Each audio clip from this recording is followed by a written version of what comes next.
I saw that you were going to make a video about malls, and I remembered a story that my mom actually told me many years ago. This was something that happened directly to her, and she talked about it often enough with friends and family. Everyone's retelling was the exact same way that my mom would explain it, and she's really not the type to dramatize things, so I absolutely believe it. So, here it goes. I am the second oldest kid in my house, and this took place about 6 to 8 months after my mom had me, so yes, I was still a baby. She was a stay-at-home mom for most of my childhood, until she got a part-time job to give her something to do while we were all in school. But when I was born, my older brother was already in all-day kindergarten, so it would just be us during the day. One of those days, my mom wanted to get out of the house, and what could be better than a small shopping spree for some new clothes after having a baby? So she bundled me up, packed the stroller in the car, and headed out to the mall for some retail therapy. When she arrived, everything was going as planned, and she had already stopped at a few stores. After a couple hours, she said that I started getting fussy, so she went to the food court to get herself something to eat, and to feed me in the process. She pulled the stroller close to her so that we were facing each other, as she relaxed and fed us both. While sitting there, she was looking around the court, and she noticed a woman sitting a few tables away with her eyes locked on us. She said that she had seen people staring at her before, especially while she fed me, so she ignored it at first. But then as she scanned the area, she would find herself going back to look at this woman, and she was still staring at us. But it was her expression that really caught her off guard. While her gaze was undoubtedly on us, she said that her expression seemed blank and devoid of any emotion. At first, even though the gaze itself was pretty odd, she tried to let it go, thinking maybe she just wasn't all there, or was just innocently staring off. She finished eating and throughout would glance at the woman as she continued to stare at us. Being who she was, my mother tried to show kindness to the woman by smiling at her. She described her as an older woman. Her skin appeared smooth from a distance, but she had deep wrinkles in her forehead and around her mouth. She had stringy, shoulder-length hair that looked like it needed to be washed and brushed. She thought maybe she needed someone to show her kindness, and it seemed to relieve some of the discomfort. When the woman's eyes brightened and she smiled back. With any uneasy feelings now diminished, my mom packed up to leave the food court and finish her shopping trip. She said that as she walked around the outer square, she kept getting that feeling like she was being watched. She stopped in a children's clothing store, and when the feeling wouldn't dissipate, she looked around. And that's when she spotted that same woman from the food court. She quickly looked away from her, pretending that she was looking for something specific, but it was too late. The woman had approached my mom smiling and just complimented me, saying how cute I was. She thanked her, and they both awkwardly stood there for a few moments, until the woman also complimented my mom, saying that she looked great for just having a kid. Again, she thanked her, and as the woman continued smiling and not moving, she wished her a good day and walked away to complete her purchase. As she walked toward the checkout counter, the woman followed her, and when she parked the stroller next to her as she was checking out, the woman was right there, smiling at me, cooing, and then trying to touch me. My mom was a little less overbearing with me, as she was with my brother, her first child, as in she was typically okay with people touching my hands or feet or just wanting to hold me, even though she wouldn't let strangers hold me, of course. But she said that she started feeling uncomfortable with how involved the woman was with getting with me. So, once she was finished, she quickly made her way out of the store, hoping to soon lose sight of the woman or vice versa. However, it wouldn't go the way that she wanted because she spotted the woman following close behind. She explained to me how she felt like something bad was about to happen, and she really didn't know what to do. This was a long time ago, so she didn't have a cell phone at the time.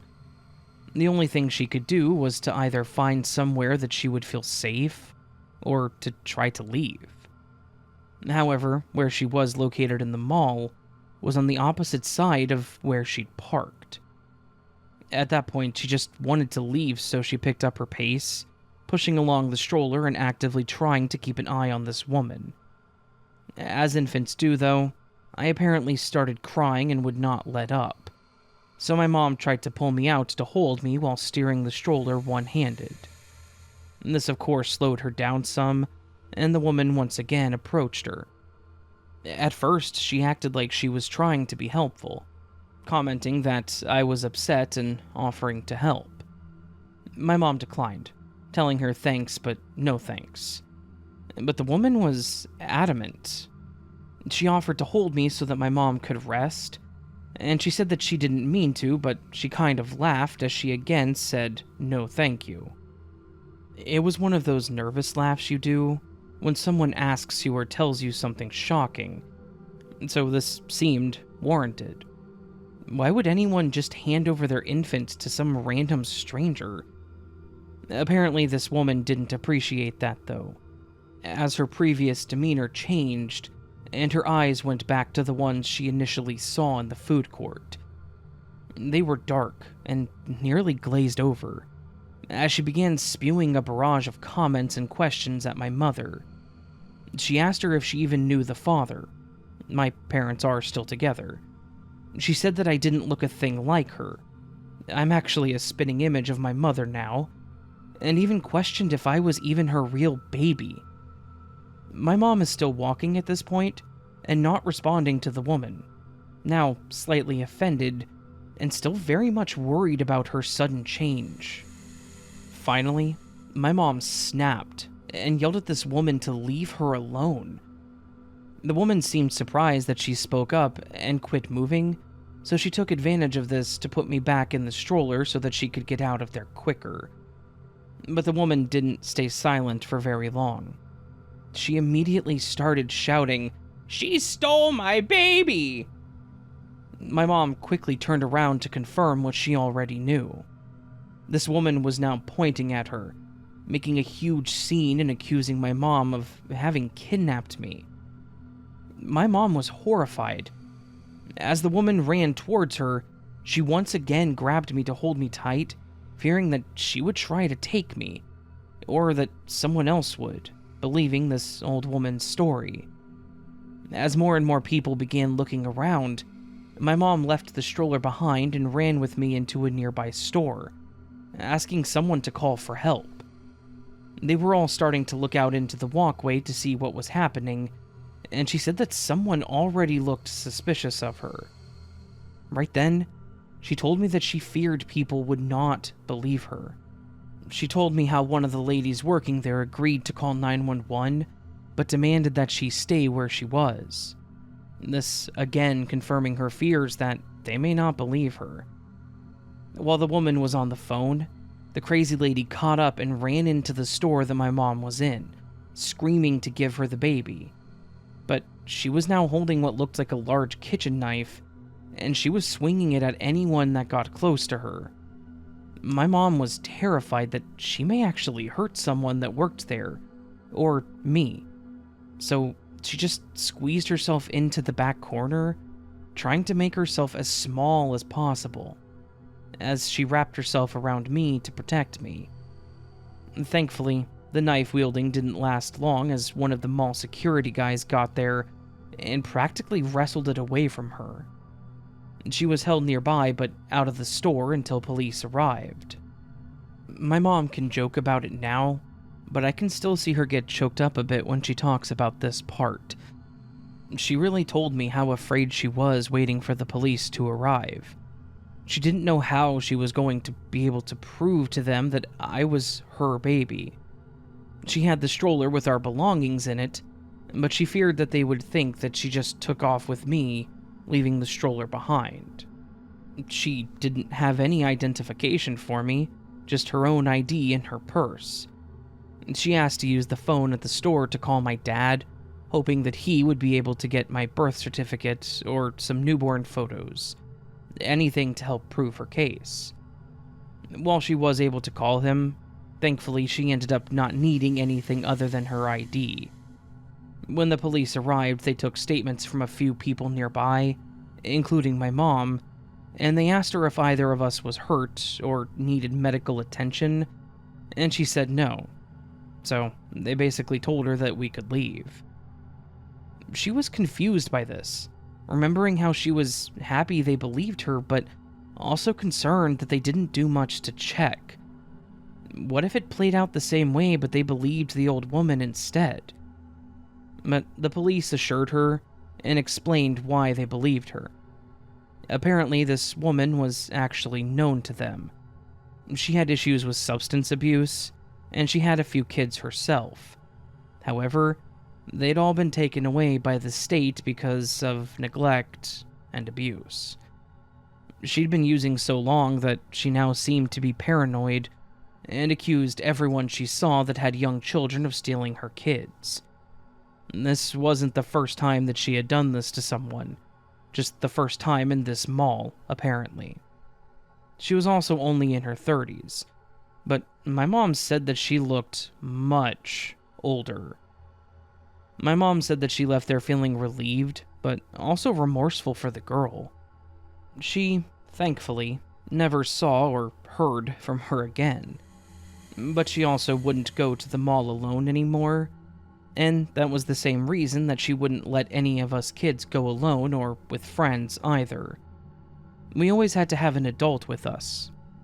Like I said, we joke about how I was almost kidnapped or how I was a stolen baby, but I can't imagine how anyone would handle that situation, and I hope that I never do, either.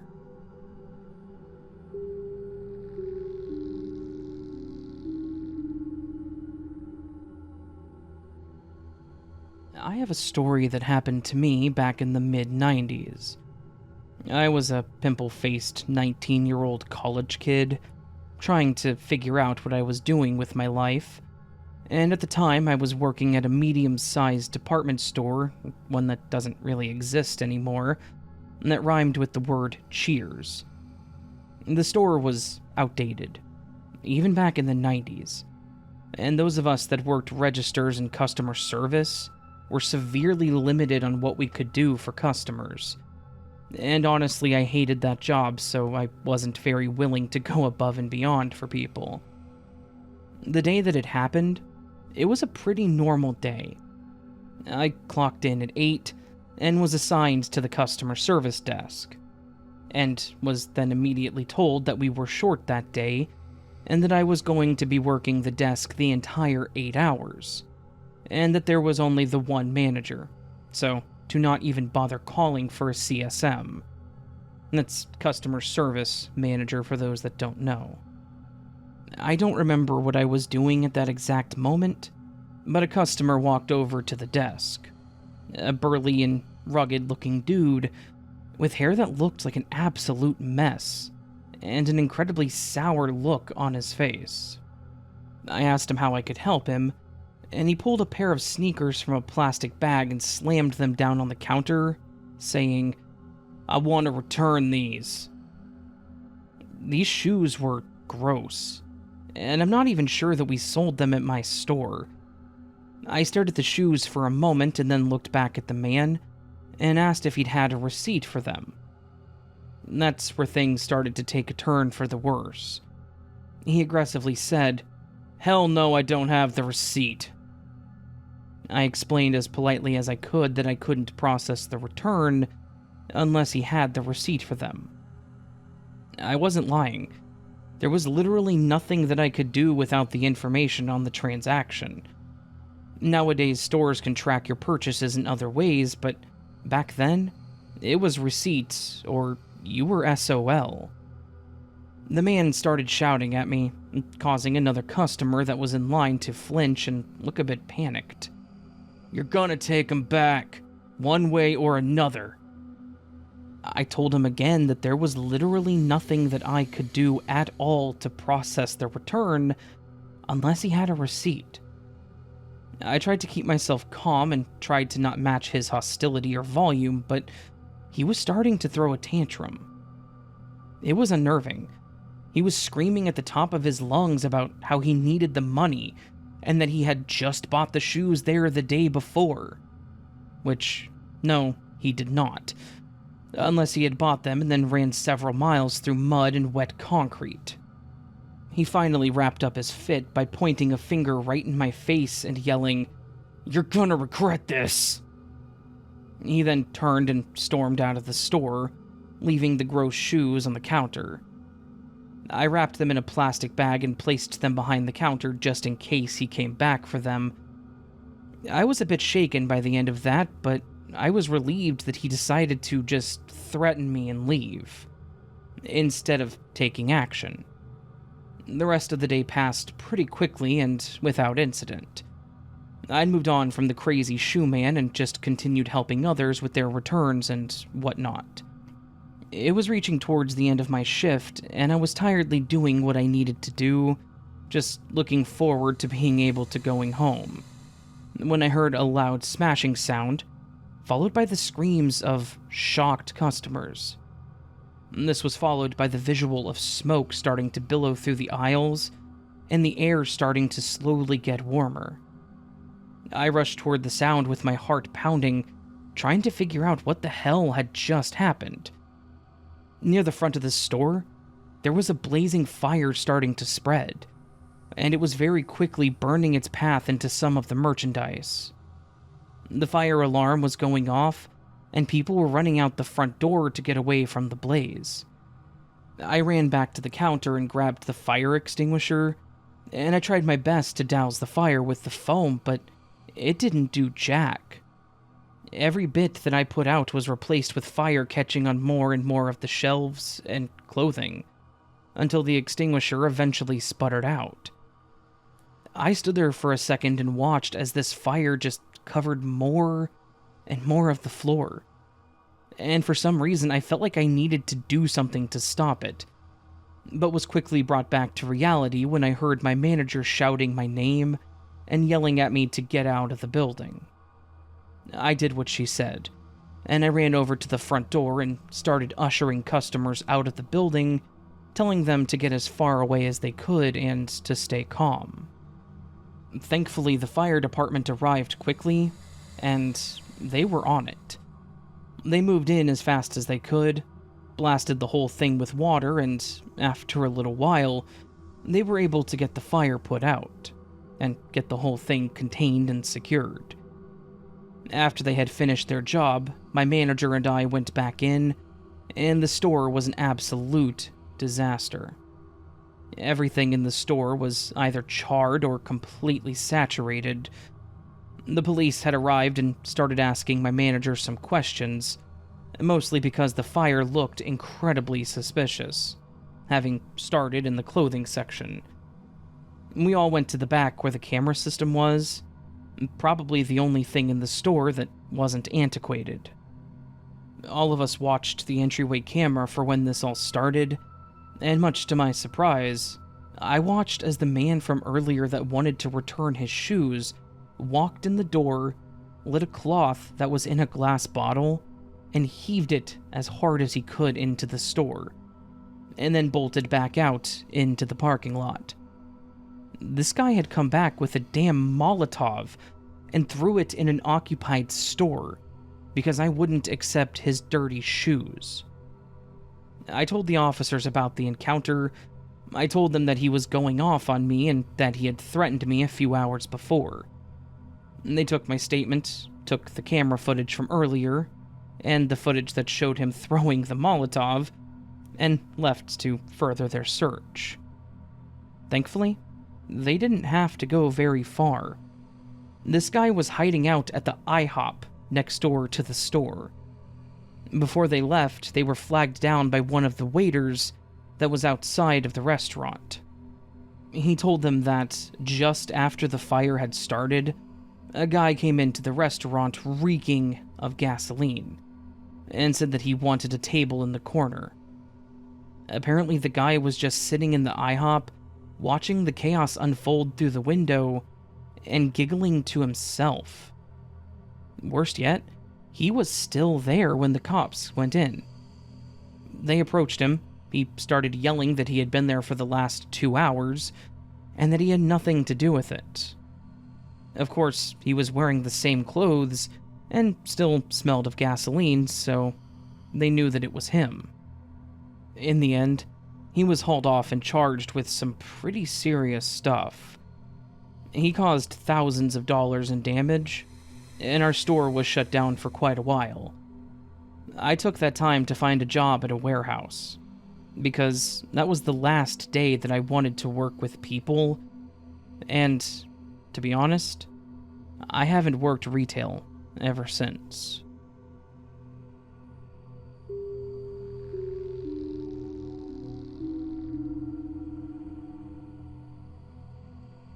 In 2018, my girlfriend and I planned a fun and romantic camping/road trip. We actually met on a group hiking trip that we both ended up on, so hiking and camping had always had a special meaning to us. This trip would be just as important. I was planning on proposing to her. I talked to my dad about it because I wanted to go to the same park/campsite that he had taken me to as a kid, and he gave me directions and reminded me of the name of the place. I remembered how fun and peaceful it was, and I knew that I wanted to propose to Haley there. So, we laid out our plans with that campground being our first stop.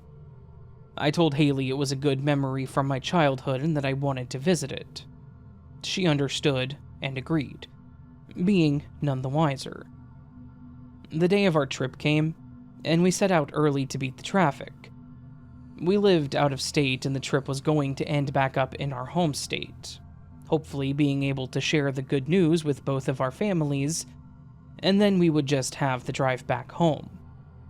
We only had one thing planned for our return drive, so it was going to be a more relaxed and unscheduled drive. Anyways, the trip started off great. We visited a national park, climbed some rock walls, and rode horses. We tried a few local diners and met some pretty cool people along the way. Then it was the day for us to drive to the park where my plans were really going to take place. What I didn't account for was the thunderstorm that would be happening on our way there. Camping would not be an issue for us. We prepared by bringing some waterproofing stuff, knowing that's the nature of our home state, but you can never really account for how others will react in stormy weather.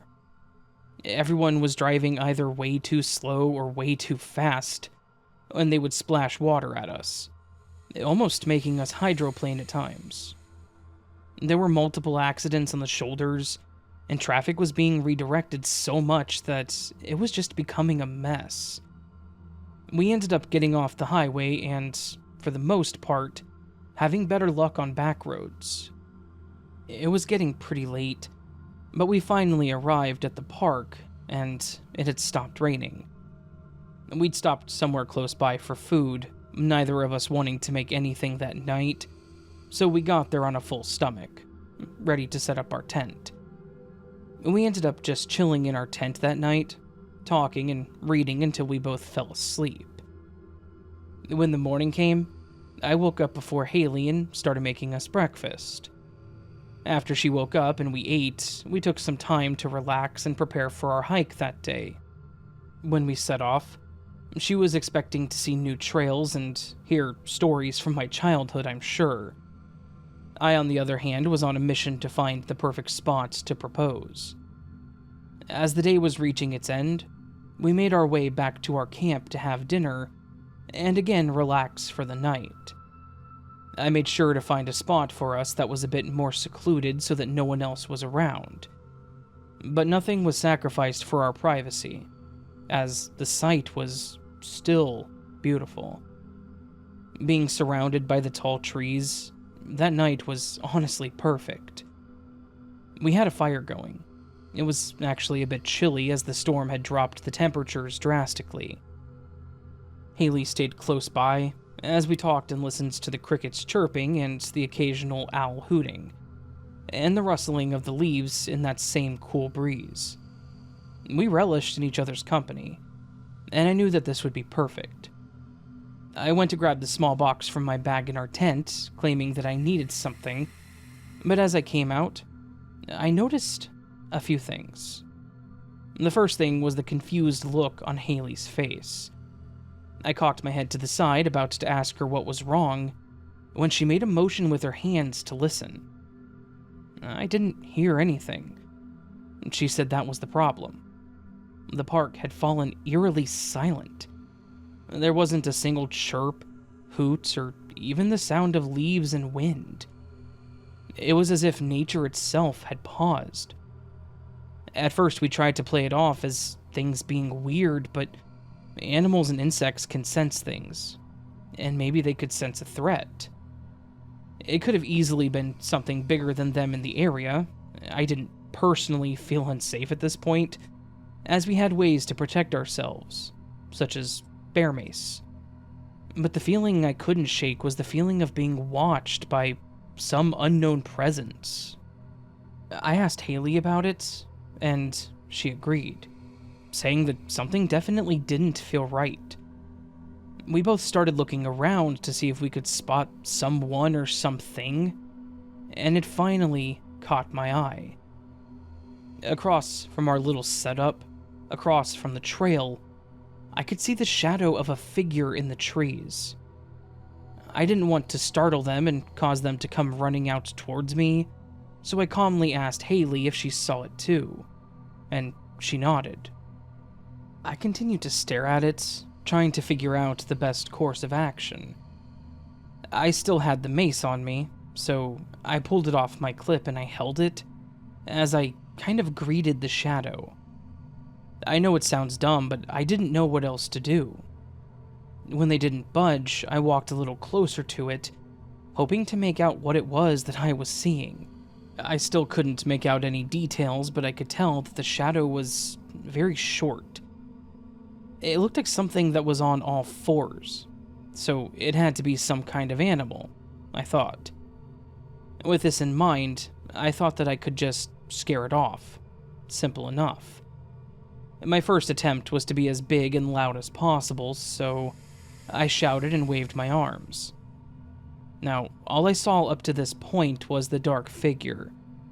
What I saw after I started shouting was the glowing eyes that were now looking in our direction. There was no light reaching that thing from our side, so how were the eyes glowing? Now getting a little unnerved, I wanted to try harder to get them to leave, so I picked up a large nearby rock and chucked it at the thing. I started screaming again, walking a little more towards it, but keeping my car as separating us. You could tell the thing's eyes shifted downward, but then right back up towards me. This thing was not scared, but I was certainly getting there. I was just about to direct Haley into the car, unsure of what this thing was and how dangerous it could be. I just knew that I would feel safer with us behind a metal barrier. As I turned to direct her to get in, I started getting this overwhelming feeling of dread, and I became horribly nauseous. Haley noticed, and she came to my side asking me what was wrong. I told her that whatever that thing is, it was not safe, and told her to get into the car. She quickly got in, and without turning my back to that thing, I got in the driver's side and locked the doors. Knowing we were safe, I wanted to try to shine some light on this thing and figure out what it was. It was late enough that I didn't expect anyone to be coming up the path, so I thought I would try to do a sort of K-turn to face my headlights at this thing. However, as soon as I started my car, the thing started moving. We both froze as we watched to see where it would go, but watching this thing only gave us more unanswered questions, and creeped us out even more. We watched as it walked between the trees, heading down towards the way that my car was pointing. We caught glimpses of it as the moonlight hit it, and I was shocked by what we saw. It looked like a kid. It was walking on two legs, but was very short and small in stature. It had on either a hospital gown or maybe some old-looking dress, and it had long, unkempt, dark hair. The part that took this back from shocking to unsettling was the way that they were walking. It looked wholly unnatural. The movements were jagged and hard, almost like they didn't understand how knees worked or how to walk. It looked absolutely terrifying. I could tell that it scared Haley too, as I noticed her hand tightly gripping my arm. We continued to watch as it walked through the trees and down to the other side of the hill until it was completely out of view. Once we couldn't see it anymore, the overwhelming presence and sickness feeling let up, and I felt like myself again, as well as relieved. We both agreed to sleep in the car instead, but we still needed to put out the fire. I agreed to do it alone, but she demanded to go with me. When we got out of the car, the sound we once heard had come back. The breeze was there, and the crickets were right back at it too. I really feel like they knew something wasn't right either. The next morning, everything was back to normal. There was nothing weird going on, and we both felt fine. We briefly recounted what we saw that night, and definitely agreed that in case it was an actual child, we should at least report it. We weren't planning on staying another night, so we packed up and drove to the front to tell a ranger what we saw that night. He seemed skeptical, but after showing him the area, he said he would look into it. Maybe I could have done more that night, but at the same time, that feeling was telling me not to approach it. I don't know what we witnessed that night, but I had never seen anything like it, and I hope that I never do again.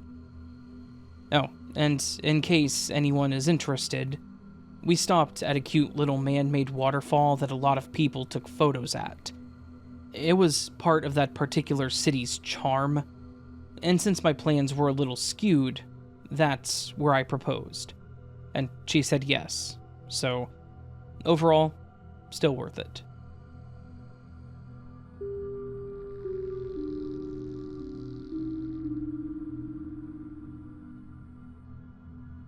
Hello.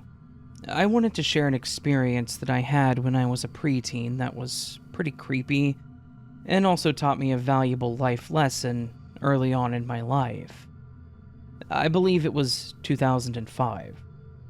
My twin sister Katie and I were the typical young girls.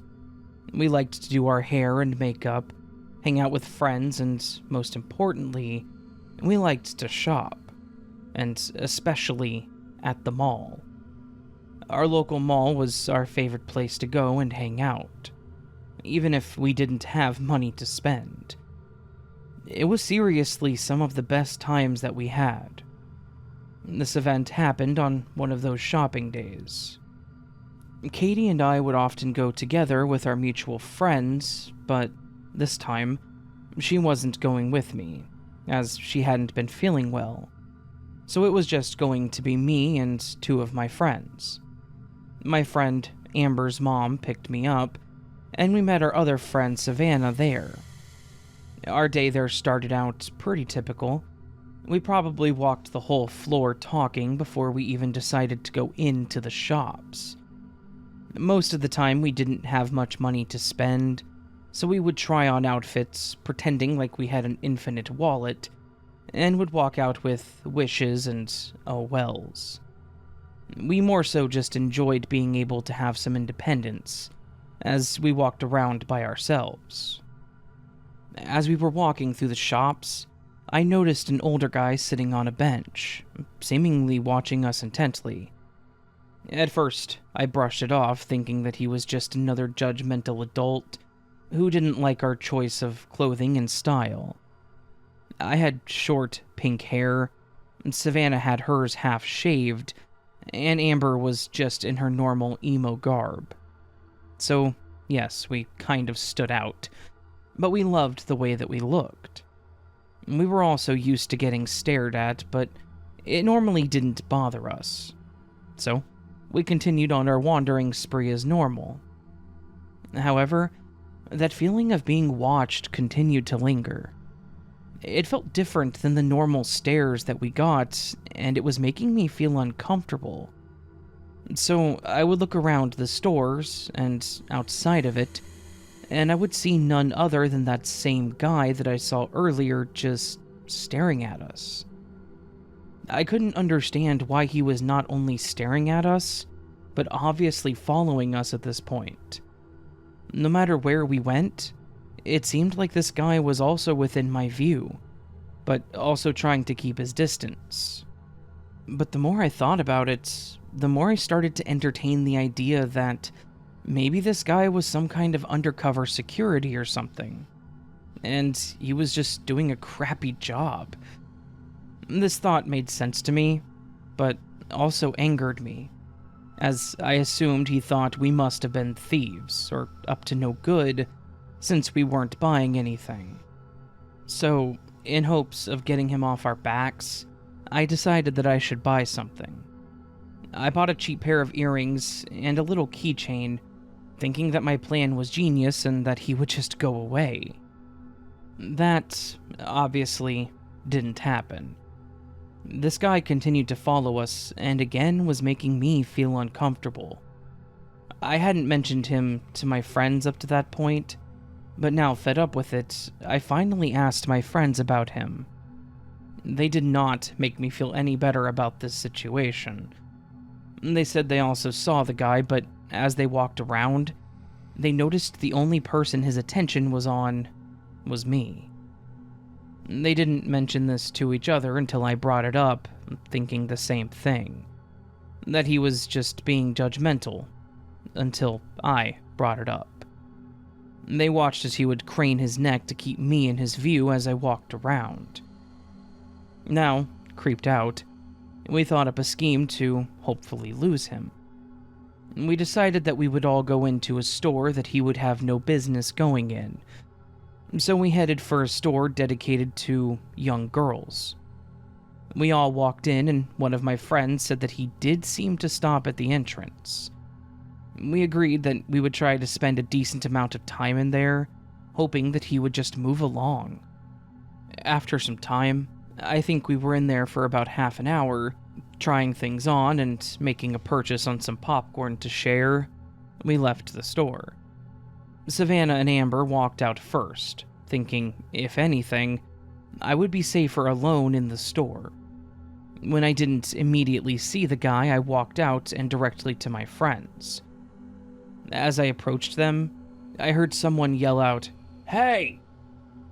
I turned around to look, and it was that same guy, now approaching me, with a happy look on his face. I stood there frozen, not knowing what to do, and when he got closer, he berated me for not saying hello sooner, or introducing him to my friends. I was bewildered. I had never seen this guy in my life, and I had no idea who he was.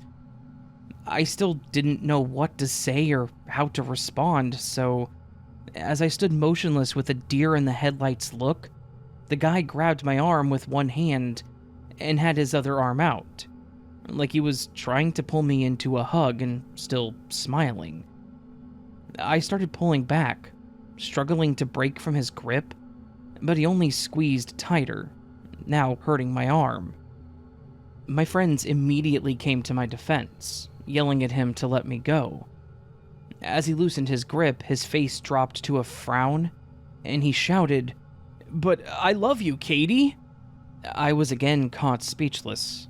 All of us were, but then I muttered that I wasn't Katie.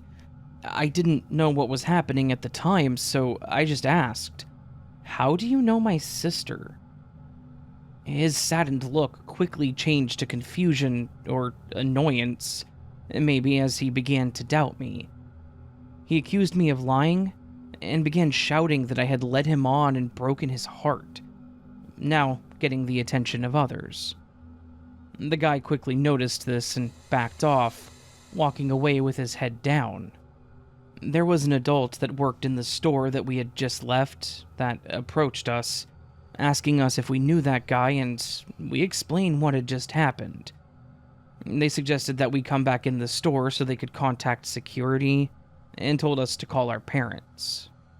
Once our parents and security arrived, we explained what all had unfolded during what was supposed to be a simple trip to the mall. Security and the police never saw the guy after that, but it wouldn't be the last time that we heard from him. When we got back home, my parents called my sister out of her room and made me explain to her what happened that day.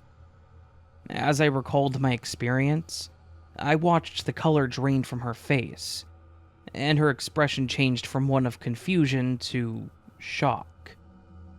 When I finished, my parents asked my sister if she was familiar with the guy that matched the description, and why he knew her, and said what he said. That's when everything finally came out, and made sense. My sister broke down, and explained how she had been frequenting games with popular chat rooms, and talking to people. One person was particularly interested in talking to her, and did so every time she was in the game. It seemed lighthearted and friendly at first, until they took it to emails. The guy claimed to be 16, and we were 15 at the time, so she didn't see anything wrong with it. She shared a photo of herself. It was a normal one, nothing inappropriate, like a school picture. Because she had pink hair at the time, the guy she was talking to delayed sending her photos saying he was ugly, and didn't want to scare her off. She convinced him that she wouldn't judge, and when he finally sent the pictures, she could tell that he was a lot older than 16. The guy was clean-shaven, including his head. He tried to tell my sister that he just looked older than 16 because he had cancer, and that's also why he was bald. My sister, still wanting to not be mean, just assumed he was lonely and wanted friends. But she slowly distanced herself from him, knowing that she probably shouldn't be talking to someone so much older. But the emails from him just kept coming. He slowly threw the comments of how beautiful she was, and how he wanted to meet her and make him the luckiest guy alive. When he kept asking her to meet up, she always told him that she couldn't. That day, she had no idea he was going to be at the mall, nor did she have any idea how he knew to show up at that mall. She legitimately wasn't feeling well, and had no plans on going with us that day, and after my parents checked her emails, they confirmed that she never mentioned it to him either. She did, unfortunately, tell the guy the school that we went to, and that she liked to go to that mall, but that was it. It's still a terrifying thought to this day that that guy may have been walking around our school, or even the mall daily, trying to find her. That's exactly what we assumed happened too. The only picture Katie had sent of her was with her pink hair. However, once it faded, she tried purple, and I ended up using her leftover pink. So, with me now having pink hair, and us being identical twins, I could see how he could mistake us, not knowing our differences that made us, well, us. My sister got in trouble for sending pictures and giving a stranger personal information, but my dad also took over her email to lure the guy out.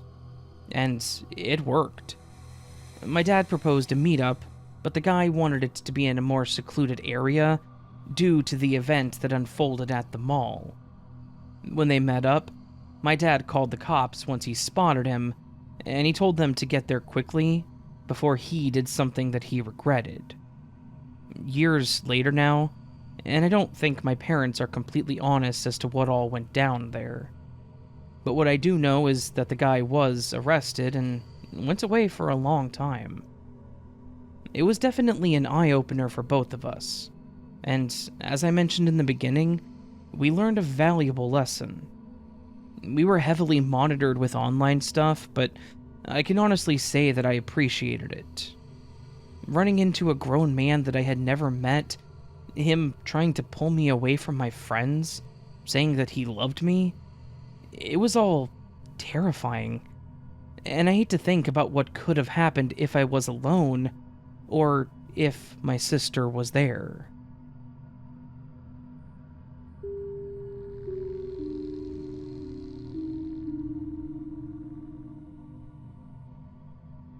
Back in the summer of 2016, I went on a solo backpacking trip across Europe. A trip that I'd wanted to do since I was a 13-year-old kid learning about Europe in history class. I say that it was across Europe, but it was mostly focused on one section, and most of that was Italy. There was one particular city that I wanted to spend time in, which was Venice. The city on the water. With its maze of canals and historical architecture, it gives me the chills. I'm a nerd, I know. Anyways, Venice was my main destination, and let me tell you, it did not disappoint. But my story isn't about the beauty of the city.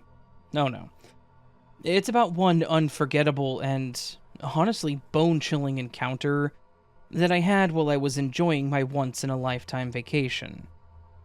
After a few days of sightseeing, I decided to spend the day on the Lido, which is the island known for its beach.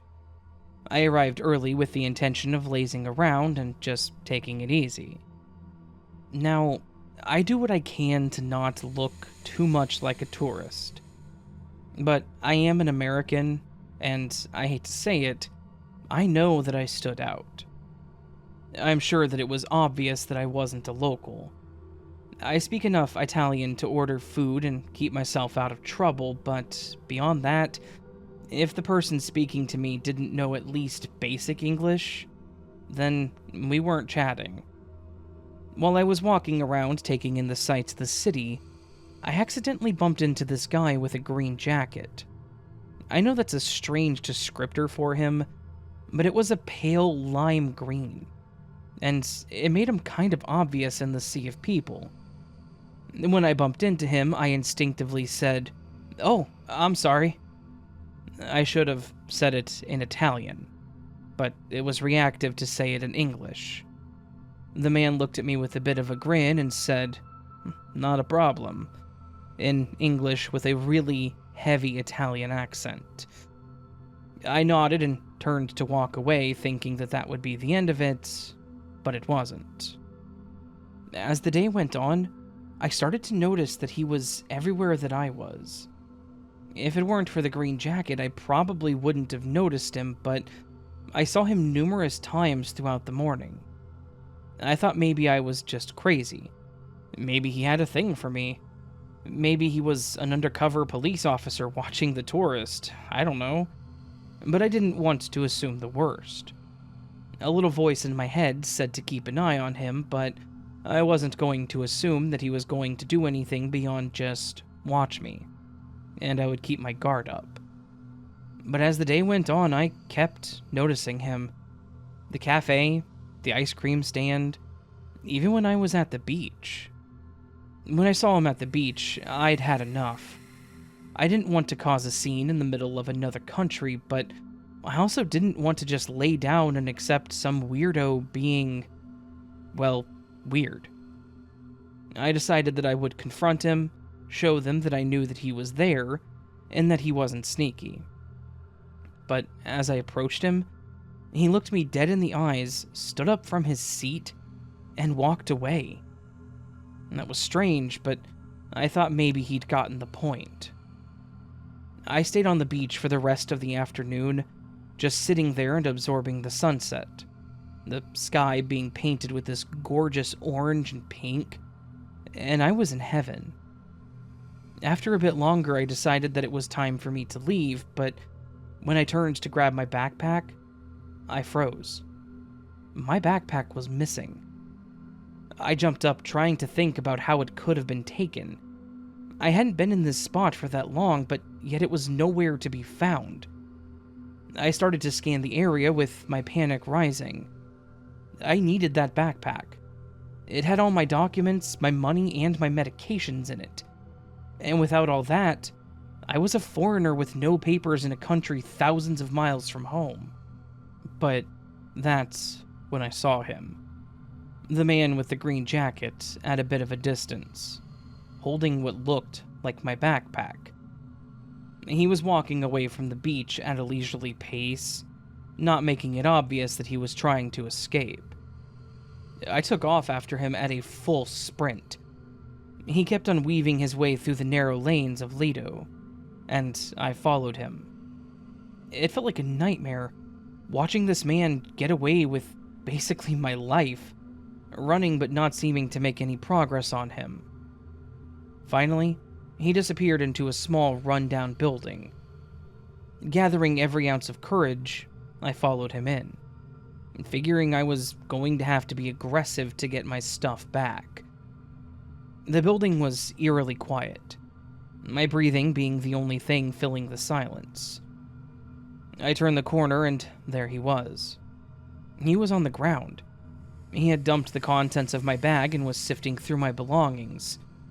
I confronted him, yelling, "Hey, a-hole!"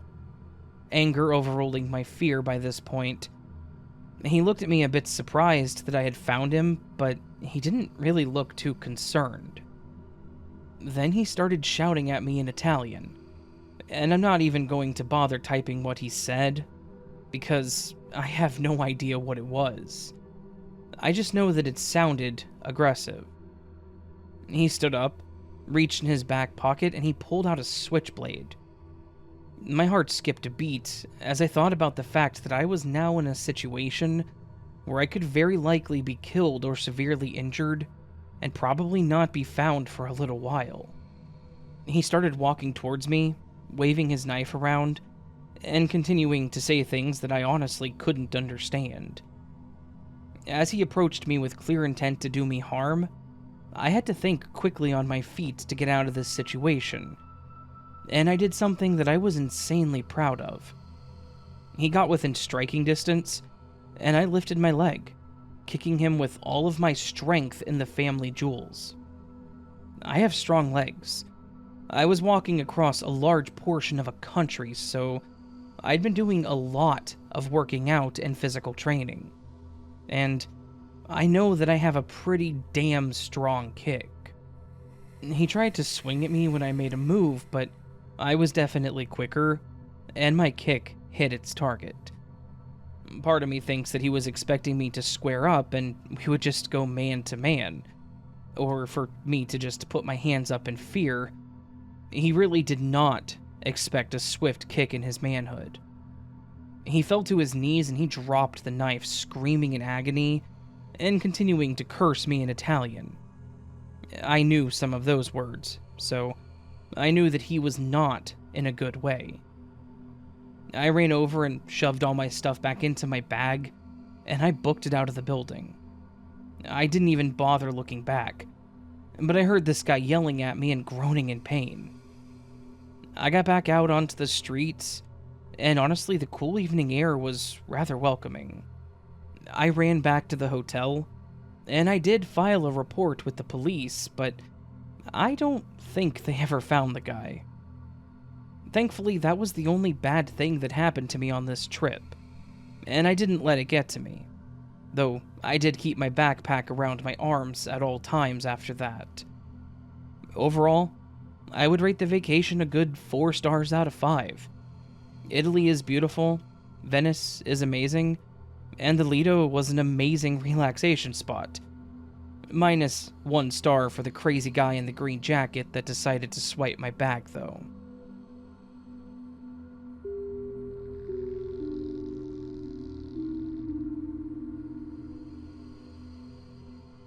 So, this was something that I witnessed 2 years ago.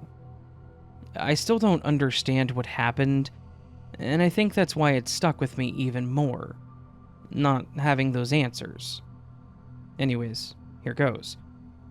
It was early December, as I had been delaying my holiday shopping. We actually still have a decent mall in my area that's typically pretty busy. I prefer going there when I have shopping to do for multiple people, as I can usually buy for everyone there. I went alone this time around, hoping for less distractions. When I'm with others, I tend to talk a lot and lose direction, possibly forgetting things. I hadn't quite been in the holiday spirit that year, so I wanted to get everything done and over with in one day. Anyways, I started down my list, and after getting through about 4 stores, the hunger pangs started reminding me that I didn't have breakfast. So, I thought that I would treat myself to lunch in the food court before I continued.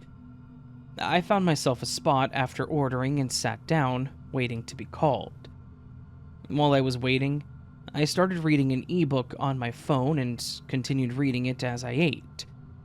I was at a point in the book where I didn't want to stop reading, and had successfully zoned out the world around me in that brief moment. It was once I finished the book that the world came back to me. I started looking around, just to watch people and to judge how busy it had gotten, when I noticed one guy in particular sitting at another nearby table. Something about him caught my attention, and was telling me that I should keep an eye on him. He was a little on the older side, but I would say no older than 50s. I'm not the best at guessing age, but with him it was a bit more difficult. His build, movement, and lack of visible wrinkles made me think that he wasn't very old. But even with his mask on, I could tell that he had a full salt and pepper beard. His hair was short and thinning, but scruffy looking, and also had the salt and pepper look to it. I guess that was my main reason for thinking he was older. But his looks weren't really what caught my attention. It was his actions. He was hunched over a small laptop, seemingly engrossed in it. I watched as he would get close to it, squinting, and then he would back up and look around the food court. When he looked around, he seemed to have this restless energy about him, like he was anxiously waiting for something, or someone, maybe. I didn't think much of it, just telling myself it was someone probably doing some kind of work, and maybe they realized the mall was a bad choice for that. There was nothing else substantial going on, and I knew I needed to finish my list, so I threw away my trash and continued on. I think it took me a few more hours to get through the rest of my list, as well as looking at a few things for myself when I was ready to go. However, I wanted to get one more thing. I personally cannot resist Cinnabon, so I had to get myself a treat for the road. As I made my way back to the food court, I looked around as I waited and saw the same guy from earlier was at that same table, doing the same thing he was when I first spotted him. But this time, he now looked more stressed. And being closer to him, based on where I was standing, I could see the dark bags under his eyes. He looked very exhausted. It caught my attention because he had to have been there for the last 4 hours or so. He was clearly tired, so what was he doing there? Why not just go home and rest? Curiosity got the best of me, so I wanted to try to peek and see what he was looking at or doing on his laptop. I started walking casually towards the trash can, conveniently behind him, but I was distracted when I saw him quickly look to the right, pushing his chair out some. It startled me a bit, thinking maybe he realized what I was doing, until I noticed the direction in which he was looking. As I followed his gaze, I saw a group of teenage girls walking by, laughing and chatting away. Looking around, I couldn't see anything else that he could have been staring at. There was a shopping kiosk that was there the whole time, and it didn't make noise or light up. And there really weren't any other people near the girls that he could have been looking at instead. That kind of made the situation turn for me. This middle-aged man stopped in his tracks to watch these girls, without taking his eyes off of them. He closed his laptop, and he quickly stood up, causing the chair to screech. I grabbed my order, and haphazardly stacked it on top of my bags inside my shopping caddy, now more invested in this situation than my own belongings. By the time I did this, the man grabbed the laptop, putting it under his arm, and started to quickly walk towards the girls. Something was telling me that I needed to follow him, because if I didn't, something bad could happen. The girls had a head start, being pretty far ahead, followed by the man, maybe about 2 stores behind them, and then I was close behind him with my phone out, ready to either record something or call 911. I can't explain why I didn't call for help before, other than just wanting to know what he was going to do. I didn't think he had a weapon on him, as he wasn't wearing a big jacket, just a sweater with a scarf, so I wanted to find out what was really going on here. As the girls slipped into one of the stores, the man stopped and slowly paced nearby. I rolled over towards a nearby map to hopefully make it look like I wasn't following this guy, but then I saw him start to walk slower towards the store. I watched from where I was as the girls walked out of the store, looking in each other's bags. The man quickly picked up his pace until one of the girls noticed him. They were all wearing masks, but I could tell the girl went from smiling to a more serious look. She then nudged another girl, motioning to the man now approaching them. The other girl looked shocked when she saw this guy, and while I couldn't see the guy's face, he did put his hands out in front of him, almost as if in a way to say, "Stay calm," or someone trying to explain themselves. As everything around me seemed to slow, I watched the man reach into his pants pocket and pull out a piece of paper. He unfolded it a few times and then held it up to the girls, gently shaking the paper. Then, what I didn't expect. The girl he seemed to be directing his words to pulled down her mask and had a look of shock on her face. I watched as her expression softened, and she shook her head. Then the man's shoulders slumped, as if he had just given up. After a few more words, the guy shoves the paper back in his pocket, and before he walks away, the girl reaches into her purse and hands the man something. As he takes it from her, he looks around as if to see who may have seen this, and quickly puts it in his pocket too. Afterwards, the girls and the man part ways, with him walking back in my direction and then past me. I watched as he went to a bench, sat down, and just stared forward at nothing in particular. The girls had already walked off, maybe a little less cheerful than when they started. This did not play out at all like what I expected, but I still have no idea what I witnessed. What was on the paper that he showed the girls? Why did one of them look so concerned, yet the other girl seemed shocked, and almost as if she recognized him? And why did whatever was said seem to ultimately crush this man? I know that I probably could have approached the girls and asked them what it was about, but I thought that that would just be too awkward and nosy. I'm also a guy, so I didn't want to be the creep in this situation, so I didn't even consider that an option.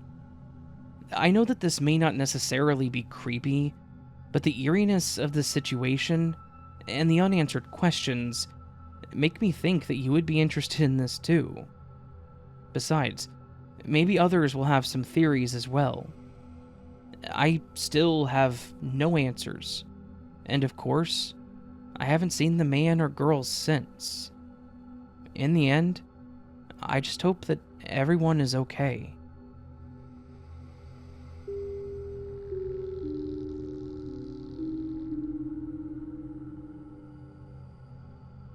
This happened to me and some friends back when we took a girls' camping trip in 2013. It was a much needed escape from our hectic lives at the time, filled with failed relationships, demanding jobs, and college stress. There were 6 of us total, and we were determined to have a blast together in the great outdoors. We had plans for a fire, some light drinking, swimming, and whatever else piqued our interest that weekend. We found a great campground a few hours out of state. It seemed to be in the middle of nowhere, which kind of put some of us off to it, but after looking at the reviews more, it seemed like a pretty popular place, so we went to it. We all met up and squeezed into Dawn's SUV, preparing for a nice drive to our destination. When we arrived, there were already a few cars in the parking lot, so, again, it reassured us that at least other people were there.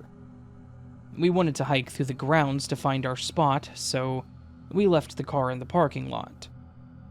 We only had 3 tents, and it didn't take much, so it was an easy hike around. Not to mention, this was in late spring, and it wasn't a very steep climb, so it was actually quite a pleasant walk.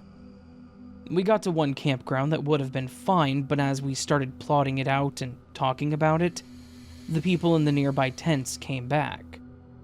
The area was big enough for multiple tents, but the other occupants were 2 older couples, and they didn't look too happy with the idea of sharing the area with us. They were staring at us and looking pretty annoyed, so we decided to just keep walking. We didn't want people complaining and ruining our fun, so it was best to find a place just for us, or with people closer to our age. Thankfully, it didn't take long to find one. We weren't entirely sure at the time if it was an actual plot for camping, but it was open and flat, and off the trails, so we figured that it would be okay. We set up our tents, started a fire, and we were ready to start our much-anticipated camping party. The first night we stayed near our tents, talking, drinking. The days and nights after were filled with even more laughter, bonding, and some pretty wild activities. We all started drinking pretty heavily, and, as it normally goes, we started doing some pretty stupid things. Val tried to climb one of the trees, and Jenna was really wanting to swim. The lake was pretty close by, so we all went for a late night swim, hoping that it would distract Val from trying to climb too. Once we got to the water, Jenna stripped down and jumped in, which caused a chain of reaction of everyone else following suit. It was pretty dark, and from what we could tell, we were alone. None of us felt scared, or like we were being watched, so we just enjoyed being carefree in the moment. Things got a little more intense, though, when one of my friends got out first, put her clothes back on, and then grabbed the rest of our clothes, making us all have to get out and run back, wearing just about nothing.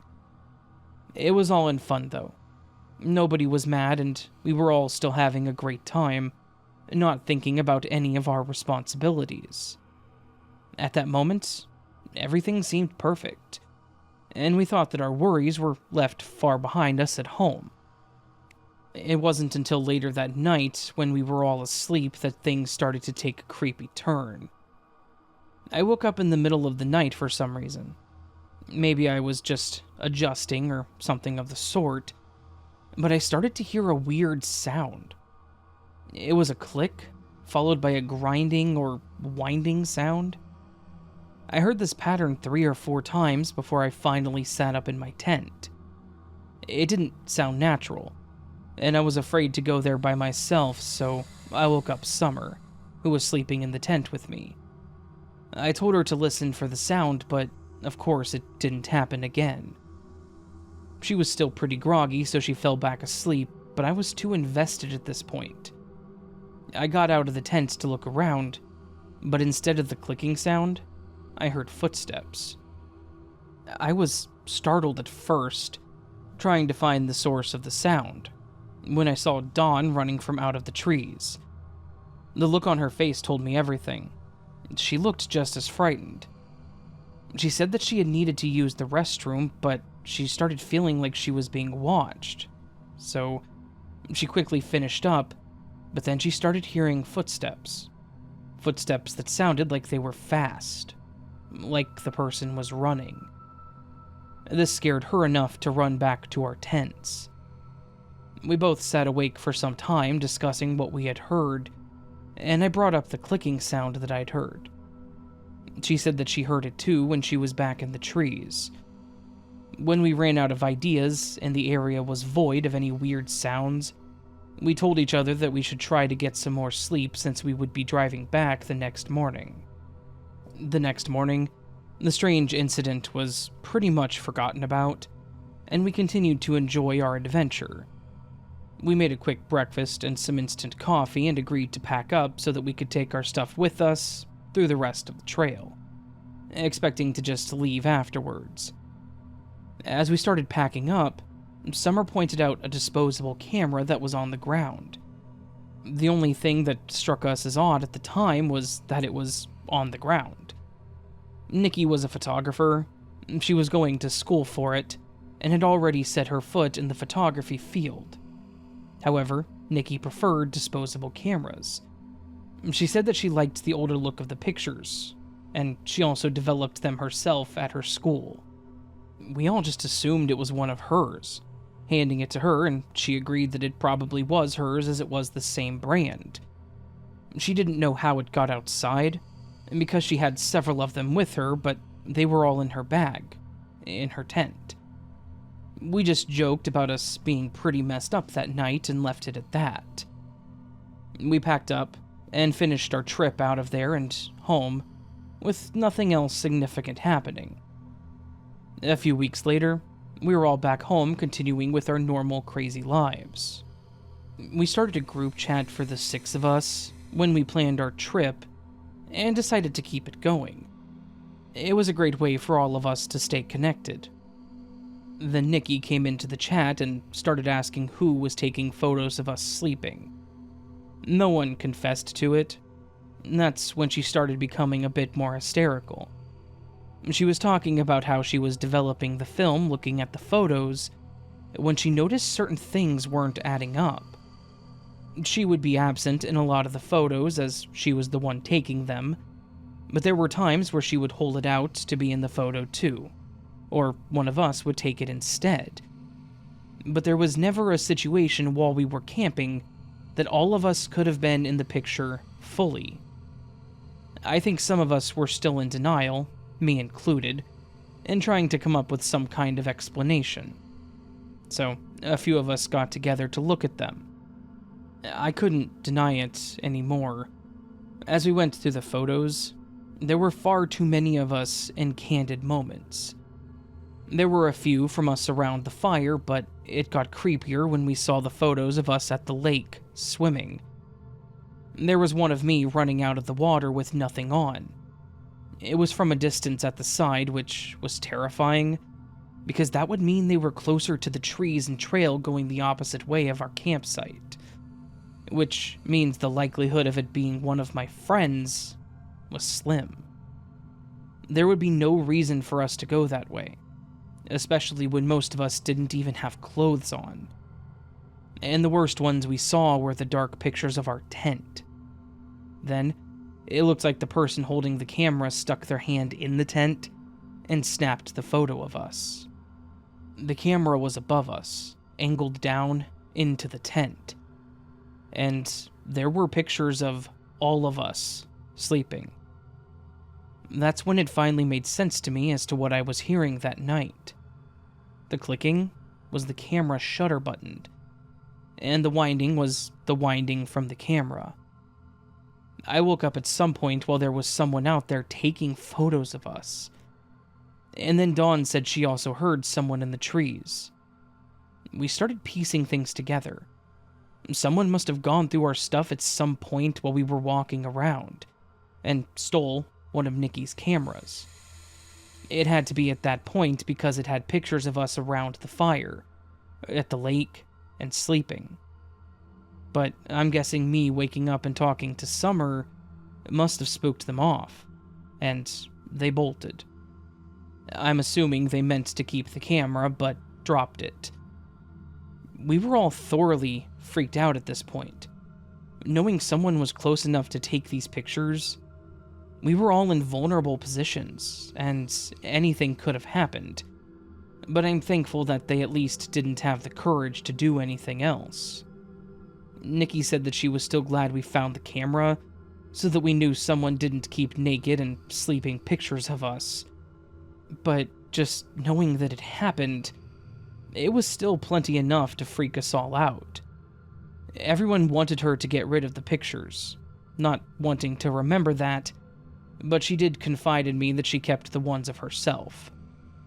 The whole situation still creeps me out, but I do my best not to dwell on it.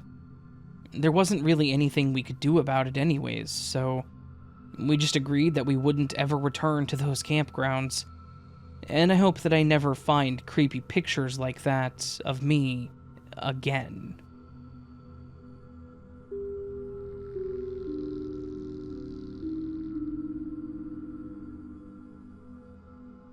Hey Raven, all of your recent nature and outdoor videos made me want to share something that I experienced with my boyfriend at the time.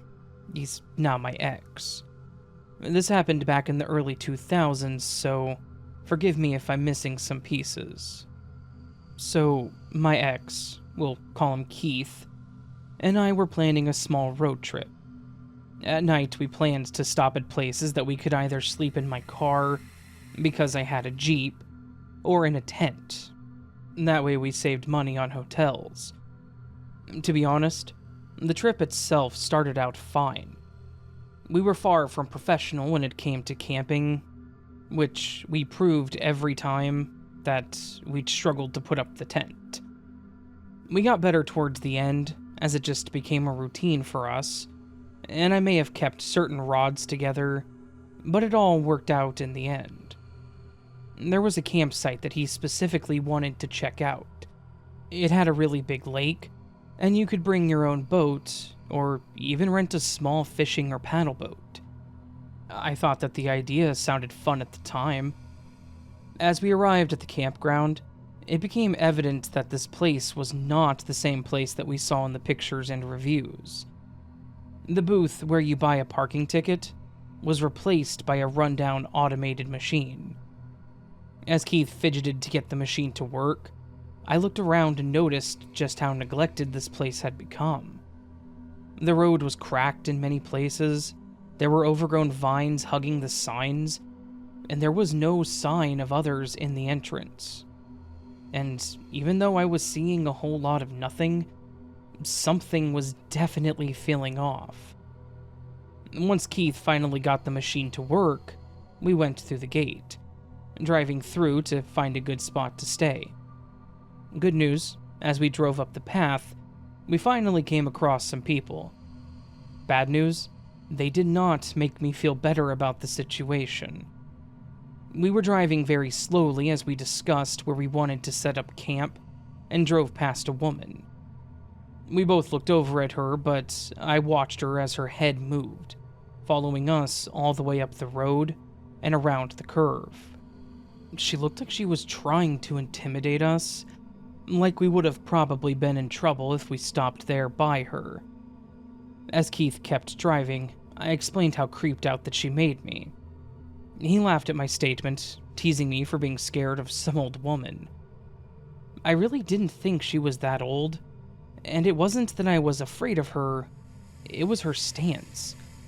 The way she watched us as we drove by, like she was threatening us with her eyes. I don't know how to explain it. Basically, he reassured me that it was probably just someone being nosy or mad, thinking they would have to share the area with some strangers. I let it go as he said he wanted to go further in anyways, and possibly get closer to the boat docks. We followed some signs to the lake, and that's when we learned that the building where you would get a rental was all locked up. We couldn't tell if it was permanent, or if there just wasn't anyone available at the time, so we instead tried to find a place for us to stay. Thankfully, there was a plot nearby with no one else in the area that we quickly claimed a stake on. We set up our tent and even cooked some brats on a nearby grill. While we were cooking, We saw a van slowly drive by us, and when they got to our plot, they slowed down to a crawl. They had their windows down, and we could easily see two bald guys up front. The one in the passenger side was nearly hanging out the window looking at us and smiling. Keith, being the genius he was, just greeted them, and without responding, they kept on going up the path until we could no longer see them. It put me on edge, making me feel like we were being watched like zoo animals. I remembered asking Keith why he reacted that way, and he said that he was just trying to show them that he wasn't afraid or intimidated by them. Maybe it's just me, but I would have rather have stayed in the background instead of drawing attention to us. Again, I was a little uncomfortable, but I did my best to let it go and try to have fun still. After eating, we walked over to the docks to check out the water, even though we didn't have a boat. We took our shoes off and went in the water up to our knees. We reached in and pulled out a few rocks and shells that looked pretty cool, so we took them back to our tent. Despite the eerie atmosphere in the beginning, it was actually turning out to be a pretty good time. That was until we went to bed. We were already in the tent and asleep at this point, when we were jolted awake by a loud, horrifying sound that echoed through the campground. It sounded like something metal being scraped along concrete. This time, I wasn't the only one startled by the sound. Keith was sitting up, bug-eyed, looking just as scared. I whispered to him, "What the hell is that?" I don't know if he was trying to fake it or if he really didn't care, but he rubbed his face as he quietly said, "I don't know, it's probably just a deer." I don't know of any deer that sounds like that, or what part of the deer that sound could even be coming from.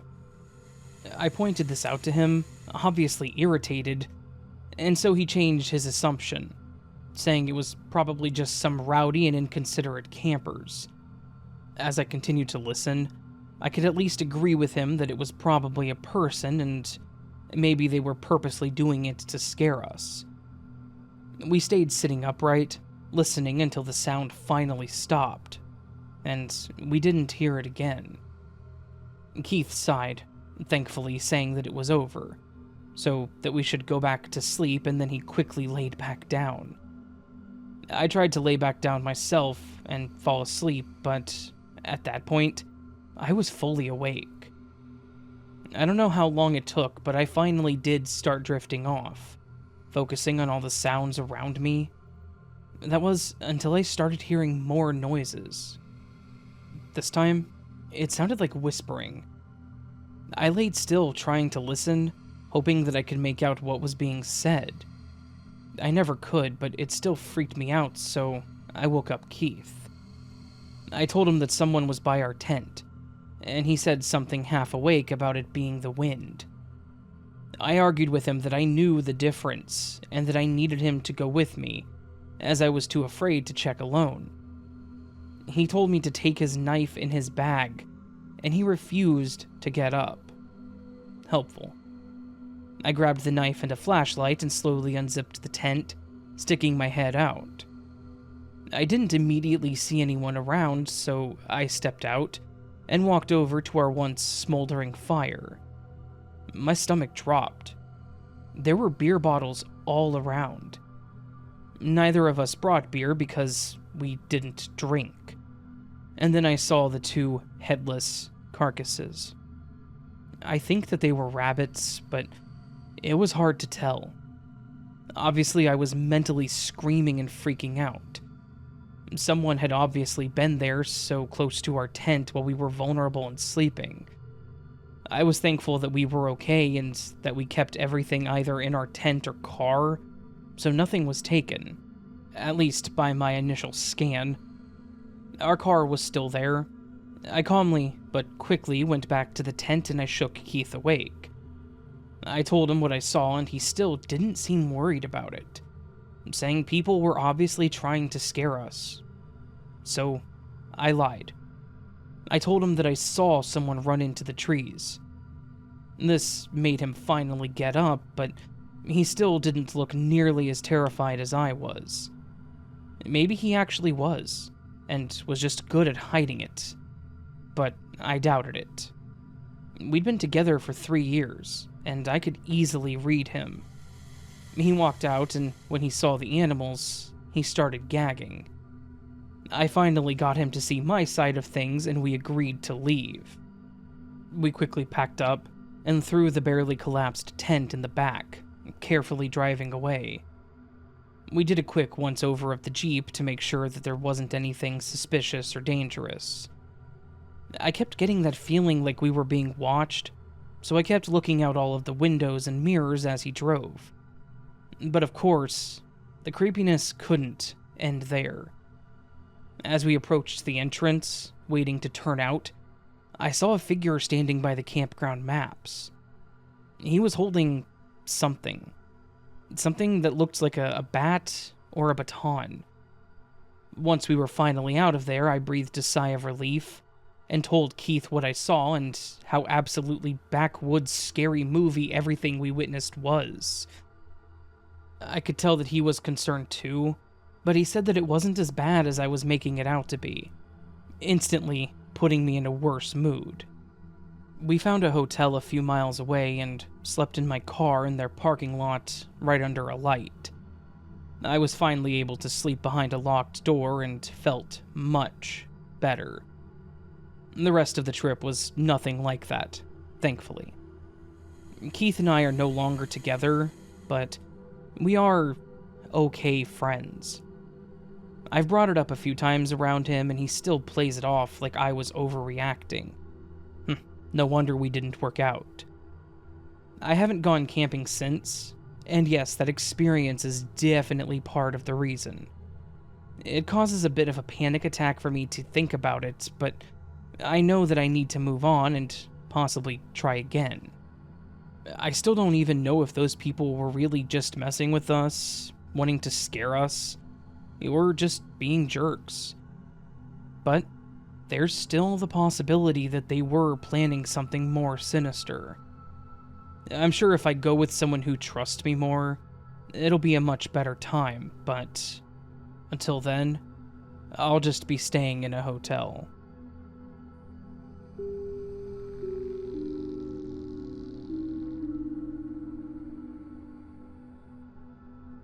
This encounter is the first of several unexplained incidents which occurred during my time as a security officer at a large cosmetics facility between 2001 and 2008. I worked exclusively for the cosmetics company rather than as a contractor, and therefore was very familiar with the site and its strange, often unsettling atmosphere. That said, I was not one who was fazed by such things and had no issue being there. I was working a night shift on this particular evening and began a perimeter patrol of the site. At the time, only one department was working and they were scheduled to finish at midnight. The site was huge, having 7 separate buildings, as well as an additional office complex and warehouse facility, and as such, we usually operated a 3-man security team. On this occasion, however, it was just me on shift, which I didn't mind at all, as I do prefer the quiet, truth be told. As all the other buildings were secured and alarmed, I decided to begin an outside sweep of the remaining block of units, which were still operational. This was approximately 11:45 p.m. All exterior windows and fire doors were closed, and the outside canopy gates were padlocked, leaving just the main entry and exit door open. My watch beeped to signal that it was midnight, and, on cue, staff began exiting the building. I said goodnight to the procession of workers and had a brief chat with the shift supervisor, who confirmed that all staff had finished for the evening and that he had secured his office. With that, I entered the building and locked the door behind me, standard security procedure. The next 5 or 10 minutes were uneventful, as I walked through the units, turning off lights and double-checking the doors and windows were secured. I then needed to register that the fire alarm panel was code green and had no issues. The panel was housed in the furthest corner of Unit 32, so I headed down there, reaching the panel and confirmed that all was fine. I switched the area light off and turned to head back up to the main door when there was a sudden explosion of noise. I was initially startled, and then quickly composed myself enough to make sense of what I was hearing. It was a song, coming from what I assumed was one of the wall-mounted radios in the next unit. The volume was so loud that you could hear the speakers crackling, but you could clearly understand what song it was. Don't Worry, Be Happy by Bobby McFerrin. I knew the song, but not the singer. Now, I knew the building was empty. After all, I had watched staff leave and locked the door behind me, as well as having walked through all the units checking doors and turning off lights. But even still, I reasoned that the radio had perhaps been set on a timer, to turn on after midnight as a jump scare prank to the security guys. I was about 10 meters away from where the radio was when the sound abruptly stopped. From ear-piercingly loud to nothing. Complete silence. I instinctively grabbed my torch from my belt, now unsure if someone was in there with me after all. I turned the corner from Unit 32 into Unit 30, and my heart froze. The radio was there, mounted to the wall, the power cable plugged into the wall with the plug switch off. I just stood there staring at it, my mind racing, along with my heart. Who had turned it off? Who had turned it on? I spun around, shining my torch in all directions, but there was nobody there. I glanced at my watch. It was 12:20 a.m. I was about to approach the intruder alarm panel when I heard a loud bang coming from the supervisor's office. The locked supervisor's office. Then another bang, and then another, and then another. Each getting louder and louder. The best way I can describe it is if you imagine someone trying to kick or shoulder down a locked door repeatedly. I reached for my mobile phone, instinctively thinking there was an intruder in the building. Then the banging suddenly stopped. My heart was thumping. I knew that the correct protocol was to call this in and have the police attend site.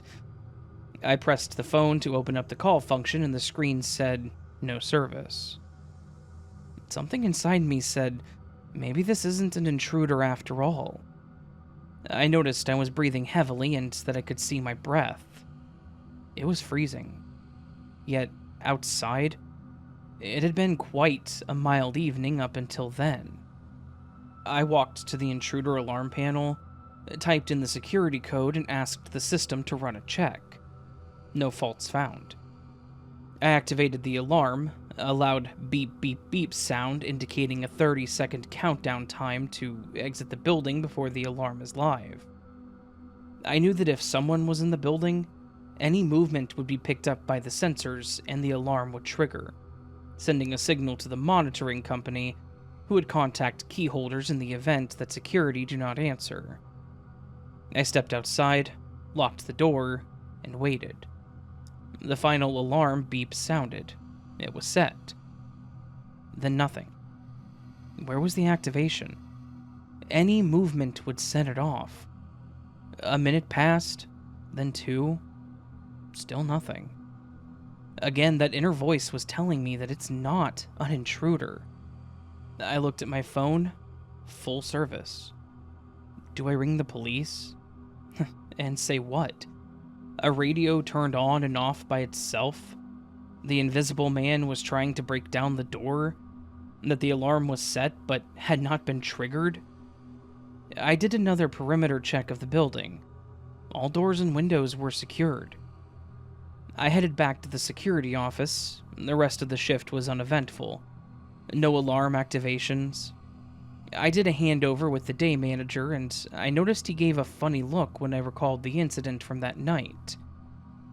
I was back on shift the following evening, but This time we were double manned. I was paired up with a veteran called John. I told him what had happened and he seemed skeptical, asking why the alarm had not activated if something was in there with me. He then said that he didn't believe in ghosts and all that nonsense. "Great," I said. "Then you won't mind locking up that block of units tonight." At this point, I still hadn't come up with a reasonable conclusion as to what had happened. I knew what I heard was real. I had felt the sudden coldness. I saw my breath. I still had a nagging feeling within that something rather than someone was behind those strange events. The shift proceeded with John and I taking turns patrolling and locking the various buildings. It was nearing midnight and John decided that we should both lock up units 26 through 32. I couldn't tell if he was starting to think that maybe, just maybe, there was something to my story. We headed down there. Same as the night before. We did our checks, said goodbye to the staff, turned off the lights, and secured all the doors and windows. There was no repeat of the previous night. No radio, no song, no banging, and no sudden drop in temperature. So, we set the alarm. As we're walking away from the building, the alarm beeping away, John nudges me and says, "So much for your ghosts, huh?" Just as the alarm countdown ends. I was about to respond when the intruder's siren started blasting out. Lights flashing, illuminating our faces enough for me to see the color drain from John's. John composed himself, seeing my reaction to his. Let's go check it out, eh?" We re-entered the building, the alarm deafening us as we approached the panel. John entered his code, the siren stopped. We checked the panel log, which detailed which sensor had been activated. Unit 32, Wicket Door. We turned the corner and froze. John raising his torch to see the solid steel door, unbolted and swinging to and fro. We both stood there in silence. That door had been bolted by myself, and John giving it a kick for good measure to make sure the magnetic contacts touched. That's impossible. That door can't be opened from the outside when the bolt is locked. You locked it. I saw you. John and I resecured the building, with no further alarms that night. We never did find a plausible reason for the radio, the banging, the cold spots, the door opening by itself. John left his position 2 months later. I'm convinced it was because of what happened. As for me, I knew that something unexplained and perhaps even paranormal was at play. The next few months actually confirmed that suspicion, but that's another story, for another day.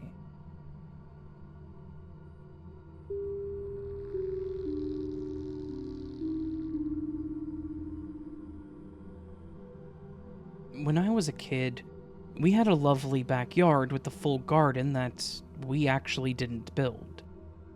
It was all built by the previous homeowner, who had supposedly passed away in the house. My parents kept it all intact. They never really did anything extra with it. They just left what the previous owner had planted and just let it do what it naturally did. It was actually quite pretty, and even being left to its own devices, it would end up being the loveliest little flower bed. To add to this, the previous owner had installed a clothesline around the flower bed, and my mom was old-fashioned, so she believed that sun-dried clothing smelled fresher and felt crisper. One day she asked me to go hang the laundry outside. Normally, this was a chore, but I didn't really mind it. It was almost meditative, so I kind of enjoyed it. But on this day, for some reason, when I stepped outside with the basket of damp clothing, I stopped. I don't mean that I just stopped walking. I mean that I literally froze, unable to move. I got hit with this intense fear, this strange and paralyzing feeling of unease. It was overwhelming. so overwhelming that I almost started to feel like I was going to cry. I tried to keep going, I tried to take a step forward, but I literally couldn't. I was trying to think logically, looking around for a person in the yard that was maybe watching me, thinking about whether or not I'd watched a scary movie or read something that had me in an anxiety attack. Look, I was like 12, so I was just trying to piece together why I was feeling like I was freaking out in the backyard that I had spent countless hours in. At some point, my mother must have realized that I was acting strangely, and just standing there in the yard and staring at nothing in particular, when she had asked me to take care of the laundry. I heard the back door open, and I heard her stepping toward me, and then heard her say, "Hey, Melody, what's wrong? Why are you..." Then she just stopped when she got next to me. I glanced over at her, and I watched as the color drained from her face and her eyes got wide. She felt it too. I remember just looking at the garden, looking for whatever it was that was causing this and asking, "What's going on, Mom?" To which she said, "I don't know. Let's go back inside." She grabbed my arm and pulled me back into the house. We got back inside, and she just stood there staring at that flower bed, looking terrified. I asked her if there was something out there, and she just shook her head, saying that she didn't know. I asked her if she felt what I felt, and she told me that she felt something, but she didn't know what it was. She ended up just throwing the clothes in the dryer, and we didn't talk about it after that. She didn't even mention it to my dad. So, what the hell was that? We never spoke about it at all after that day, but I've obviously never forgotten it. My mom didn't hang the clothing on the line for a couple of months after this, and I think that whatever that feeling was the reason. I know that there was nothing physical there. It wasn't like a creep in our yard or some kind of animal or something. It was just our normal backyard, complete with the pretty flowers in the back, so why were we so freaked out? In the end, I'm chalking this up to something paranormal, because it was not normal. I don't know if it was some spirit in the garden or some weird messed up shared hallucination, but it was horrifying, and definitely something beyond our understanding.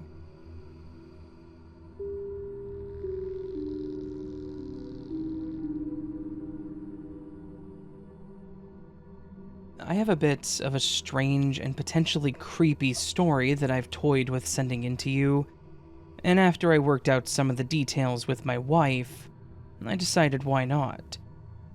The story is about a vacation that my wife and I took a few years back. One that I could probably never forget if I tried. We don't get the chance to really take vacations anymore, because we have a little one, but most of our vacations were fairly normal and uneventful. This one, however, was anything but. After talking about what we wanted to do for some time away, we settled on a quaint little beach town for our vacation. It was a little picture-perfect kind of place, the kind where the houses have all those neat little flower boxes hooked to the windows, and everyone knows each other. We'd rented out this adorable little old cottage off the beaten path, surrounded by woods, and only a couple moments away from the ocean. It was our first night there, and the place was dead quiet. Not the kind of quiet where you can hear the sirens or cars on the highway off in the distance. No, this was that deep and almost unnatural silence. I was sitting on the porch, the cool evening breeze carrying the scent of the ocean to me, with the moon illuminating the woods around us in this pale and eerie glow. It was probably the most soothing and peaceful thing I have ever experienced in my life. We were sitting on the swinging bench on the front porch, just taking in the beautiful night, when somewhere in the distance we heard a soft rustling. Initially, I passed it off as the wind, but then I thought that I saw something. Or rather, saw someone out of the corner of my eye. I turned to the left to look at the edge of the woods, and sure enough, there was a figure that was definitely human-shaped, just kind of standing there still as a statue. It kind of creeped me out. But after a few moments, my logical side kicked in, and I figured that it must just be a neighbor out for a late-night stroll. After a few seconds of them just kind of standing there, they turned to walk back into the woods slowly. And this kind of put me in a weird place mentally. So I mentioned to my wife that I wanted to go ahead and head to bed. She agreed, and that was that. But that wasn't the end of it. The figure became a bit of a recurring sight, seemingly just there late in the evening, just standing on the edge of the woods. The strangest part was that every night we saw it, it would just stand there on the edge of the woods. It never got closer to the cottage or really further into the woods at all. It would just stand there in the same spot until it decided it was done. Then it would turn around and disappear. Honestly, it felt like it was watching us. And as much as I wanted to believe that this was just some person being a creep or whatever, I couldn't really convince myself of it. I remember one night lying awake in bed, the room was feeling unsettlingly quiet. Then, there it was again, that rustling. But this time it was louder, closer. The hair on the back of my neck stood up. My heart pounded as I slowly walked toward the window and slowly parted the curtain. The moonlight lit up some parts of the outside area, but not enough to highlight what I was looking for. As my eyes adjusted, I was able to see that the figure was once again outside, only this time it was closer. It wasn't on the edge of the woods anymore, it was just on the edge of the yard. I couldn't make out its features, but I could tell that it was staring right at me, watching me in the window. I felt that cold dread settle in my stomach. I woke my wife up and we called the local police. I didn't tell them there was some weird creature in the yard. I just told them that some person was creeping around the house. By the time they got there, the thing was gone. They did a quick sweep, and by the end of it, told us that it was probably just a local. Mostly harmless, but definitely odd. He told me that if it happened again, to just yell at them to leave. And if they didn't, then I should call them again. For the last 3 nights there, we were incredibly jumpy, and every single noise would cause me to get those same chills. But the thing wasn't around anymore. I thought that it was seriously gone. Like, they may have been right, and the police presence ended up scaring this person away. On the last night of our stay, I remember waking up suddenly, like some alarm had gone off in my head. I sat up and listened, but it was pretty much just the normal silence. Until I heard what sounded like a slight creaking sound. I knew that creaking. It was the sound that the front step on the porch made when you approached the front door. I jumped up, grabbed my phone, and turned on the flashlight, and I ran down the stairs. When I got down to the living room, there was nobody there. I hit every switch on the way, lighting up all the rooms, but there was nothing in the house. However, when I got to the entryway, my heart stopped. The door was cracked open, like it had been unlocked, opened, and left slightly ajar. I yelled for my wife to call the cops, and I jumped out onto the front porch, but there was nothing there. I stayed outside and waited for the cops to show up again, and I told them about the whole thing. That I'd heard the boards creaking and that the front door was open, and that I thought that it was whoever or whatever had been watching the house over the last week or so. They took the information and told us that they would patrol the area, which was great. except that we were leaving in less than 8 hours. I did not sleep the rest of that night. I just sat on the couch in the living room and watched the window, thinking that this stupid thing had ruined my relaxation. I have no idea what or who that thing was. It didn't really look like it was a human, just human-like. But the police said it was likely someone from the area just being a creep, and I'm certain that whatever it was capable of unlocking and opening the front door. I'm glad that nothing else occurred, that it didn't come upstairs and we weren't hurt or anything, but it was still the most terrifying thing that has ever happened to me. In the end, I'm never going to know what it was, and I am never going to vacation in that town ever again.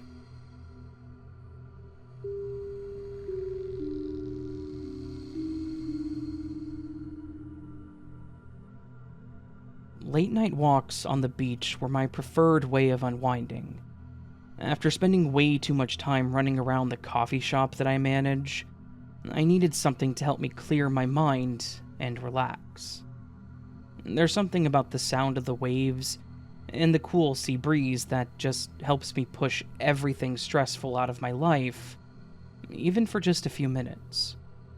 I never walk alone, though. My pup, Jeff Bridges, also enjoys these strolls. Yes, I know that is a dumb name, and no, I will not give you the backstory. Jeffy is the best dog that I've ever had, and I love him more than I love some of my relatives. One particular night, we suited up and went out for our evening walk. It was a really lovely spring night. I remember it was a full moon because I made some dumb comment about Jeffy turning into a werewolf. As we got to the beach, the air seemed a bit heavier than normal. I assumed it was just the air currents or something, or maybe we were going to get some storms. As we walked, Jeffy chased some crabs into the sand, and I laughed at him when he would get too close at them, and then get scared when they raised their claws. I shined my light forward, and I saw something glinting in the sand. My curiosity piqued. I walked over to it and crouched down to see what it was.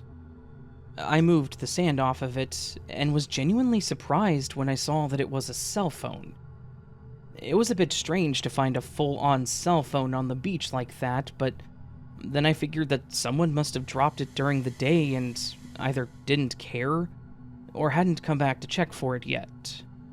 I wiped the sand off of it, and it looked to be in good quality, which lent more credence to the possibility of it being dropped on accident. I pressed the power button to see if it would turn on, and to my surprise, it was already on, and the battery had about 30% left. Thinking that I might be able to identify the owner, I swiped across the screen. No password lock. Lucky me. There wasn't really much on the phone, at least not on the main screen, so I went over to the contacts to see if there was someone that I could call or text to inform them that they had lost the phone. The contact list was incredibly sparse. It was mostly just numbers of businesses and a few names of people. Obviously nobody that I knew. I have to admit that my curiosity did get the best of me, and I clicked on the gallery to see if maybe there was a picture of the owner or something. That's my justification, and I won't accept any other statements on it. There, in the gallery, there was an album at the top that was named simply with the date that it was made, and the date was the same as the day that I found the phone. I tapped on it. There were about 40 or 50 photos in this album. The first few were dark, just shots of the beach, but as I scrolled further in, my blood started to run cold. In the dim light of the pictures, there was a figure that was barely visible at first, but became much more visible as the pictures went on. About halfway through, I could see the figure much more clearly. The man was wearing a mask. Just some plain white mask that covered his face, and in his right hand, He was holding what was clearly visible as a knife. Suddenly, my comfy little beach didn't seem so peaceful. The fact that this gallery was from the same day, that the beach was already dark, and that the battery wasn't dead, told me that whatever happened a short time before I found the phone. I quickly put the phone in my pocket and pulled Jeffy and made my way home. Every few steps, I would hear a slight sound and would jump a bit, looking around to see if there was somebody there, but of course there wasn't. My imagination was running wild. I swear that I was seeing a person holding a knife in every slight shadow. When I got home, I locked the door and took a deep breath, thinking about what I should do. I didn't know if calling the cops to report a found phone was appropriate, but the pictures told me that something probably needed to be done. The other part of me was thinking that this was just a dumb prank. But who dumps a phone worth a couple $100 on the beach for a joke? After thinking about it, I decided that I would just take the phone to the police station the next morning, unsure of whether or not this was a genuine situation. It didn't help that the beach was just outside my window, and I kept glancing out nervously throughout the entire evening. As soon as the sun came up, I headed to the police station and handed the phone to the officers.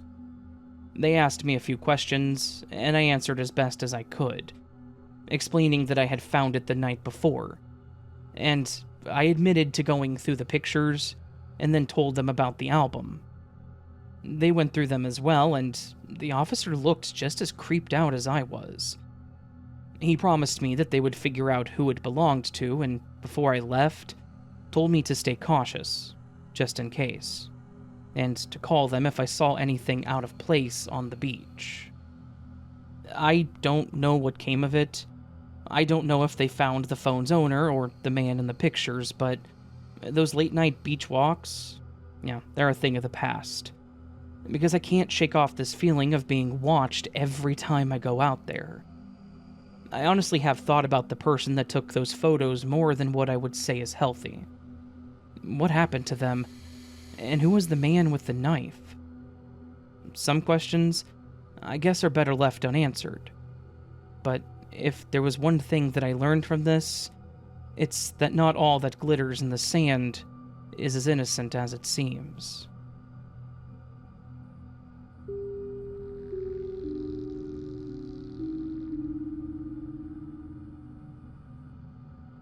So, I wanted to tell you about my niece, Sophie. She's your average 4-year-old girl, all sunshine and giggles, loves unicorns and anything pink. She has a healthy obsession with her dolls, really nothing too terribly out of the ordinary. She loves spending time with Aunt Marie. That's me. And I adore her, so we've had a really good relationship from day one. Well, one weekend, my sister and her husband wanted to take a little road trip. A sort of mini vacation, if you will. They asked me if I was willing to let Sophie stay at my place for the weekend, since they were going to be going to an event that they couldn't bring her to. And I was more than happy to do it, having a soft spot for the kiddo. So, Friday night came around and my brother brought her over with her stuff, told me that she was excited about the whole thing, and after a bit of chatting, they thanked me and headed off. That first night was a blast. We had ice cream, played with her dolls, watched a bunch of cartoons, and played Mario on the Wii for way too long. The whole 9 yards. It wasn't until that next morning that things took a bit of a turn for the weird. We were having breakfast when Sophie suddenly looked up from her waffle and said, "There's a man outside." I almost choked on my food and asked her what she meant. From where she was, she couldn't even see outside. She turned and pointed to the sliding glass door in my backyard and said, "Outside." Keep in mind, I live in a small apartment complex, and the only thing outside was my small patio area, and then a street with some businesses on it. I walked over to the door and looked out into the back area, but there was literally no one there. I reassured her that there wasn't anyone out there, and that she may have just thought that there was a man outside. But she was insistent. "He's out there. He's standing by that tree." Her voice was dead serious. I looked again, straining my eyes to make out anything. There were trees out there about 100 yards away or so, but I saw no sign of any person. I told her that there was no one out there, and told her to go back to eat her waffles. As the day went on, she would not let it go.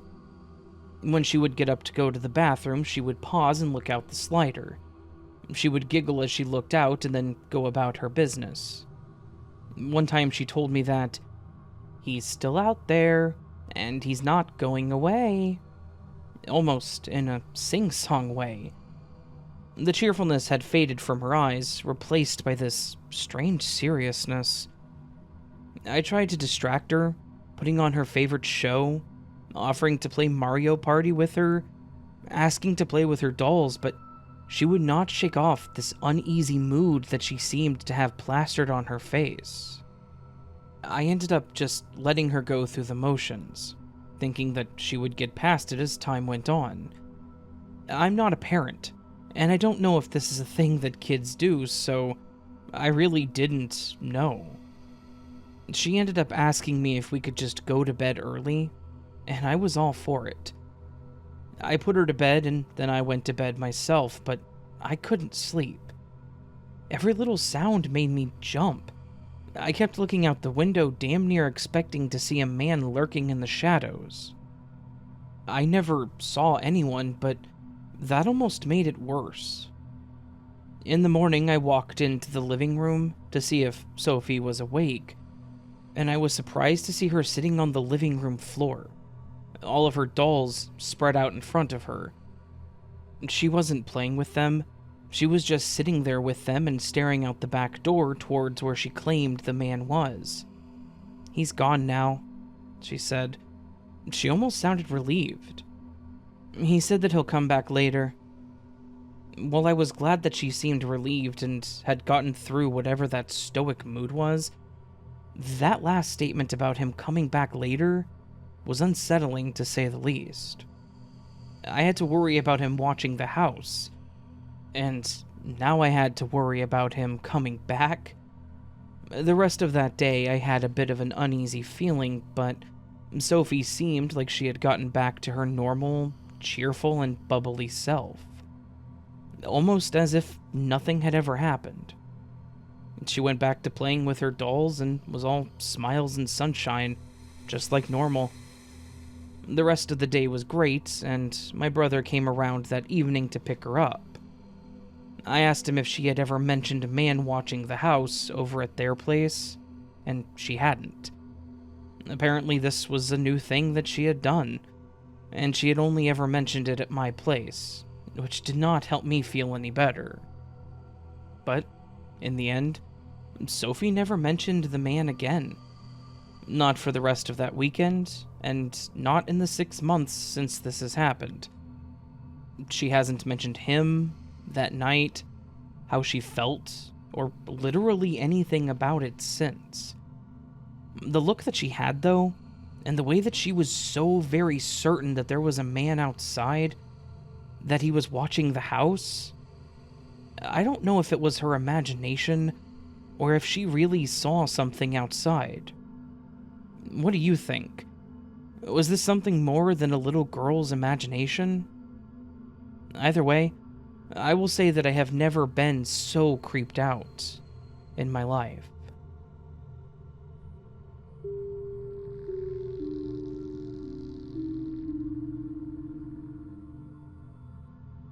I work in tech support for a local internet service provider.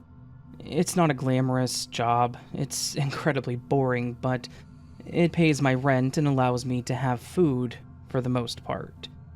So, it's the job that I've done for about 5 years now. The office is one of those old buildings that they've tried to modernize, but you can still feel that age in the bones of the place. Like, some parts of it still feel like they're from decades ago, no matter how much they paint over them. Creepy, right? On one particular evening, I was working the late shift. We were 24/7. Troubleshooting for a particularly irate customer whose internet had been going in and out all day. I was walking her through the standard procedures. Okay, well, let's unplug the modem and wait for 30 seconds. That kind of stuff. When something caught my eye. I was in the middle of giving some instruction when my skin started crawling, and the hair on my arms stood up. I swear that I saw what looked like a person walking past my desk. You may think, yeah, it's an office, that's entirely possible, but the overnight shift is the most bare-bones staff possible.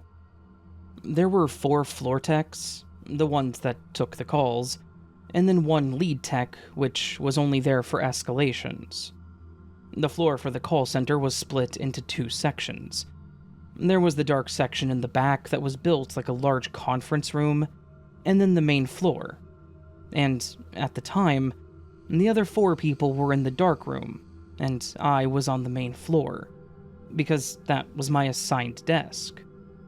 If any of the other techs needed to go to the restroom, the break room, or even leave, they wouldn't pass me. They would have walked on the other end of the building. So there was no reason for someone to have walked behind my desk. I shook it off, rubbed my arms to get the hairs back down, and finished up the troubleshooting with the customer.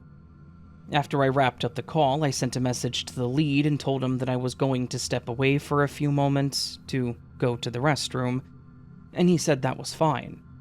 So I locked my system and stood up. As soon as I stood up, I heard a loud thud to my left, and I swear I jumped a foot in the air. I quickly turned to see what the hell it was, and about 2 desks down from me, the monitor that was on the desk was now lying on the floor, and the chair was knocked over. The lead ran up and asked what had happened, and I just shrugged like, I have no idea. He saw the chair knocked over and the screen lying on the floor and asked if I did it. I said that I hadn't even gone over there and that it wasn't me. I went over and picked up the chair, and I grabbed the monitor, which was unfortunately busted. I told him that it was messed up, and that it was going to need to be replaced before the person that sat there got in the next morning. He said that he would let the head managers know, so they could get it all figured out the next morning, and told me to go take my break. I went to the restroom and then went over to the break room to get some coffee to help me get through the next few hours of doing nothing. The office was deathly quiet, with literally the only sound filling most of the empty space being the humming of the break room vending machine. I was pouring my coffee and I got that same chill down my spine, and once again the hairs on my arms stood up, and I felt incredibly cold. I shivered and finished getting my coffee as quickly as I could because I was feeling incredibly uncomfortable. When, out of nowhere, I heard someone whisper, "Sorry if I scared you." I don't mean like a slight voice in the room, I mean right in my ear. I once again jumped and ended up pouring coffee all over the counter because of it. I spun around to go off on whoever had just scared me, but there was no one there. I cleaned up the mess and poured a new cup of coffee in record time, and I nearly ran back to my desk to get my headset back on so that I could ignore whatever was going on. I will say that the rest of my shift was uneventful, thankfully, but it wasn't the last thing that happened in this series of events. In fact, it actually got a bit creepier, and rather saddening. When I showed up for work the next day, I noticed that the lead manager was still at his desk, and he called me over to his office when I came in. Usually, these kinds of things are not good. They typically mean you're getting fired. But he told me that I wasn't in trouble or anything, and he wanted to inform me about something that had happened to one of my coworkers. I was a bit confused, but I sat down and listened. He went on to tell me that Ronnie, one of the guys that worked there, had been found dead the night before. I was shocked to hear this. Ronnie was one of those guys that everyone knew. The dude was an absolute gem of a coworker. He was actually a part-time stand-up comedian, and he was charismatic as all get out. He mentioned that his death had looked like an accident, and he mentioned that the center was offering therapy if anyone needed it, because people were taking this pretty hard. He also mentioned that they were running a fundraiser for his family to cover any expenses, and talked to me about how to donate if I wanted. I thanked him, told him that it was incredibly saddening, and we spoke for just a couple of minutes about things, and then I went to my desk to start my shift. When I sat down, I paused for a moment. I just paused and thought about the prior night. The night that Ronnie had actually passed away. And I glanced over at the desk with the monitor and the chair that had randomly been knocked over, and I'm sure you're seeing where this is going. That desk was Ronnie's desk. On the night that Ronnie died, I had experienced some weird and chilling paranormal-like events that included his desk. And I can't shake the possibility that it was Ronnie's spirit. I don't know why his spirit would come to the office, but something about it just felt off. I don't know, it was just too coincidental. It kind of creeped me out. Like, a lot. I considered moving to the day shift after that to avoid the creepy darkness of the building, but in the end, I figured that it probably wouldn't happen again. And if it did, I would just assume that it was Ronnie. I hope that he found peace, and that his spirit wasn't stuck here, because I couldn't imagine being forced to haunt your place of employment for all of eternity.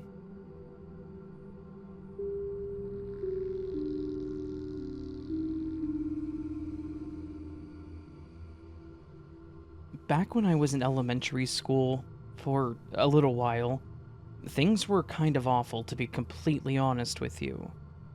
For most people, those days are just fun and learning, making new friends, and enjoying being a kid. Unfortunately, my elementary school career, I guess you could say, was marred by one boy, Jake. Jake was a towering figure, at least when I was 9. He was 10, but was in the same grade as me, and he was fairly well known on the playground as the biggest bully ever. I feel like all schools have that kind of legend. A bully that pushes everyone around, but for some reason no one wants to do anything about them. Jake was, as I mentioned, 10, in a class of 9-year-olds. You can assume why. He'd been in trouble randomly here and there, but for the most part, the adults just turned a blind eye to him. He would push someone down, make them cry, do anything to cause other kids pain, and it would always be just an accident. And they would just ignore him. Most days, I did everything I could to remain invisible to Jake. He was like a T-Rex. If Jake didn't see you, he wouldn't target you. But unfortunately, my luck didn't hold, and my card was pulled. He would follow me into the bathrooms and make fun of me, punch the doors in the stalls, throw his threats at me while staring at me through the crack in the door. He once yanked my backpack so hard that he almost dislocated my shoulder. One time when we were going out to recess, I was running out the door and he shoved his foot out to trip me, making me slam face first into the concrete, giving me a major scrape on my face and breaking one of my teeth. Thankfully, it was a baby tooth, so it wasn't a permanent break. But then something changed. There was a new kid named Tim that joined our class. I remember Tim as being an incredibly charismatic kid, and on his first day he told me that he loved my t-shirt. It was Spider-Man. It was my favorite shirt. I was kind of starstruck when this new kid gave me a compliment. Look, I was a simple kid. Tim was also 10, and was somewhere in the middle of my size and Jake's size, and we became pretty good friends pretty fast. Because I had a friend around me more, I think Jake was a bit hesitant to do anything for the most part, until the day where things came to a head. It was recess time, and after the whole incident with me landing on my face, I had made it a point to exit the building slowly and pay attention to my surroundings, to make sure that he couldn't get to me. But Jake was a predator, and he was watching me like a hawk that had spotted a tiny field mouse minding its own business. He caught me, cornered me, and based on his face, I honestly thought I was going to get a beatdown. At some point in my getting cornered, Tim must have seen what was going on, and he made the decision to intervene. He stepped up to Jake and shoved him off of me, telling him to leave me alone. Jake's face twisted into a snarl, and I watched him as he balled his fist up, and he held his stare on Tim. Tim started yelling at him about how stupid he was, how weak he was, insulting Jake to the point that I could see the tears starting to well up in his eyes. Tim kept going, kept talking smack on this other boy. I'm assuming that he thought that exploiting Jake's low self-confidence would get him to break, get him to walk away. I don't know why he thought this. I'm guessing he just assumed it would work. Some sort of reverse psychology. Bully the bully and the bully will stop, or something. Then he said something to the effect of, "I bet your dad doesn't even love you." I don't think Tim expected what happened next. Jake apparently was not the type to take this kind of comment sitting down. He wasn't going to cower, and he wasn't going to take it. I watched as Jake lunged at Tim, his face bright red.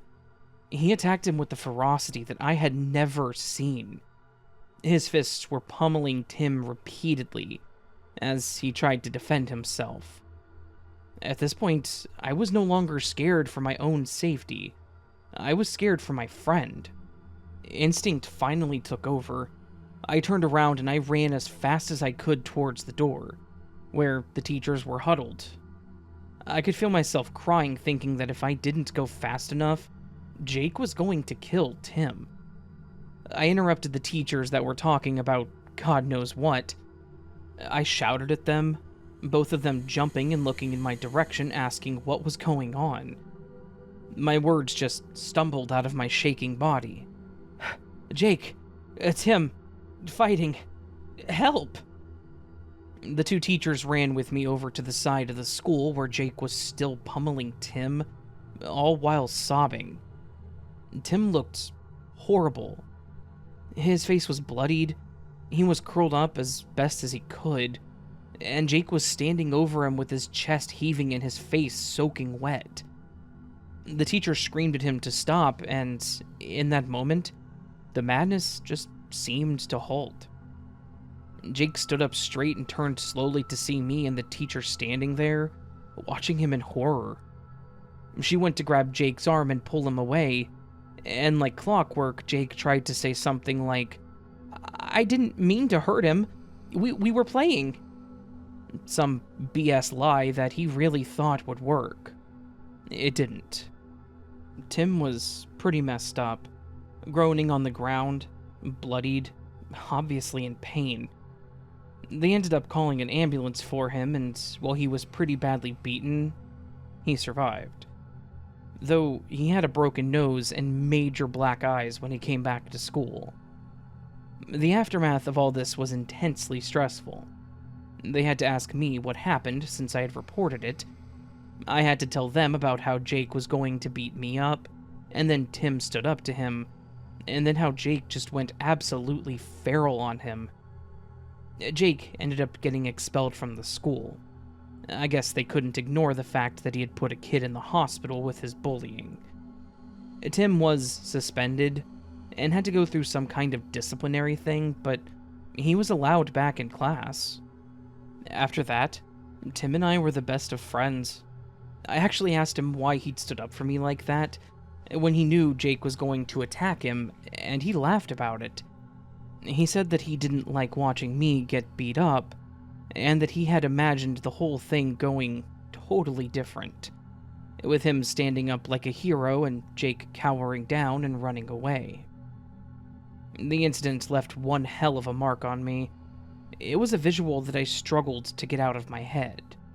I'm glad that Tim was mostly alright, and that the school finally did something about the class bully. And I'm even more glad that I never saw Jake again.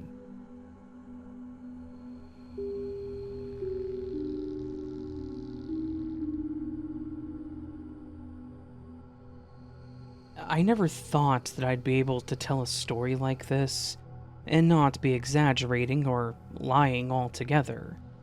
But I assure you all that word for word, what you are hearing is a genuine retelling of an incredibly eerie experience that has been ingrained in my mind. I've experienced a lot of horrifying things in my years, but all of these are moments that life deals people sometimes. This, however, I just cannot seem to wrap my head around, no matter how much time passes by. When I was somewhere around 7 years old, I had recently been into collecting dolls. I loved the ones with the pretty hair and fluttering eyes that were big enough to hold in your arms. The very first one I got, I picked out myself. She was a preppy pink ballerina that I proudly named Ivy. Within the first month or two, I brought her over with me to visit my grandparents for the week. All was well, and I couldn't have been happier with my new toy. That's when things began to get strange. I would be out in the living room playing with Ivy and leave her to sit in one of the chairs. We would go out to shop for groceries or something of the like, and I'd come back to find her in a vastly different location. Sometimes sprawled out, or positioned as if she was mid-task in somewhere like the laundry room or kitchen. My grandparents refrained from saying anything for a while, as we all sort of collectively assumed that it was just a coincidence, or, even more likely, we had imagined the whole thing. It began to get more and more unsettling as we left several more times to come back to the same thing. It was getting more noticeable each time. Things like this started happening on an even quicker time scale as well, where, in a matter of minutes of leaving a room, Ivy would have her arms raised up by her head, when I specifically remembered having them down. I wanted to be big and strong, but I was scared. I didn't want to be dismissed or called silly, but I couldn't do it any longer. I went to my grandma, who turned out to be pretty chill about the whole thing. I asked her what I should do. She told me to keep pushing the doll's arms down so I could know for a fact that something was happening. So I did. They continued to move up time and time again. The general vibe in the household grew heavier in mere days. Things felt tense, stressful, as if we were always checking behind our backs. This was nothing but the beginning. More significant events started happening. My grandpa went for a nap in the bedroom at one point. I stayed in the living room with my grandma watching TV. I had stopped paying attention to Ivy at that point, as she lay face down on the couch. That was until my grandpa came back, restless, in about an hour, saying that he kept being jolted awake by something, and that his face stung a bit. We then found Ivy on the floor next to a fly swatter. It was like she had teleported, and I just can't explain it. I imagine that some of you must be thinking that this was some sort of practical joke played by my grandparents, which it wouldn't have been unheard of in the slightest. The thing is, that doll was left entirely alone and untouched in every scenario. I've considered every possible explanation as I've gotten older, but we've come up with nothing in all of these years. We absolutely would have seen him leave the bedroom, walk in front of us, pick up the fly swatter, and go back to the bedroom to stage the whole thing. It was just us three and the doll in the house. And my grandma never left the room either. My grandpa seemed to have genuine distress in his voice, and as a heavily superstitious person, he was quite upset with the whole thing. He wanted Ivy gone. Occurrences like this kept happening over the next day or two. The true boiling point was on the final day of my stay. I'd had enough, and I put her away in the spare bedroom. I vividly remember how I had her positioned. Arms down, on her back, tucked under neatly made covers. The light was turned on. I left the room and I shut the door behind me. A few seconds later, not even having walked away yet, I felt compelled to double check. It's like something was urging me to take a look, so I did. I shouldn't have. The room was dark. The covers had been pulled back, and Ivy lied on her side, one arm outstretched towards the light switch. I didn't bother to interfere that time. I noped the hell out of there, and luckily was able to lock the door from the outside. That night, I dreamt that I was dancing with a life-sized Ivy. She didn't speak, and she remained unblinking until her gaze shifted towards me, and she uttered the words, "I'm always watching you." I was immediately shaken. I began to cry, and now my angry grandfather threatened to throw that thing straight onto the freeway. I sobbed and begged him not to. I loved my doll. I really did. And I only wanted to have fun together. Everything was so wrong.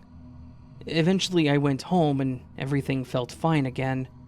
The house always brought out the worst in just about everything, whether it be people, appliances, or paranormal activity. Fast forward a bit and they've been moved out for many years. I got over the experience fairly quick, but I never forgot what happened that week.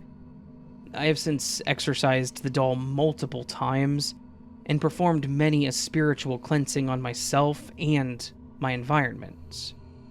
I had a lot of familial issues as a child that I won't get into here, but everywhere I went was just absolutely writhed with negative energy. I haven't had any problems with Ivy since then, and I now plan to give her and all the other dolls that I have acquired over the years to my younger sister when I get around to visiting. We have quite a bit of an age gap, as she was born when I was a teenager and has a different father, but we've always had a close relationship. I'm glad that I have a bit of life experience behind me as I watch her grow as a little girl. I wish the best for her, and I truly hope that I'm making the right decision handing down my most prized yet troubled possessions as a child. I was chilled to my core that week at Grandma and Grandpa's, and I don't think that I'll be able to look at any seemingly mundane object the same again.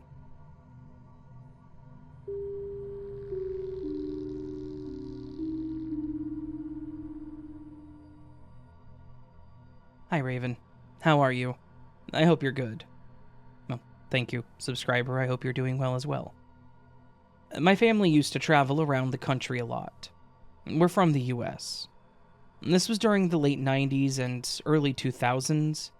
My parents had us stay in an RV, in tents, in motels and hotels, anything and everything because they wanted us to be well-grounded and get a chance to see the country.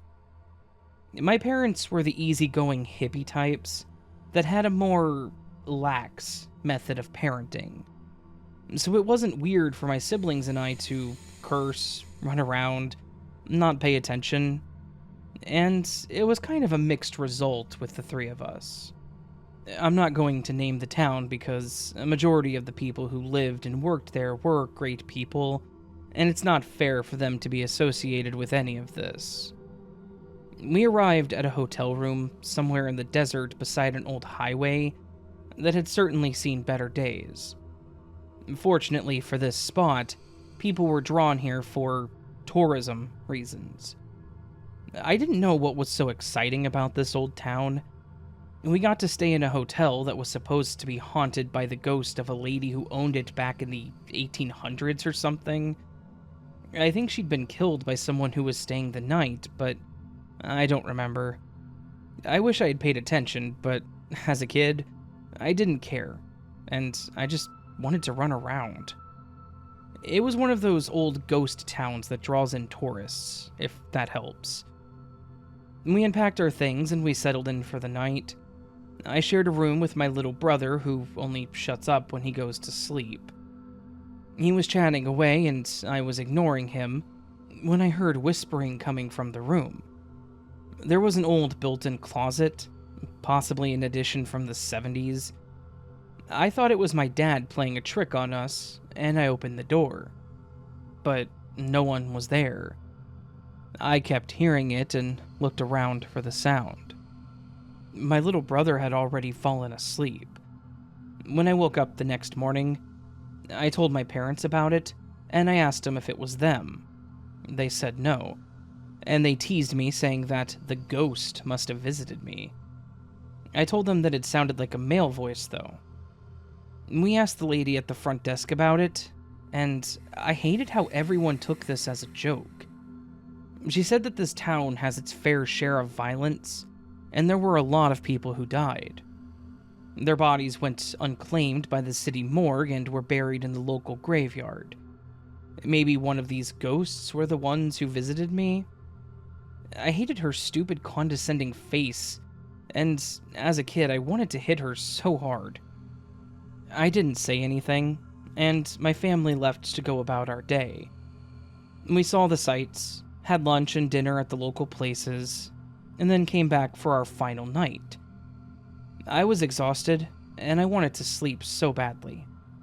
I didn't care if there was a ghost in my room. I walked up to my room and saw that housekeeping had given us clean sheets. I started to change my clothing for bed when I noticed what looked like a red light on the wall that I hadn't noticed before. I got up off the bed, walked over, and stared at it. Now, around the room were random antiques to add realism, I guess, to the history of the place. I moved the wooden dolls out of the way and discovered that a camera had been placed there. The camera was much larger than the ones today, obviously. My brother and I hadn't damaged anything in the room, and we only had a little bit of conversation. We were mostly quiet. Nothing to warrant a camera, and especially not somewhere where two minors were changing. I ran into my parents' room, told them what happened, and I practically dragged them into my room to show them what I was talking about. My parents are normally incredibly easygoing people. Live and let live is their motto. But this made them incredibly angry. They asked us to call the police, and they took the camera. A report was made, but ultimately no one knew who had placed the camera in there, nor why. We stayed in our parents' room because we didn't have any other options, and we left as soon as we could. I think my parents just wanted to get us home to where we would feel safe. My parents actually changed after that. They became a lot less trusting of strangers, and they wanted to know what we were doing way more often. We also didn't go on as many family trips like we used to. I changed too. I actually check rooms for cameras now whenever I go anywhere. But that was my experience, Raven. I'm sorry that this wasn't that long, but I hope that you and your listeners can all enjoy it.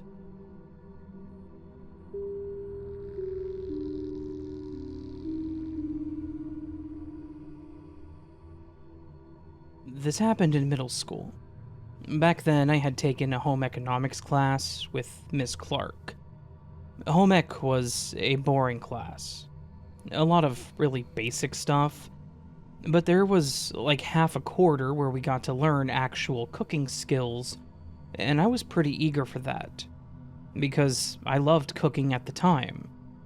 Ms. Clark was a stern and older woman, but was honestly more bark than bite. And while she would yell at the students, she would typically never follow through with any of her threats. And maybe if that weren't the case, then this all wouldn't have happened.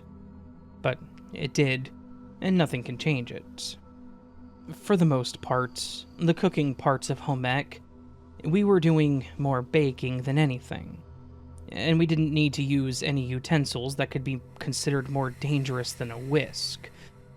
However, during this particular week, one of the lessons was knife safety, and we had to use larger knives to cut and chop vegetables. We were divided into groups, and we had 4 stations that were each assigned with their own recipes. I was in a group with Tommy, a girl named Emma, and Troy. Now, Troy was a bit of an oddball. He was actually the class clown, always doing stupid things to seek attention, but his antics would often go beyond what was normal or safe. He would push things further and further until he actually got in trouble because he thought it was funny. In most cases, it was annoying, but not a huge deal. In this situation, however, it became a major problem.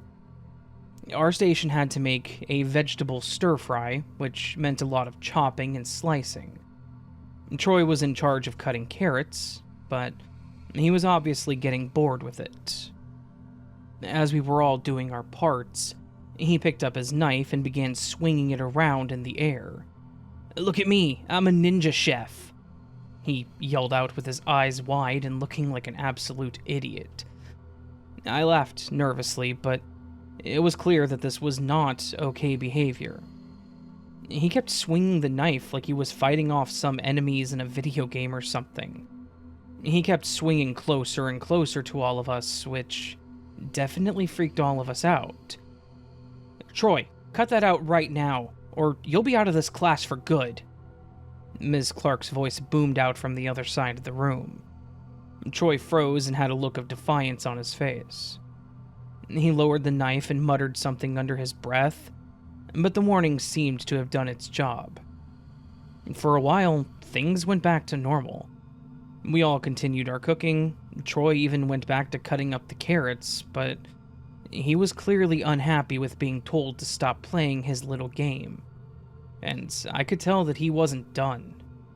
The second that Ms. Clark turned her back and was assisting another group, Troy grabbed the knife again and he starts swinging it around again, making what I guess were ninja noises. This time it really wasn't funny. It was downright terrifying. As if in slow motion, I saw Emily walk past Troy, her back turned, and she was completely unaware of the danger. Troy's arms swung wide, and then the unthinkable happened. The knife connected with Emily's face, and more specifically, her eye. A scream ripped through the room, causing everyone to jump. Emily's hand flew to her face, blood running in between her fingers. Chaos ensued. Miss Clark rushed to Emily's aid, her face pale and her hands shaking.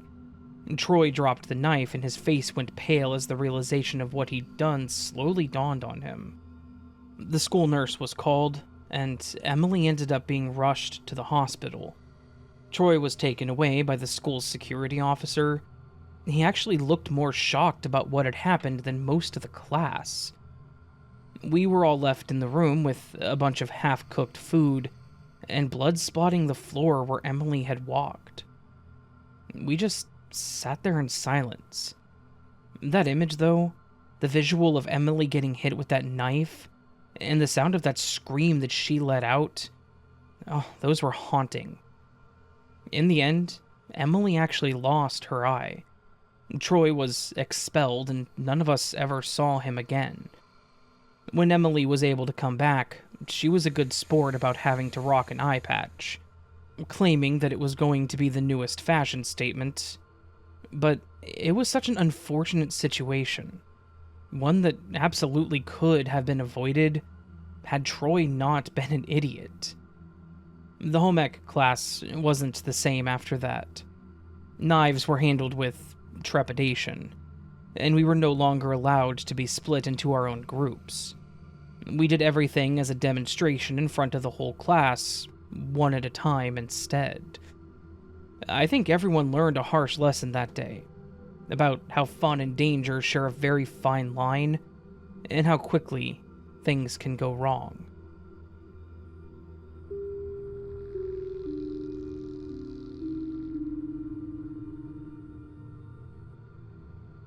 I used to work the late shift for a drugstore that was open until 1 in the morning, and I hated every second of it.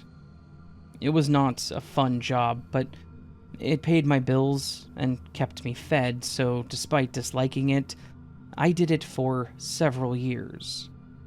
My duties were super simple: run the register, help the customers, stock the shelves. Nothing too crazy. Well, minus the photo desk. We all hated the photo desk.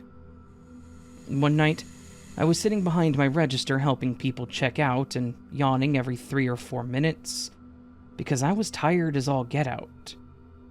I remember my manager Phil came over to me and told me that he needed me for a second, which was never a good thing. Phil was a gruff guy, super monotone and emotionless, but he was an okay manager. Usually when he said he needed to talk to someone, it was to reprimand them, and I assumed he was going to get on to me for yawning or something, but he didn't. He pointed toward the wall mirrors where we could see a young woman standing. She was small, probably not even 5 foot, and thinner than what I would say is healthy. I watched her in the mirrors and noticed that something definitely seemed off. She was a bit too twitchy, if that makes sense. He made a comment about keeping an eye on her because he had a bad feeling. I tried to act casual as I watched her, glancing over at her, sneaking quick looks to see if I could catch her doing something. She seemed incredibly nervous, and was darting around to different aisles, seemingly at random, doing her best to keep her back to us. Phil was definitely right. Something was up. A few minutes later, the woman made her way over to my register, holding nothing more than a 2-liter of Pepsi. I stared at the soda and then looked at her. Her hair was wiry and her eyes looked nothing short of empty. She had very dark circles around them. She looked more tired than I did. Before I finished ringing up her one item, Phil walked out of one of the aisles and approached the woman with his arms crossed. He said, "Hey, I saw you put that makeup in your pocket. You need to either pay for it or leave it on the counter." I remember that his voice was loud, and it echoed, which is probably the most emotive I had literally ever seen Phil. Instantly, things turned from mundane to absolute chaos. The woman shook her head no at him aggressively. Phil reached his arm out to grab her bag. Admittedly, this is something that we were told not to do, but Phil was my manager, and I wasn't going to tell him to stop. As soon as he reached his arm out, this woman lunged at him and sank her teeth straight into his forearm. Phil screamed in pain and surprise, trying to pull his arm back, but she kept her grip on him for several more seconds. She then released him, let out what I can only call a bone-chilling screech, and bolted out the door into the darkness. Phil staggered back, clutching his now bleeding arm and staring at me like, what the hell was that? It was a gruesome sight. He was bleeding really bad, and you could clearly see the imprint of her teeth. I remember that I started feeling nauseous while staring at him. I called 911 immediately. My hands were shaking so much that I almost dropped the phone. The paramedics arrived in only a few minutes, and they rushed over to Phil to wrap his arm to stop the bleeding, and they said that they needed to get him checked out and tested because there was a chance that she could have given him a disease. The police also arrived, asking me what happened. I almost wanted to tell them that Phil was bitten by patient zero and that we were about to witness the damn zombie apocalypse. That's how surreal it all felt. Honestly, who expects a woman to bite someone over some stolen drugstore makeup? They took a look around, made some notes, asked about camera footage and all that, but I think they were as baffled as I was about this whole thing. Phil ended up needing stitches to patch his arm up, and I'm sure they had to give him a rabies shot too, just in case. Poor guy was incredibly shaken up about the whole incident, but can you blame him? After that night, he was a lot nicer to people, which I guess is the silver lining to having your arm ripped into by some crazy woman. And me? I was left with a creepy story and a new disdain for the night shift. Oh, and I avoided the cosmetic aisle at all costs, just in case. And though I've moved on from that job, the memory of that night, the visual of her latching onto him, and that horrifying screech that she let out before running away, it all still sends major shivers down my spine.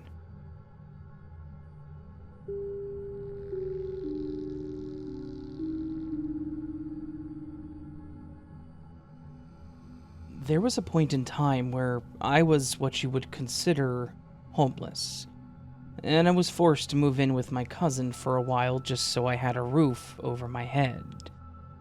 It wasn't ideal. I didn't want to do it, but they were willing to offer me their spare bedroom downstairs, and as long as I helped out around the house and occasionally watched their son Jonah, I could stay with them until I got back on my feet.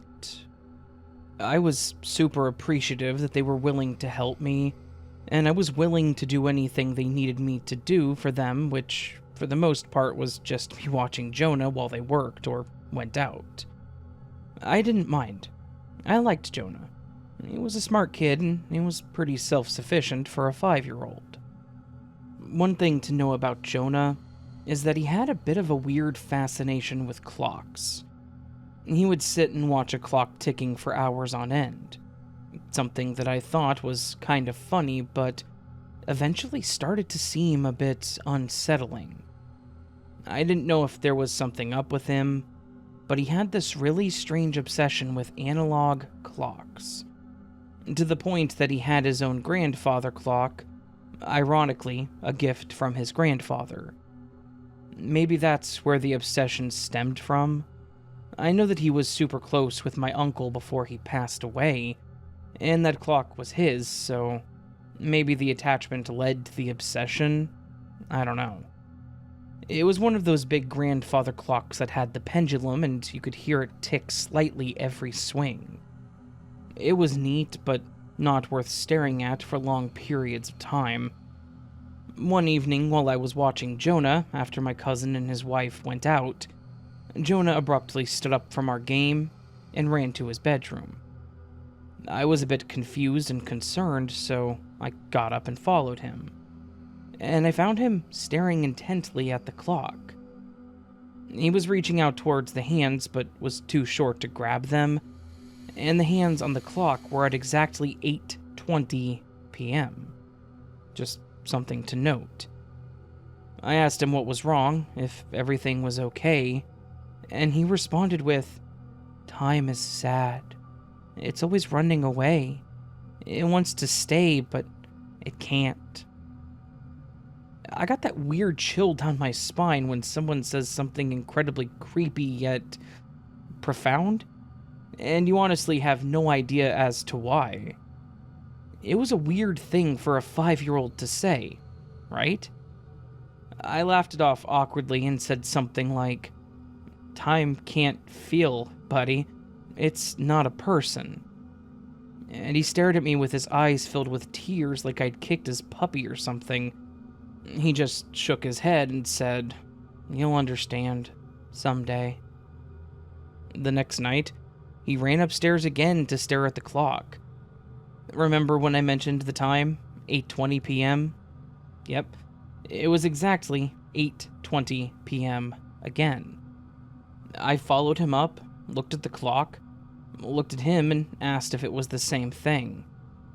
He just scoffed again and said, "You still don't understand?" I told him that I didn't, and he seemed so disappointed in me. There's nothing more disheartening than a 5-year-old being disappointed in you for something that you can't understand at all. This became a frequent ritual for him. On nights when his parents weren't home, he would run upstairs to stare at the clock for a few moments, and it was always at 8:20 p.m. He would always have the same reason. Time was sad that it couldn't stay. When I finally realized that he was only doing it on nights that his parents weren't home, I decided to see if I could get some information from them about it. I mentioned how he would always run up to the clock and how he would make the comments about time being sad, and they were as perplexed as I was. They knew that he loved the clock, and they'd known that he'd seemed a bit weirdly obsessed with it, but neither of them had witnessed this behavior. I asked them if 8:20 was of some significance, as that was the time that he would always do it. My cousin's wife turned pale, like something had clicked. She told me that Jonah was born at 8:20 p.m. on the dot. Not a minute earlier, not a minute later. She even pulled out his birth certificate to show me, and sure enough, it said 8:20 p.m. This was a really weird coincidence to have to deal with, and I kind of hit a wall with it, thinking it was just a quirky thing that he did, and that there was no way it had any connection to his time of birth. As time went on, Jonah's obsession with the clock kind of faded.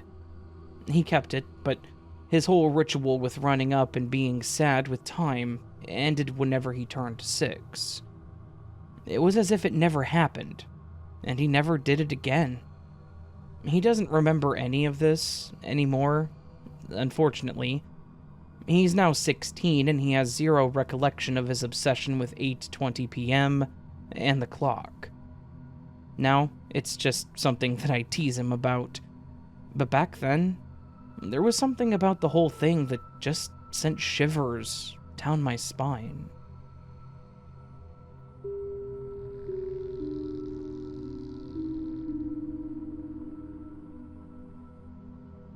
I've heard a few people on here talk about some really crazy stuff that happened to them while they were working retail, so I thought I would throw my hat in the ring. I used to work at a small grocery store chain for a few years.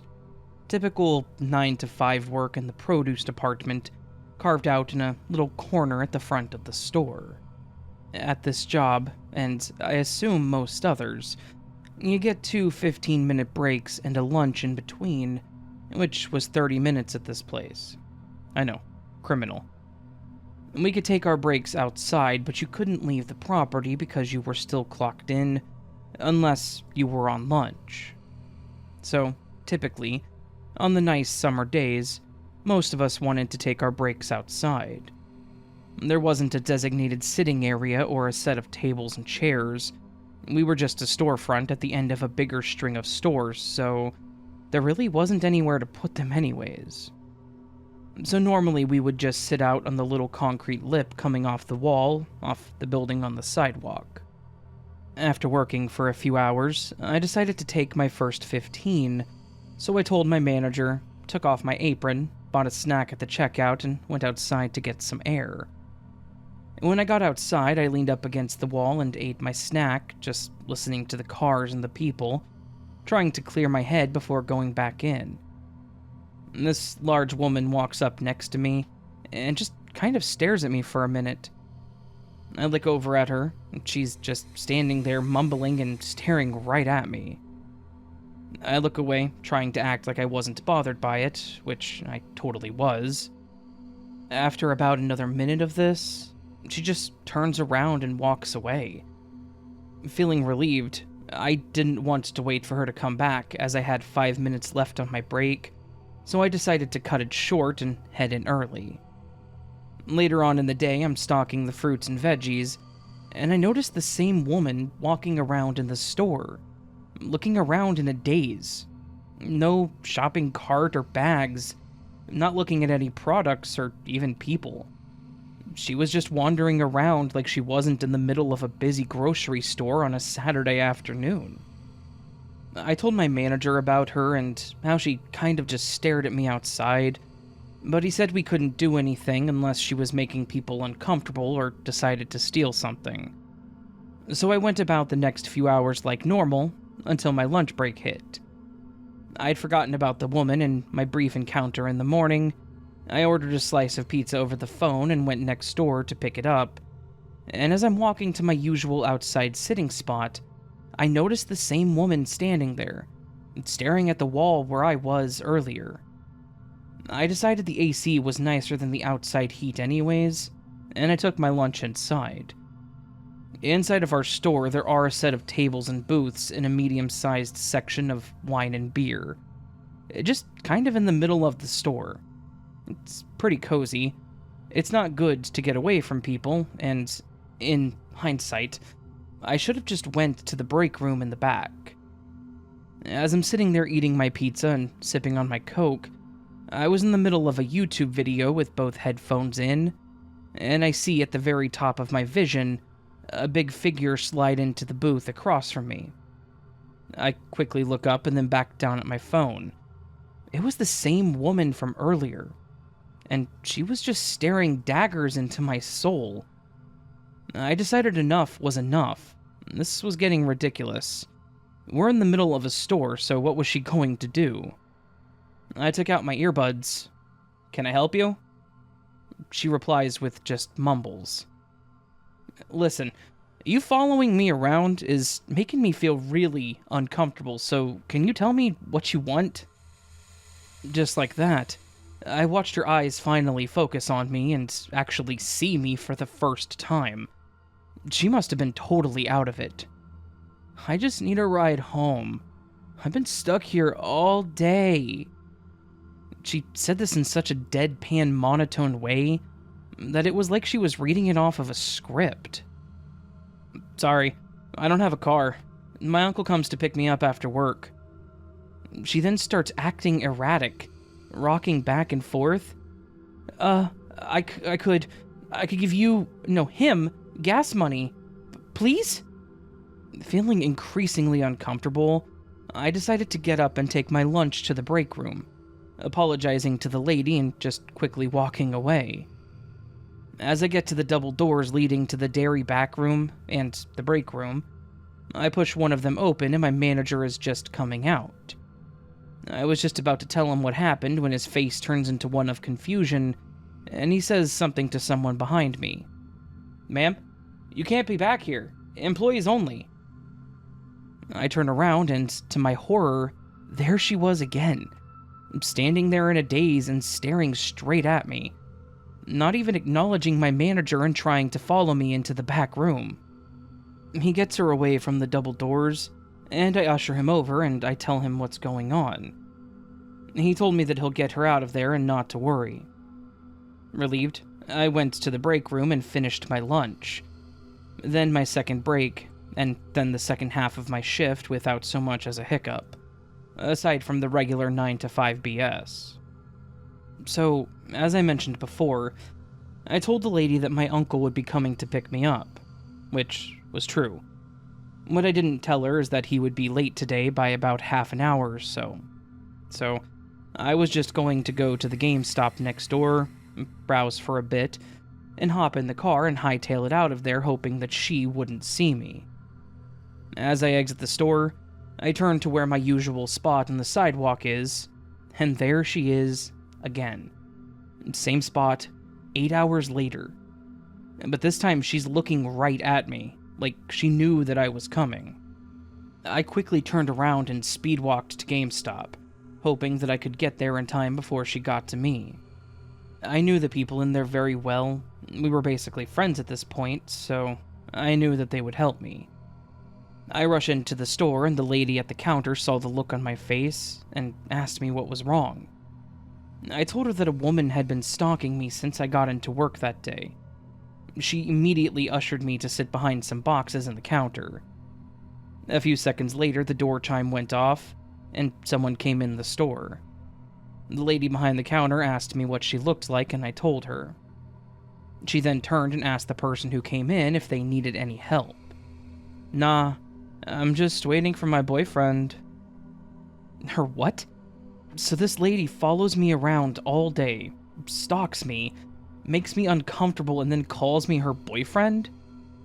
I sat there for what felt like hours, and then finally the door chime went off again and she left. I stayed there for a few more minutes just to make sure she was gone. When the lady was sure that I was safe, she told me the coast was clear. Just then, my uncle pulled up outside and I hopped in as fast as I could. I looked around as we were driving away, and I saw the lady in that same spot from earlier just staring at the wall. A few weeks later, I actually saw an arrest warrant on Facebook from my local police department. My heart dropped as I saw the picture of the same lady with that same blank stare. She was apparently wanted for robbery and attempted assault. I'm so thankful for that lady at GameStop and my manager because I have no idea what would have happened to me if they weren't there.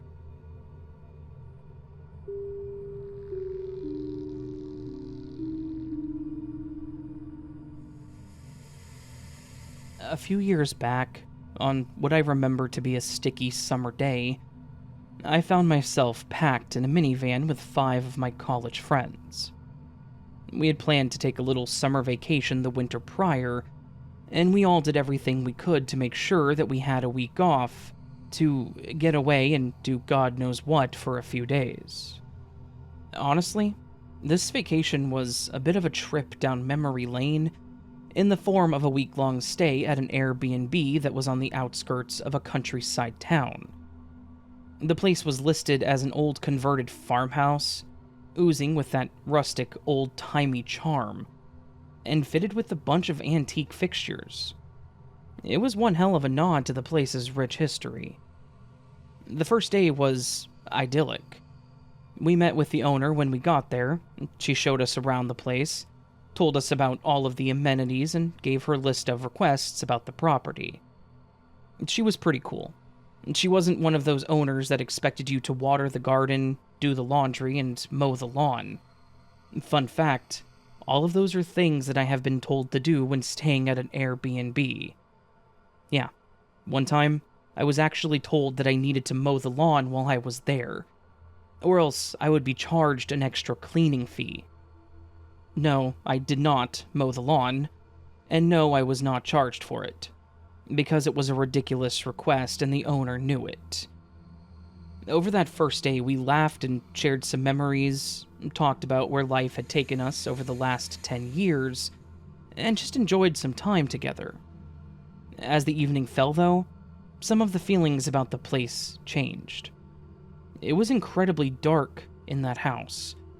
The installed lights were a bit too far apart, and as it was an old farmhouse, there were a lot of spots that just seemed way darker than normal. In spite of this place being antique in its style, we wanted to order pizza for dinner, just get some modern joy in the place. When we went to order, I reached for my bag to get my wallet, and, strangely enough, it was gone. I poured the contents of my bag out, and it was not there. I kind of freaked out a bit, trying to figure out what would have happened, when one of my friends made a comment about whether I had forgotten it at home. I hadn't needed it yet, so it was possible, but that wasn't really like me since I'm a super organized person. I said that may have been the case and just apologized, and one of the other girls said that she would buy the pizza. We got our dinner, ate, and then we all just sat on the couch watching TV for a while. I was completely distracted about the wallet thing, thinking that I really didn't believe that I had left it behind.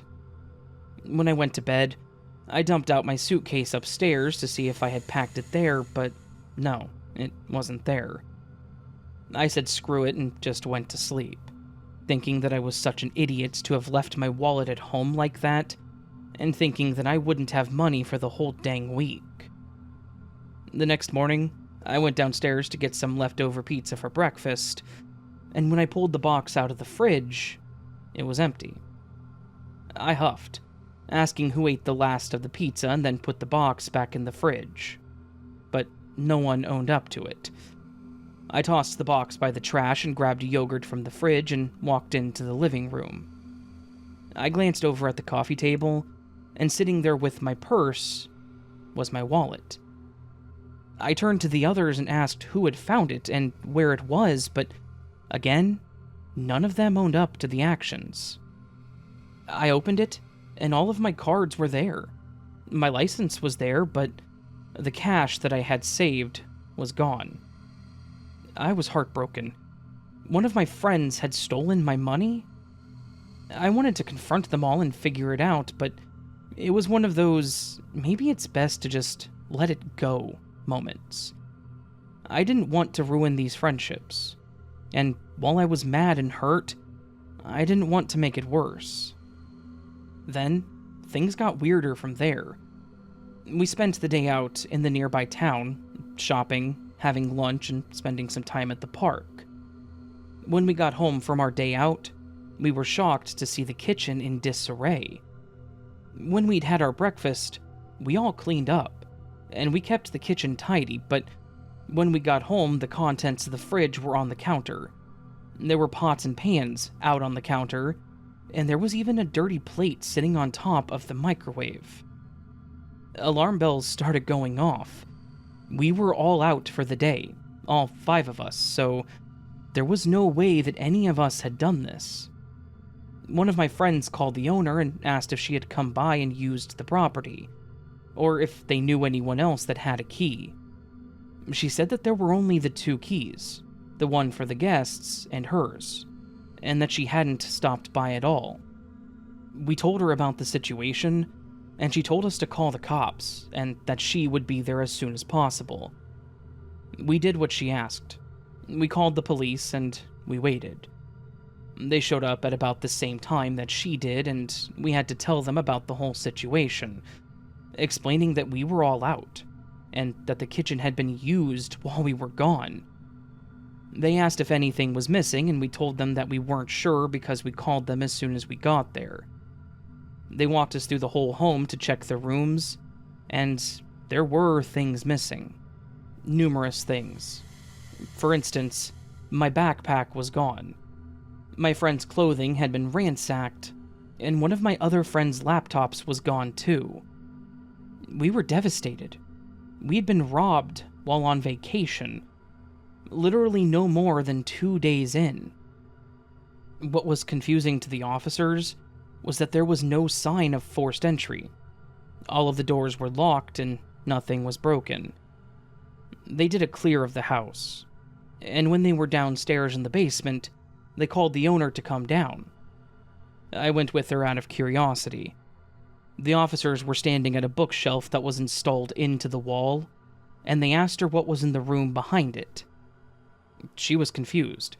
She said that there wasn't a room behind it, and the officer pointed out the handle on the inside wall of the shelf, saying that it looked like it was for a door. Sure enough, there was a small metal inset handle, one that was easy to miss, but was pretty clearly there to grab and to pull. She was as shocked as I was. The officers told us to step back just in case, and they pulled the shelf. Sure enough, it clicked open, and they pulled it open.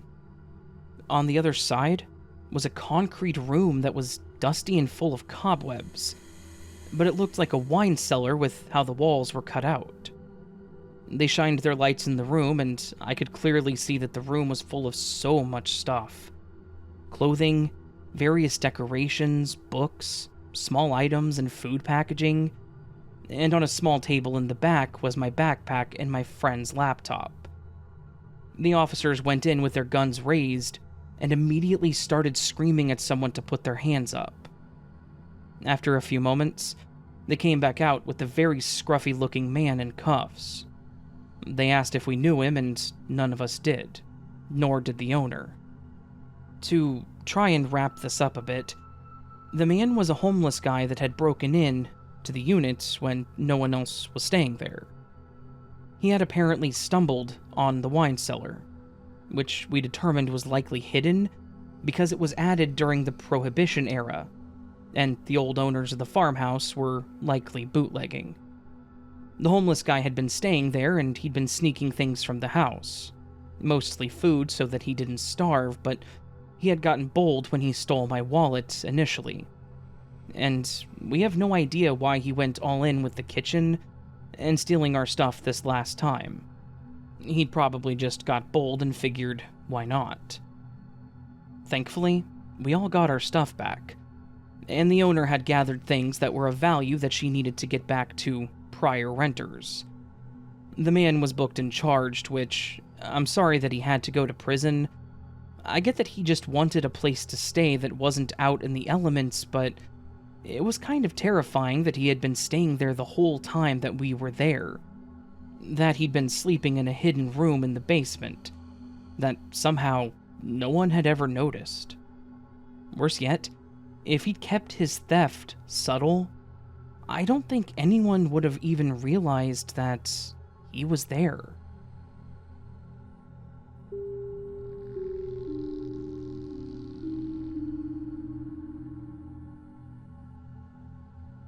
I have a strange but scary situation that happened to me back whenever I was 13.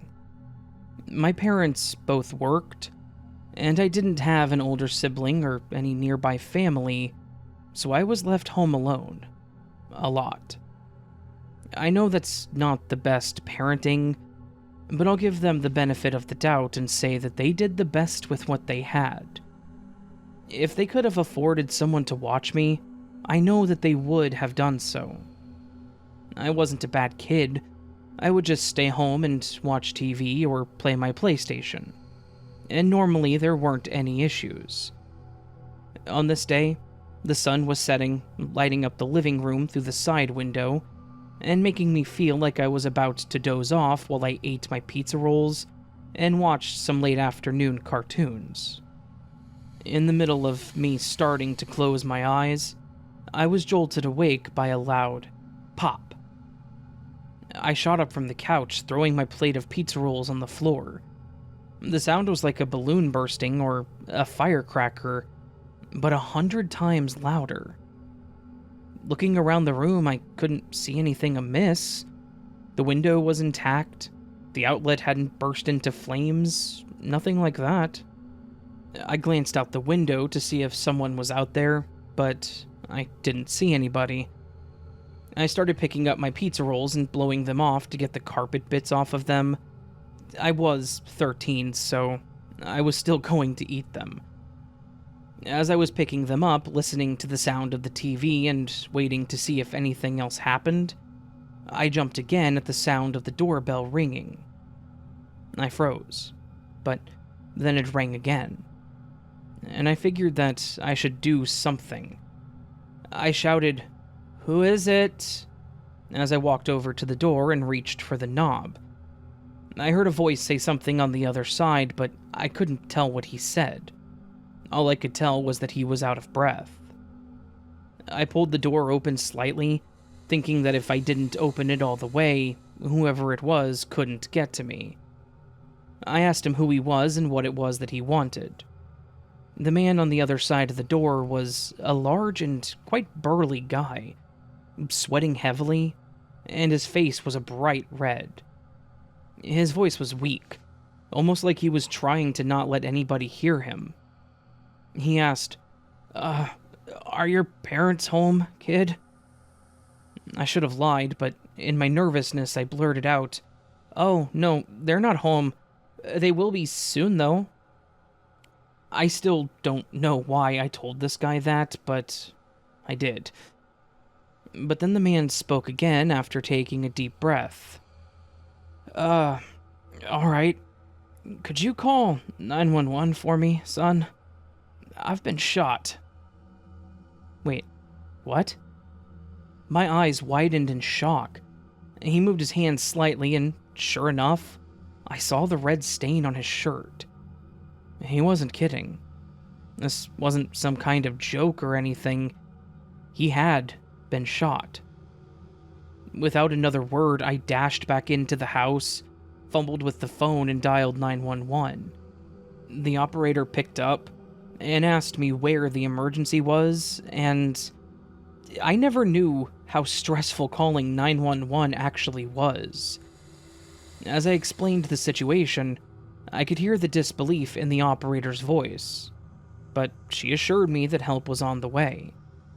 The man staggered over to our porch and dropped down, sitting heavily against the side of the house. I think those sirens were the most comforting sound that I have ever heard. Paramedics rushed to the man, applying pressure to his wound and loading him onto a stretcher, and they were gone as quickly as they showed up. Obviously, the cops showed up too, and my parents came home in the middle of the chaos, returning home with a sense of terror, I'm sure. The cops were kind, but their questions were a bit pointed. I repeated my story again and again. The pop, the man, the blood. Eventually, my parents took over, and I was left to sit on the couch, the adrenaline wearing off, leaving me feeling hollow and a bit shaky. A few days later, we got the news that the man had survived, thanks in part to my call. I felt pretty good about myself when the officer told me that I had probably saved that man's life. That pride was a bit short-lived, though. I was actually somewhat terrified to stay home alone, and my parents weren't willing to leave me there. I'm pretty sure that we all had a bit of PTSD, me from the whole situation, and them from coming home to a bunch of cops stationed outside their house. I was honestly okay with them not being willing to let me stay home anymore. To be completely honest, I feel like this event made me grow up a bit quicker than I should have. I didn't really feel like a hero, though they told me I had done a good thing. I felt scared and vulnerable, and like my home wasn't the safe haven I'd once thought it was. It's one thing to see someone get shot in a movie, it's another thing to see a gunshot wound within a couple feet of your face.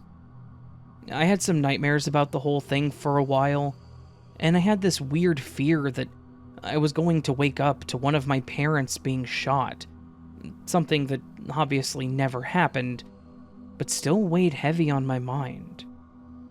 I know that all sounds a bit dramatic, but it's true. I was a bit too young to be thinking about my mortality, but if someone could shoot someone like that in my neighborhood, what was to stop them from doing it again? Would I get shot while walking to my friend's house? Being confronted with those kinds of things that early in your teens, it kind of changes you. And while I'm now an adult and have never been faced with anything like that since, seeing that man hold his stomach like that is a visual that I will never forget.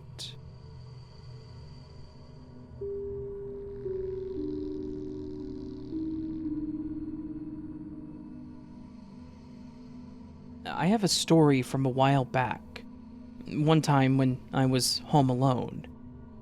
I live in a somewhat old house with my girlfriend, and she was at her mom's house helping take care of her dad. Not really relevant, but he'd been in an accident, and she wanted to get out there to see them.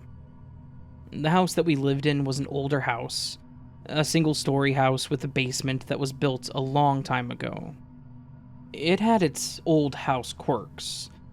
Creaking floorboards, drafts that played tricks with the doors, so forth and so on. It was a chilly November evening, a real teeth chatterer, the kind where you could see your breath fog up in the air, even when you were inside. Since it was just me in the house was mostly silent, save for the occasional groan of the timber and the pattering of freezing rain smacking against the window. Most times, that kind of night would have been perfect for curling up under a blanket with my Kindle and a cup of cocoa. And that's actually what I planned. I figured it would be a nice evening of some self-care until all this went down. I had just finished my chapter in my book when the power just completely shut off. I don't mean like flicker, I mean a full-on plunging into an inky and disorienting darkness. None of the lights were on, the TV shut off, and even the glow of the streetlights had disappeared. The only thing I could see was the faint shimmering of the ice and the snow in the moonlight. I sat there, frozen for a moment, just trying to really figure out what I should do. I remember fumbling around for my phone, but when I hit the button, I saw that I was at 3%, and it wouldn't turn the flashlight on because the battery was too low. This was a pretty bad situation to be in. No power, no heat, and a phone that would last for probably 5 minutes if I had to use it. I wasn't really sure what I should do. I figured that I should go ahead and check the circuit breaker in the basement, just to be sure that it wasn't a power surge or something. I went over to the kitchen, and I rifled around to find a flashlight. When I finally found one, I opened the door and went downstairs into the cold concrete pit that we called a basement. I trotted around the boxes and things that we had down there to get over to the circuit breaker. I opened it, and before I flipped the main breaker, I paused. I heard what sounded like the floorboards creaking, like they were being walked on. I listened intently, thinking that it was just the house shifting, but being unwilling to just let it go. But after a couple of seconds, I heard a very specific click that happens when you walk from the living room into the kitchen. There's a specific floorboard that makes a popping sound if you step on it, and only when you step on it. That sound doesn't happen as the house shifts.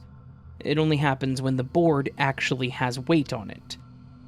So, at this point, I knew for certain that there was someone walking on the floor. But this made no sense. It was about 10 o'clock at night, it was snowing out, and why would someone be out in this storm? And why or how would they have broken into my house? I slowly made my way back to the staircase to go upstairs, half expecting to see someone standing up there. I just stood there and listened for a moment, as I heard a very distinct sound of someone stepping slowly, opening the drawers and cabinets, and shutting them and then moving on. I was even more confused on what to do.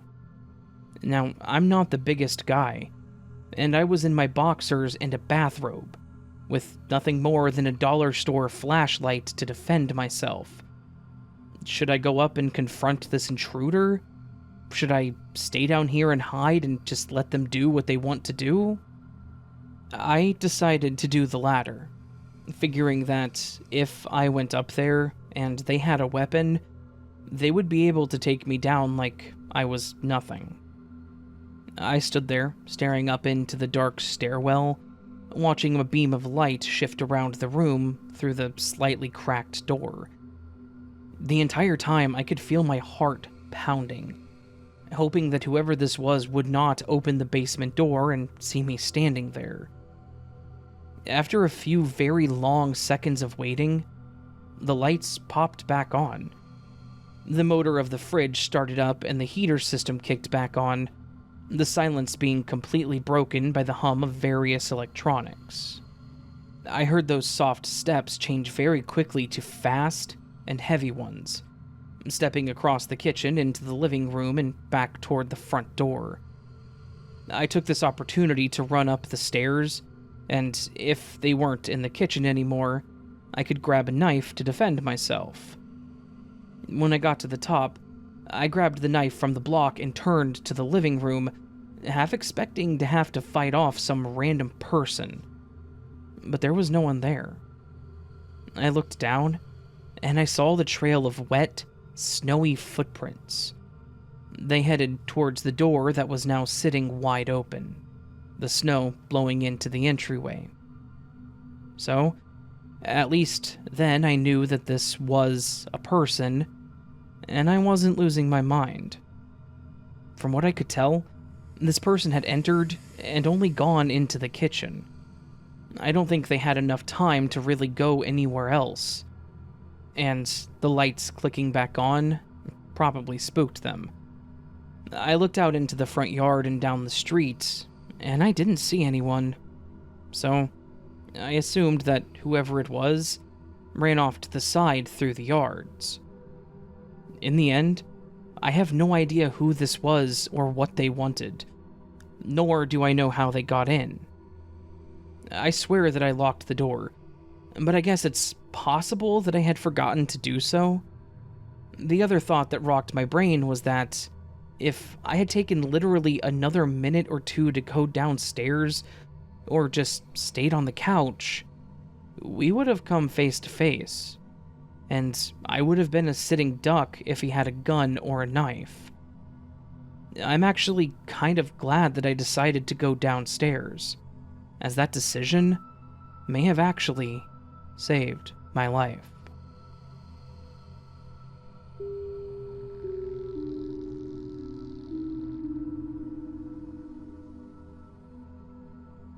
I used to work in one of those big department stores back in the mid-2010s.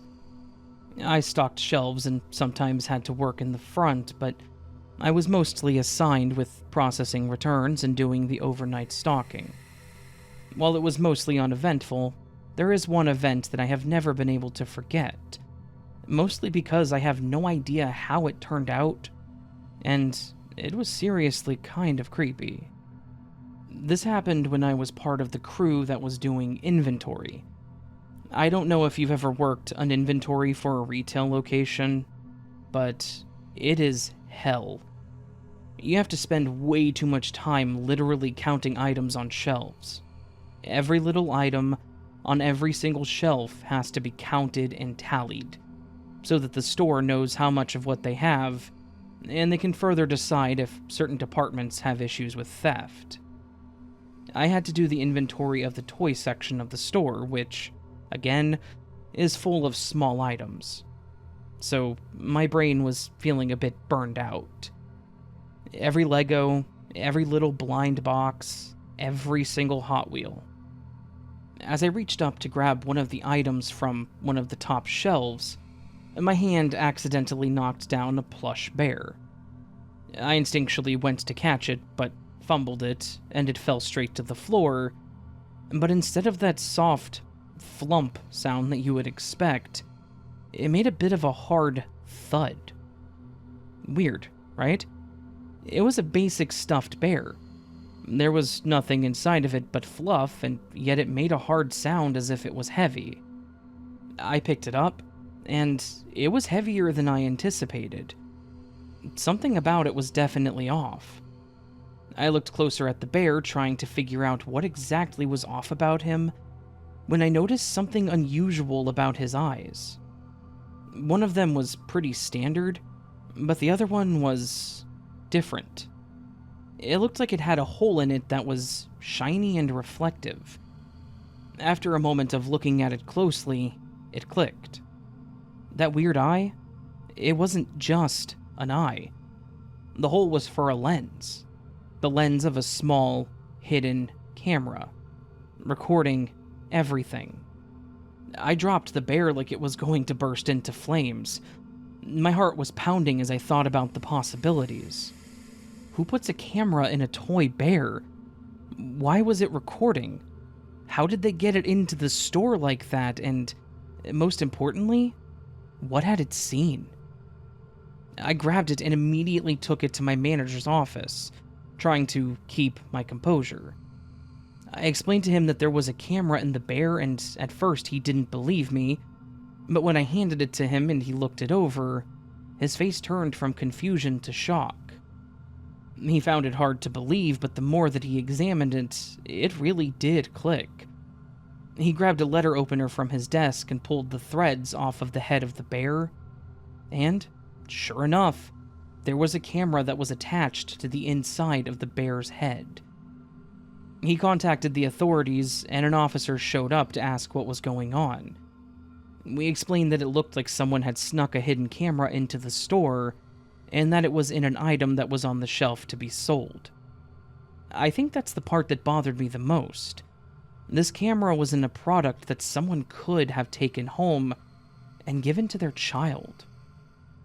I don't know if the camera had any sort of remote connection or something. I know literally nothing about technology like that, but just the possibility put a knot in my stomach.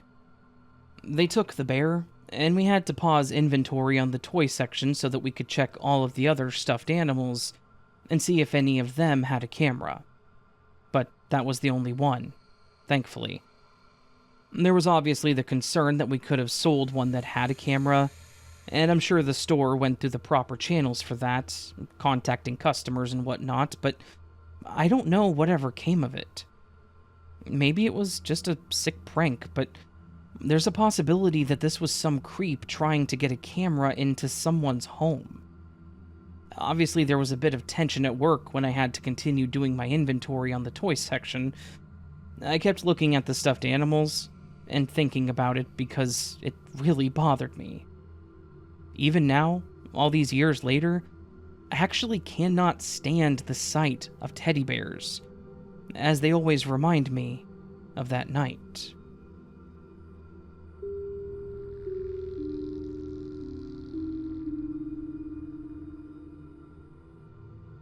Way back whenever I was in elementary school, we had an event that, back then, actually scared the hell out of me.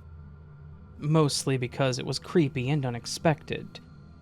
It was actually on my birthday, that much I remember, which meant that it was October 14th.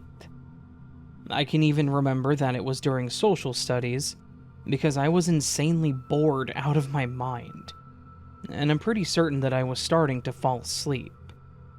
I remember jumping when the loudspeaker popped on, making that painful crackling feedback noise, and then the principal's voice came over sounding a bit unnerved. That's when we got the alert, one that I genuinely didn't expect. Attention all students and staff, we are on lockdown, this is not a drill. Please remain calm and follow all lockdown procedures. Our teacher immediately went and shut the door, locking it and turned off the light. She then motioned us all to the back of the room, trying to control the fear and chaos that was starting to erupt. We all knew what lockdown meant, and I think, even at that age, we were all aware that a threat in the school could mean any number of things. As we all stayed cowering in the back corner of the room, one of the other kids made a comment about how many cop cars were outside. We all watched as the officers suited up and pulled out what I think was riot gear, basically. I was young, so I just remember them having really big guns and a shield from the trunk of their car. I think something about this made it all worse. The big guns made my mind think that there was a gunman in the school, and that he was going to come barging through the door at literally any second. I kept thinking that they needed to hurry up, that if they kept going so slow, things were going to get really bad.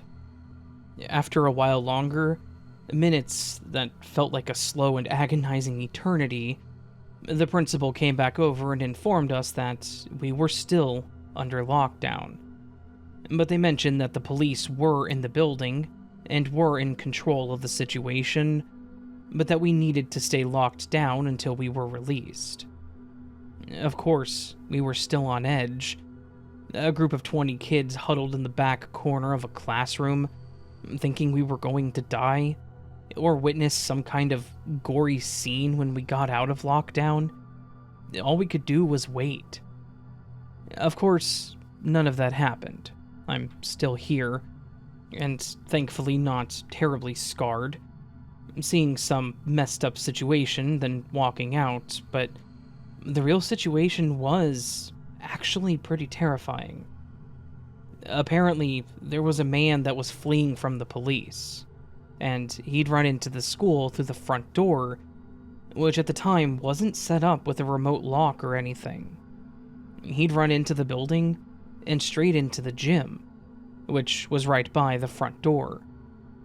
Thankfully, at the time that he entered, there were no classes in the gym, but the teacher was in there, and he immediately pulled his gun and took her hostage.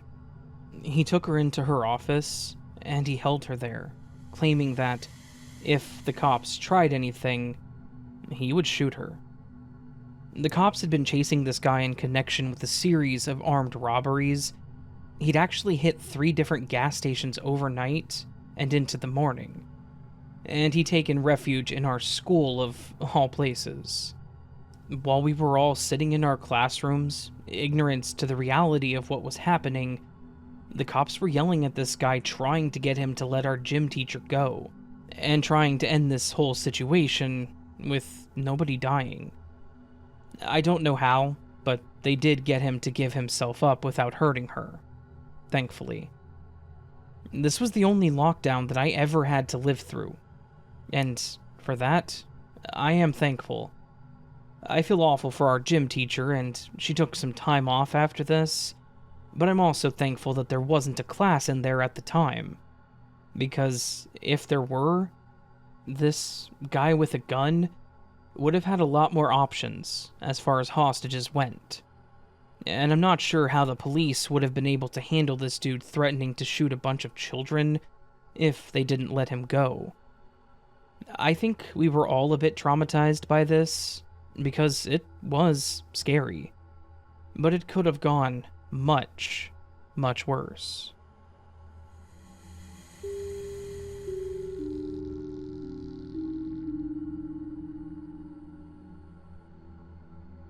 I have a creepy encounter that I had when I was home alone one evening, back when I was in my early 20s.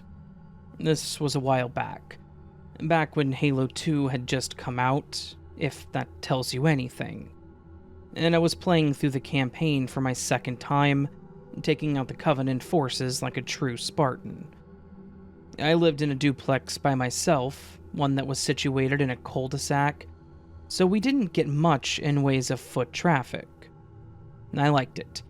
I kind of miss living there because of how quiet it was. Things ended up going sour with the rental companies, so I don't live there anymore, but it's not really relevant to the story. Anyways, I was just playing my game when I heard a knock on the front door. Slightly annoyed by the interruption, I hit pause and went to open the door, assuming it was my connected neighbor coming over to ask me something, or maybe a salesperson. I opened the door and come face to face with this scruffy, older-looking guy. His unkempt beard and worn-out clothing gave me a bit of an uneasy feeling. I had never seen this guy before, and he had no reason to be on my front porch. This guy looked at me with a slight smirk and said, "Hey, are you Dan?" Now, I am Dan, but I couldn't fathom how this stranger could know my name. I confirmed that I am indeed Dan, and he hit me with a strange request. "Awesome. Hey, I need a ride to work." I was taken aback, because I didn't recognize him from literally anywhere, and I've never had some kind of arrangement with anyone to take them to work. Confused, I asked him how he knew me, and why he thought I was going to drive him to work. The guy then says, "I was talking to Shannon earlier. She said you would give me a lift." Strike 2. I don't know anyone named Shannon. Thinking about it, I don't think I've literally ever met anybody named Shannon in all my years. I knew it wasn't my neighbor. They were an older couple named Keith and Mary. So, who Shannon was a complete mystery to me. I politely tried to explain that there must be some kind of misunderstanding, and that I was sorry, but I wasn't going to be able to help him. Instead of understanding my position, he got all riled up and stared at me with this intense and angry gaze. He wouldn't back down. He kept repeating that I needed to drive him to work, that I had no choice. Feeling a bit creeped out, and not wanting to engage further, I apologized again and retreated back inside, locking the door as soon as I shut it. From the safety of my home, I watched as he stood there and threw his arms up flustered, and then threw himself down on my patio chair, lighting a cigarette and just staring off at the street. It was like he was fixated on this idea that I would give in, open the door and say, "Oh, you got me. Come on, let's get you to work, buddy." Time crawled by and he was still out there, just stubbornly sitting in my patio chair and watching the front sidewalk. Every once in a while, he would look back at the door and shake his head angrily, like he was in disbelief that I wouldn't help him. 3 hours went by and he was not budging. It got to the point that I was half wondering if I should call the police, but he wasn't doing anything illegal, I guess, other than trespassing. He was just being incredibly strange. Finally, after what felt like an eternity, he gets up and just walks away without saying a word.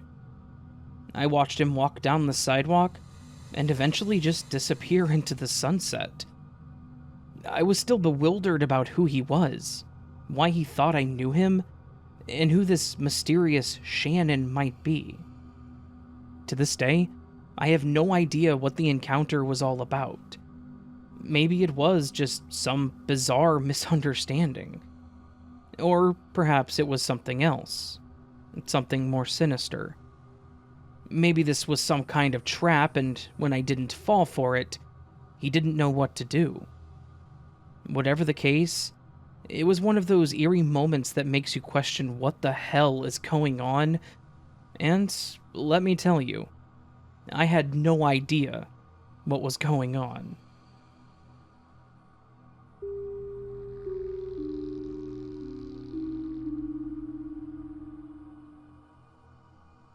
Hi, Raven.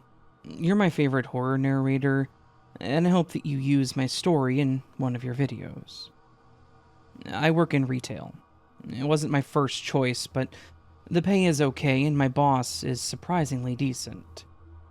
I work in one of those antique stores in a small town. Most people know each other in my town, enough to know who everyone is and their names. We even have some regular out-of-town people who drop by to see what we have in store, and they go to the local cafes. Most of our industry is now based around tourism, and a super busy tourist season. I was doing some dusting of some of the shelves when I heard the bell. "I'll be right over," I called out, and I saw an older-looking woman with bleach blonde hair and that stereotypical Karen haircut. She had that irritated look, even though nothing had even happened yet. I'm not going to judge someone based on looks, but I smiled at her and asked if there was anything I could help her with. She looked me up and down like I wasn't worth her time, rolled her eyes, and asked where we kept the expensive items that were actually worth looking at. I asked her if she had anything specific in mind. Maybe jewelry, furniture, or something that could help me. She then asked me if I was stupid and if I had mental deficiencies. I told her no and that I wanted to help her. She asked to speak to my boss and told me that she knew the owner. And if I didn't end up giving her a discount, she was going to get me fired from my job. This was an incredible overreaction. I nearly didn't bother calling him over, but I picked up the phone from behind the desk, and Bob, the owner, came out. He was a nice person, but he got really cranky when he was disturbed for no reason. She smiled at him. It was so fake. And she told him that I had been rude to her and therefore she felt a discount was in order. He raised his eyebrows and looked at me. I was about to answer when he put his hand up. He told her that he had heard every single word and asked if she wished to proceed with her complaint. She looked like a fish gulping for air at that point. I had to resist the urge to burst out laughing. I wish I remembered exactly what he'd said and the way that he said it, But basically, it was along the lines of, "I don't know you, and I've never met you, ma'am. However, I'd like to think that my friends would never treat a 17-year-old employee with that disrespect. Please, find somewhere else to take your money." She ranted and raved like a child. He told her that if she broke anything, she would have to pay for the items. Now, I've never actually seen a Karen before, so this was quite the experience. We had a laugh about it, and by the end of the day, all of our regulars knew, and therefore the whole town learned of the Karen adventures. No secrets in a small town and all that. But that wasn't the end of the whole affair. Oh no. She left negative reviews, and made new accounts, and left even more. She drove back to the store and handed out pamphlets to any customers about how terrible we were. It was bizarre.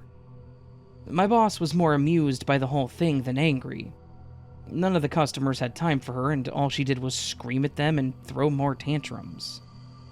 At this point, I almost felt sorry for her. Why would you waste your time doing all of this and not just move on with your life? When my boss went out to ask her to move on, she came at him, screaming and punching him. I went out and I pulled her off of him. She was screeching and flailing her arms, telling us that she was going to destroy us. It was freaking unhinged. I could barely stop her. One of the townies managed to get her down on the ground. She was screaming to be let go and that she has rights. It was kind of hard to follow what all was said by her. The sheriff was called and she was arrested. And yes, it was the talk of my town for months afterwards. And we never found out what happened to her. The town laughs about her every now and then. Hey, remember that crazy lady who came into Bob's place? Bob was okay, thankfully. He had a bruise and would joke sometimes about his war wound for the store. He even got some sales out of it, so he was more than happy. Every once in a while, we will get another bad review that sounds like it was written by her, but honestly, there's a lot of crazy in this world.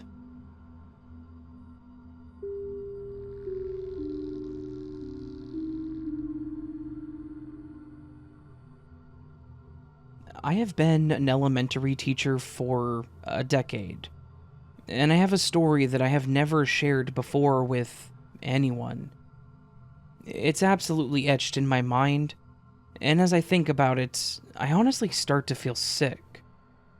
I think this story should have a content warning, so content warning, as it is pretty messed up and it may not be as bad as some, but it does involve a young child and blood. So I guess just include that as the warning.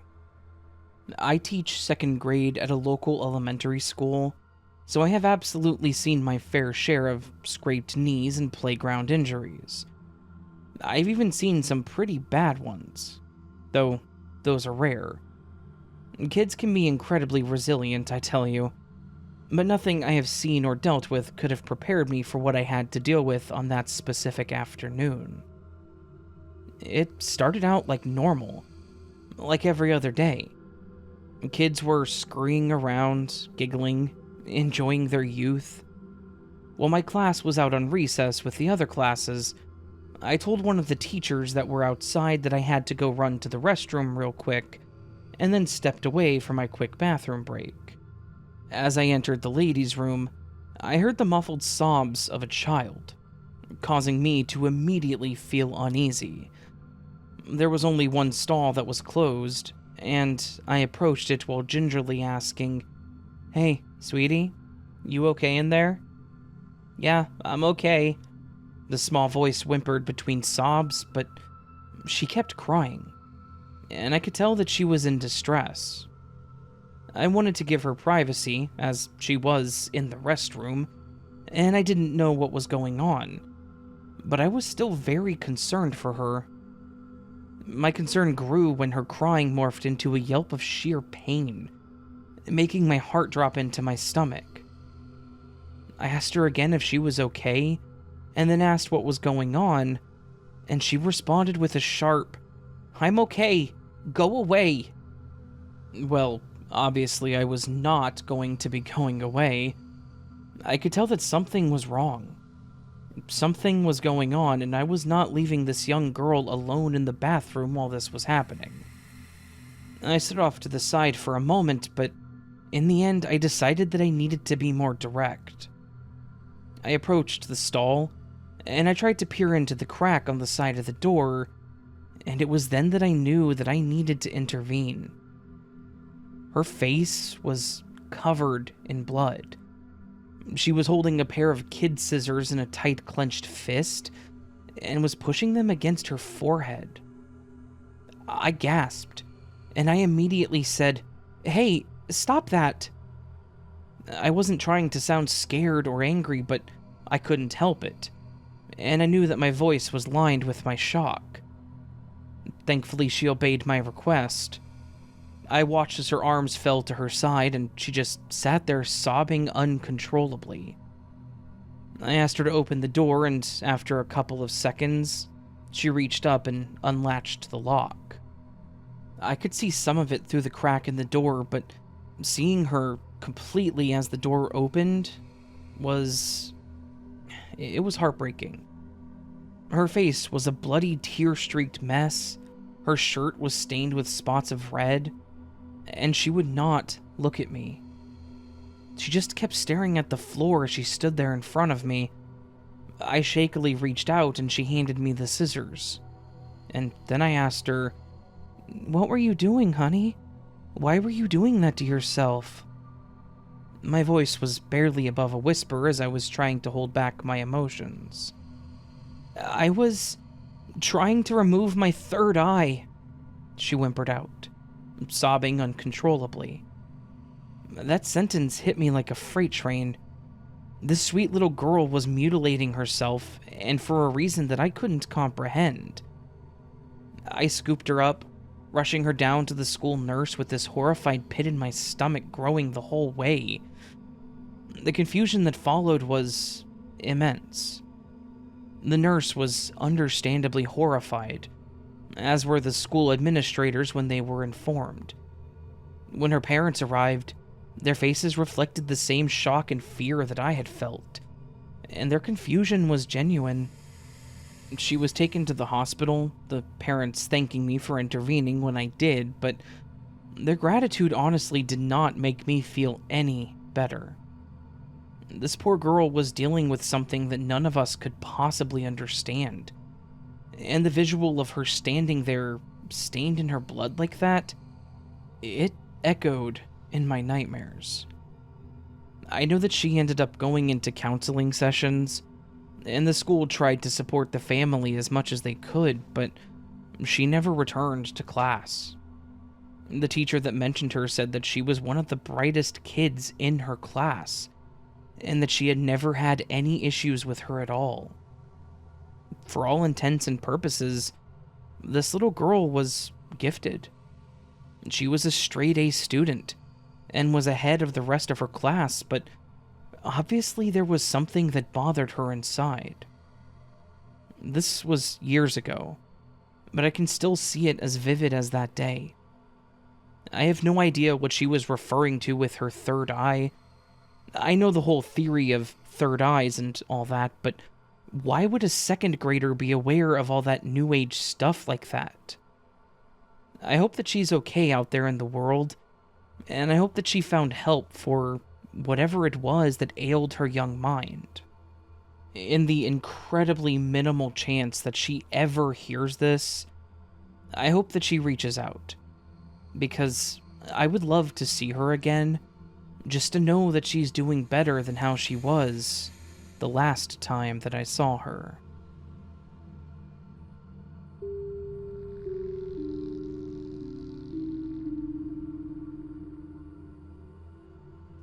Hello, Raven. I hope the story is good enough for your school stories. It is. So, in school, I was bullied a lot. I was a chronic new kid that was chubby and tall, and this seems to be the target for bullies. This was when I was in middle school, so early 90s, and I was living in northern Nevada.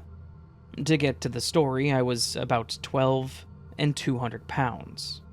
So, yeah, bully magnet. And there was one kid that hated me. He was the kind of guy that loved to intimidate everyone. He was big enough that he even scared the teachers. It was split up into periods with different subjects taught per hour.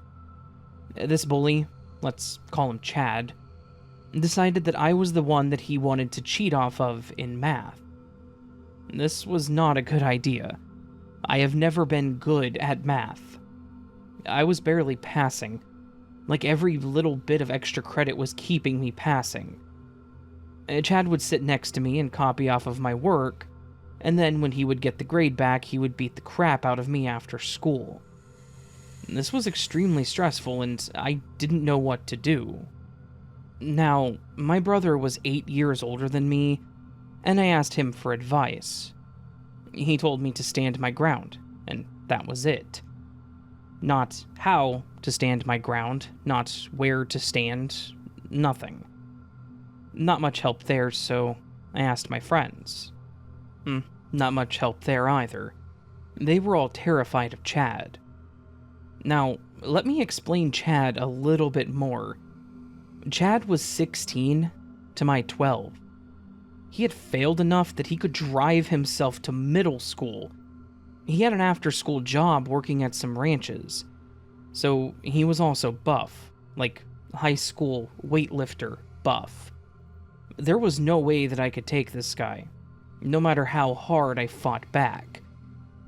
So not knowing what to do, I got mad. I had always had a temper problem. There's a baby picture of me trying to punch my brother. I couldn't be more than a year old in that picture. My mom had told me to hold my temper because that was the only reason my brother picked on me.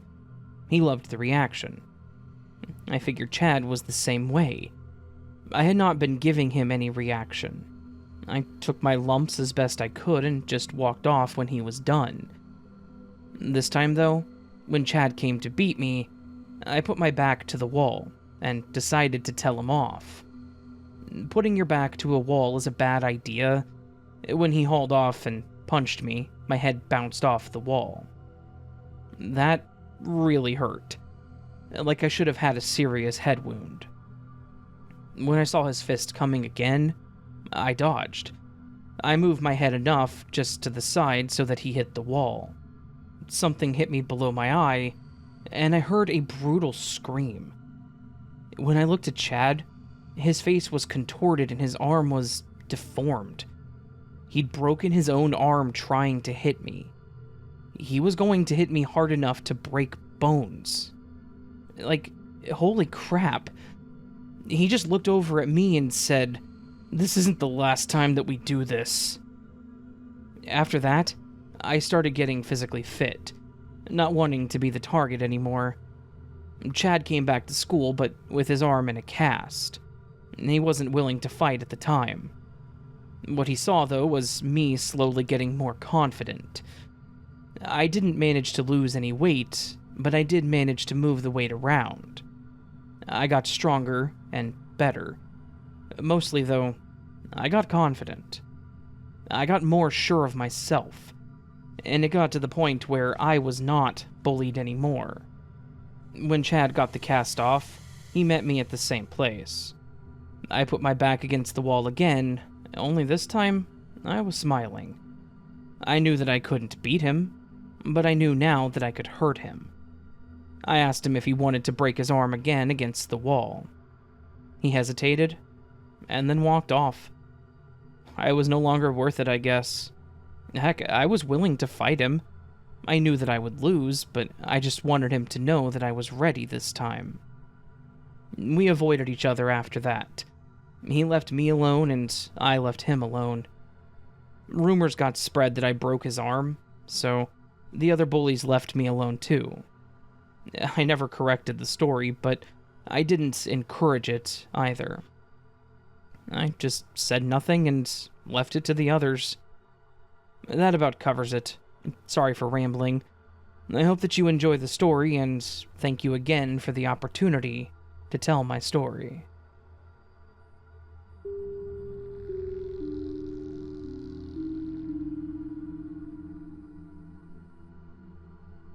Gunnar is my now 10-month-old German Shepherd and is just shy of 40 kilograms. This happened when he was about 8 months old.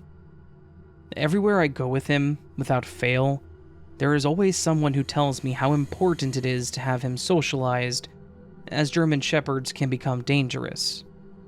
Even the vet, every single time, pushes to ensure that I train even the slightest sign of aggression out of him. But following this, I actually don't care. But I digress. On with the story. Do yourself a favor and don't attack me for not behaving in the way you think I should have, or you think you would have, because we all think that we're tough. But when it comes down to it, we can't control our fight, flight, or freeze response, especially if we have PTSD. So, no, you're not tough if you decide to have a go at me for mine. I completely agree with this statement. Don't attack people for their response in their stories, please. Early in the evening, just as the sun was beginning to set, I was getting something from my car parked on the street out the front of my home. My eldest son, who is 16, but was a preemie all those years ago, and has related health issues due to that, is only around 5'2", and barely 50 kilograms with not an ounce of muscle on him.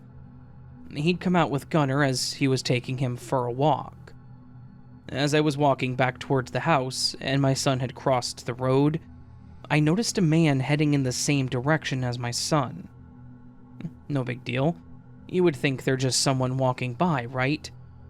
Except he failed to notice me standing at my front gate, said something that I couldn't make out, and right before my eyes, I see this man speed up, almost to a run. He then slides a hood over his head as he was quickly approaching my son. This is a nightmare for any parent, and a danger you would never expect only 4 houses from your own. I froze. As I said, don't come at me for it, it's just rude and unhelpful, and it doesn't change anything. I watched on with dread that I've never felt. The moment this guy slid his hood up over his head and sped up with intent, I just knew that his intentions were to harm my son, who was oblivious to his surroundings, fiddling with his phone with earphones in, as I'm guessing trying to find the right song to match the walk. Right as this man was within arm's reach of my son, and his body language made it blatantly obvious he was going to, in the very least, grab my son, as he began reaching his arm out, the goodest boy Gunnar swung around from in front of my son to be in between he and the man, and he let out a bark that I wasn't aware a puppy could make. Gunnar began towards the man, barking and growling as the man hadn't stopped with his first bark. I watched frozen with horror when my dog then put all of his weight into pulling my son further away and getting himself closer to the man, who decided last second not to take on the dog guarding my son. The man then flicked his hood back down and proceeded to continue on his path after stepping back and away from my son, yelling back at my son to get that dog under control. Finally, my feet unfroze, and I jumped in my car following my son and the dog around the block until they got home, just to make sure the guy didn't double back or come out from another street to have another go. Moral of the story? Never let your guard down, no matter how close to home you are, or even if the sun is still out. And always be aware of your surroundings, and it's okay if your dog is protective and defensive of you. I have absolutely no doubt in my mind that that man intended on harming my son, and had it not been for the goodest boy, Gunnar, this would have played out very horrifyingly different.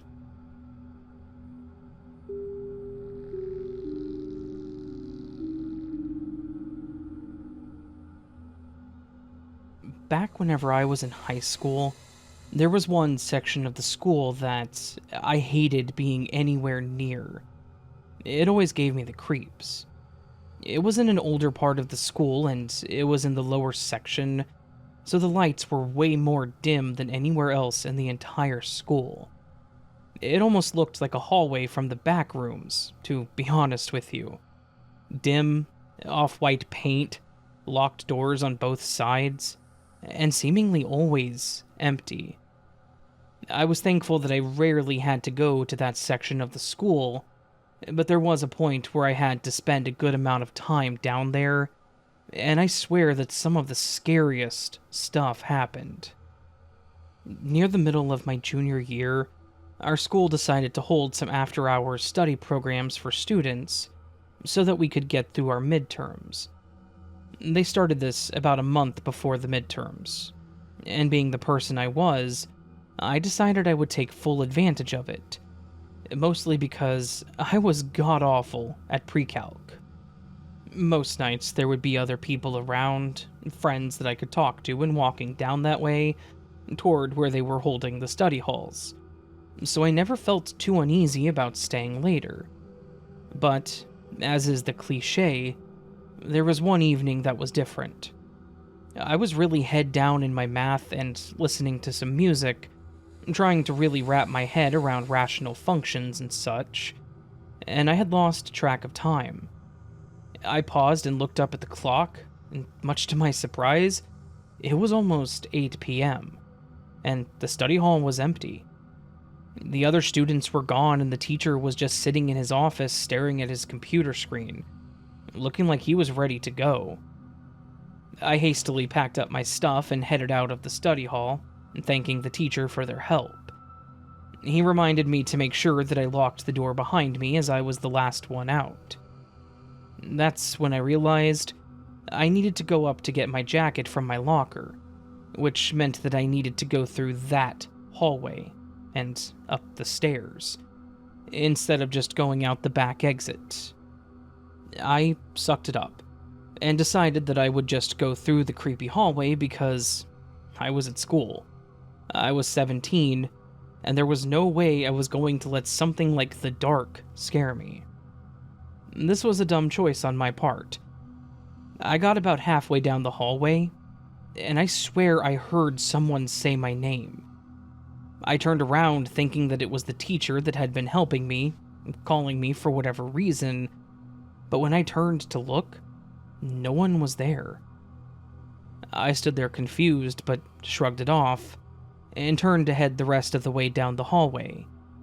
And I swear when I turned back around, I saw what looked like a living shadow standing at the end of the hallway.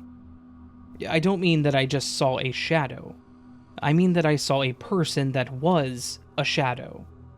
Or a shadow that was a person. I'm not really sure how I should say that. I watched as this person shadow walked out of the hallway and into the part of the building that I was going towards. When I saw that, and added that to hearing my name, I decided to say nope, and I ran back down the hallway to the back door. I was not going to face whatever paranormal nightmare was taunting me that night. I'm not one to shout about how a place is haunted or whatever, but what I saw was not of this world. That shadow thing was not an actual person. I went to a few more study sessions after that, but I was never the last one out, and I was out of that building before 7 p.m. I also did everything I could to avoid that hallway, because I didn't want to see whatever that was again. I never mentioned it to anyone, because they would likely just laugh at me and tell me that I was seeing things, or I guess manifesting my own fears into some kind of hallucination. But I know what I saw.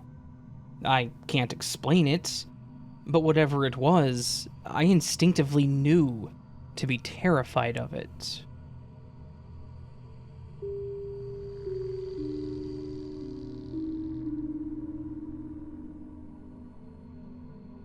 Back when I was around 16, My parents wanted to get out of the house and take a vacation for their 20th anniversary. They toyed with the idea of taking me with them, but I mentioned that, being 16, I could handle myself for a couple of days, and that they should just go take their vacation and enjoy their time together. They were a bit hesitant at first, but I pushed them into it. I didn't have any plans on doing anything crazy. I just wanted some time to myself more than anything. So, I was happy when they said that they would let me stay home. The house was in a good neighborhood, one that had pretty much zero crime or issues. So, there wasn't anything that I was worried about at all. It was a rarity to have some time alone, so I was taking this opportunity to work on my culinary skills. I decided that I wanted spaghetti, and yes, it was a challenge for 16-year-old me. I was straining the pasta and stirring the sauce, and was happy that I had somehow managed to not burn everything, when there was a very loud knock on the door. I was a bit confused. I wasn't expecting anybody. My parents hadn't told me anyone was coming over. I thought that it might have been a friend of mine from school, but the knocking was very heavy and loud, so it wasn't likely. I thought that it might have been maybe a delivery person or something like that, so I figured I could just ignore it and get back to my culinary masterpiece. I had just added the pasta back to the pot and poured the sauce over it when I heard the loud banging on the door again. When I glanced over at the door, I saw what looked like someone walking past the front window, and saw what looked like police lights out on the street. This completely changed my thought process. The loud banging was probably an officer at my door, and I probably shouldn't ignore them. My mind went to why they were there, and for some reason, I immediately thought about the possibility of my parents having gotten into an accident. I turned off the stove and quickly stepped over to the door.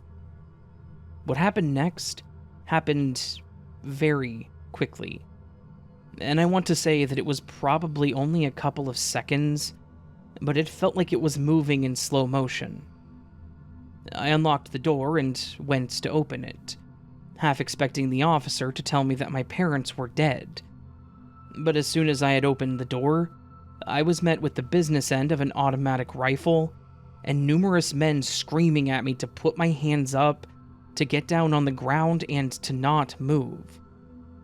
My mind was rushing, incredibly confused on how I was supposed to put my hands up and get on the ground without moving. But I ended up just putting my hands up and getting on my knees as quickly as I could, thinking I was about to be shot.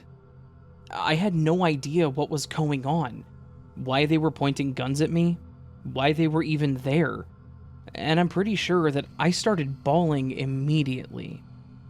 One of the officers grabbed my hands and pulled them behind my back, and then pulled me away from the door, while the other officers, the ones with the bigger guns, pushed into the house and started shouting. I was so confused, but the officer pulled me over to his car and put me in his back seat, and then started to explain things to me. He asked me for my name, how old I was, what was going on, etc. I told him all I could, that I was 16, that I was making dinner, and that I didn't know why they were there. He then asked me who else was in the house, and I told him no one. I told him that my parents were out of town for the weekend and that I was just home making spaghetti. And at this point, I know for a fact that I was bawling.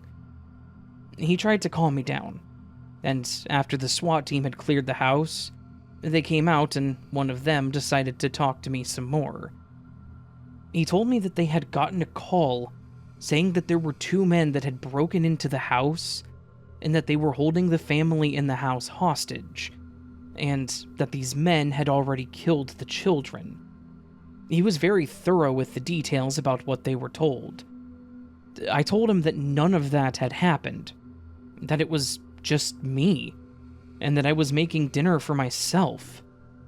This was such a terrifying and confusing situation, and they had me call my parents so that they could talk to them.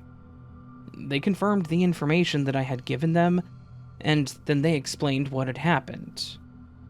Come to find out, for some reason completely unknown to myself and my parents, I was swatted. Someone had called in a SWAT on my house, telling them about these murderous guys that never existed, and what their overall goal was is anyone's guess. The whole situation is one that I will never forget.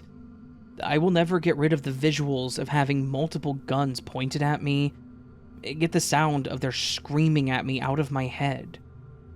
If any of those officers had had an itchy trigger finger, gotten the wrong idea about me or my actions, I honestly could have died. I am grateful that nothing went wrong, that they handled it correctly, but it doesn't make it any less terrifying.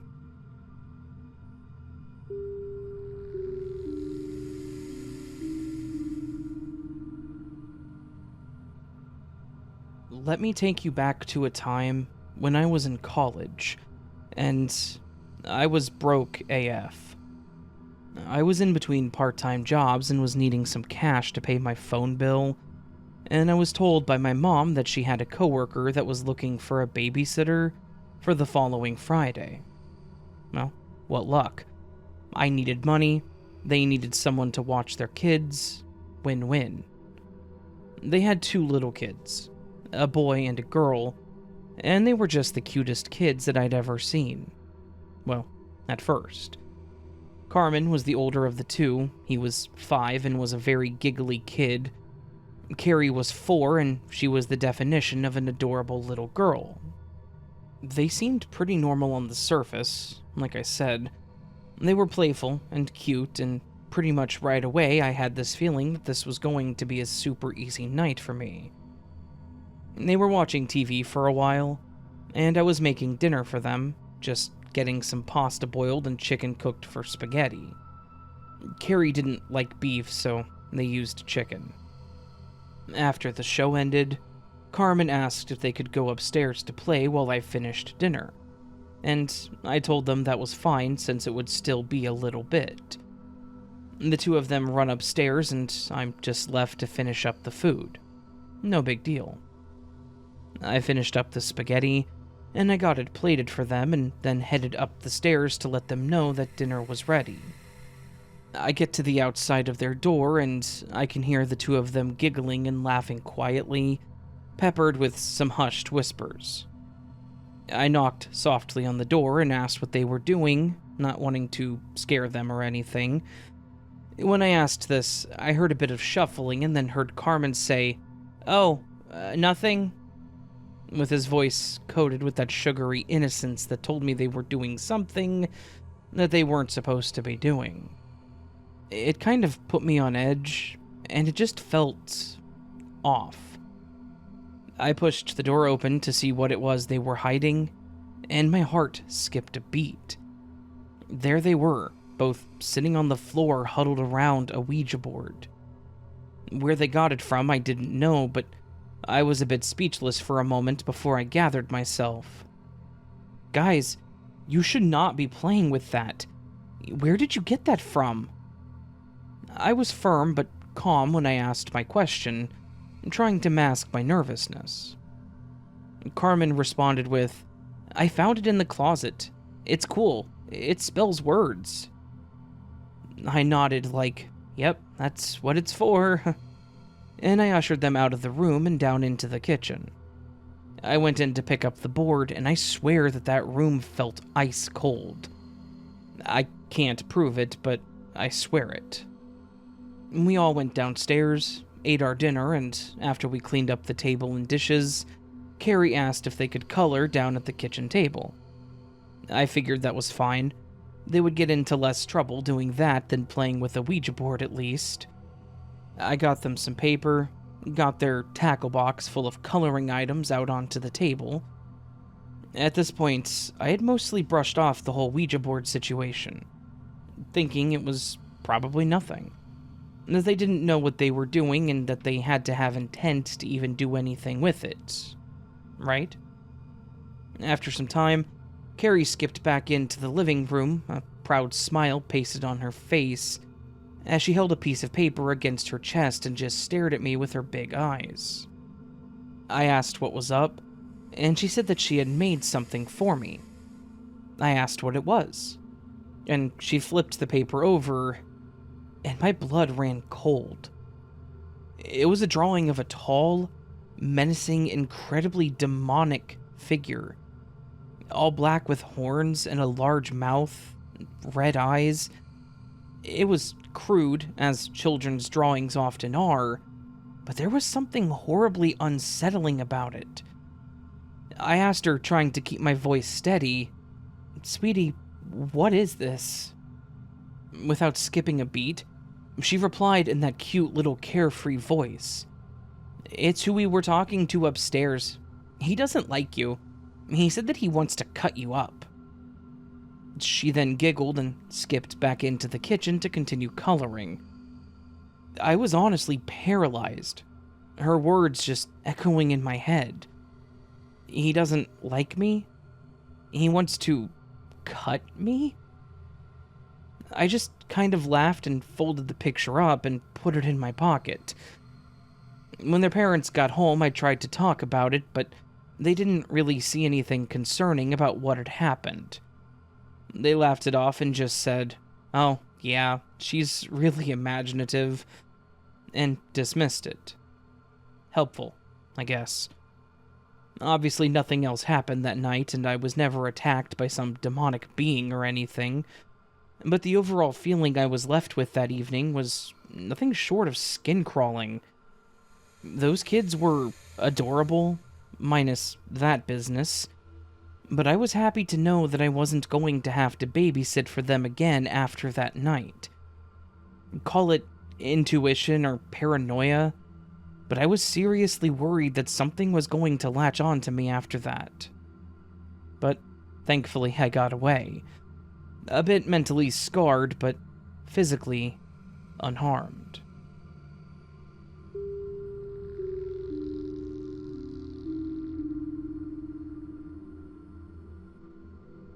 Hi. Okay. I wanted to send this story in for ages, and I finally got around to it. I hope you and your subscribers like it, Raven.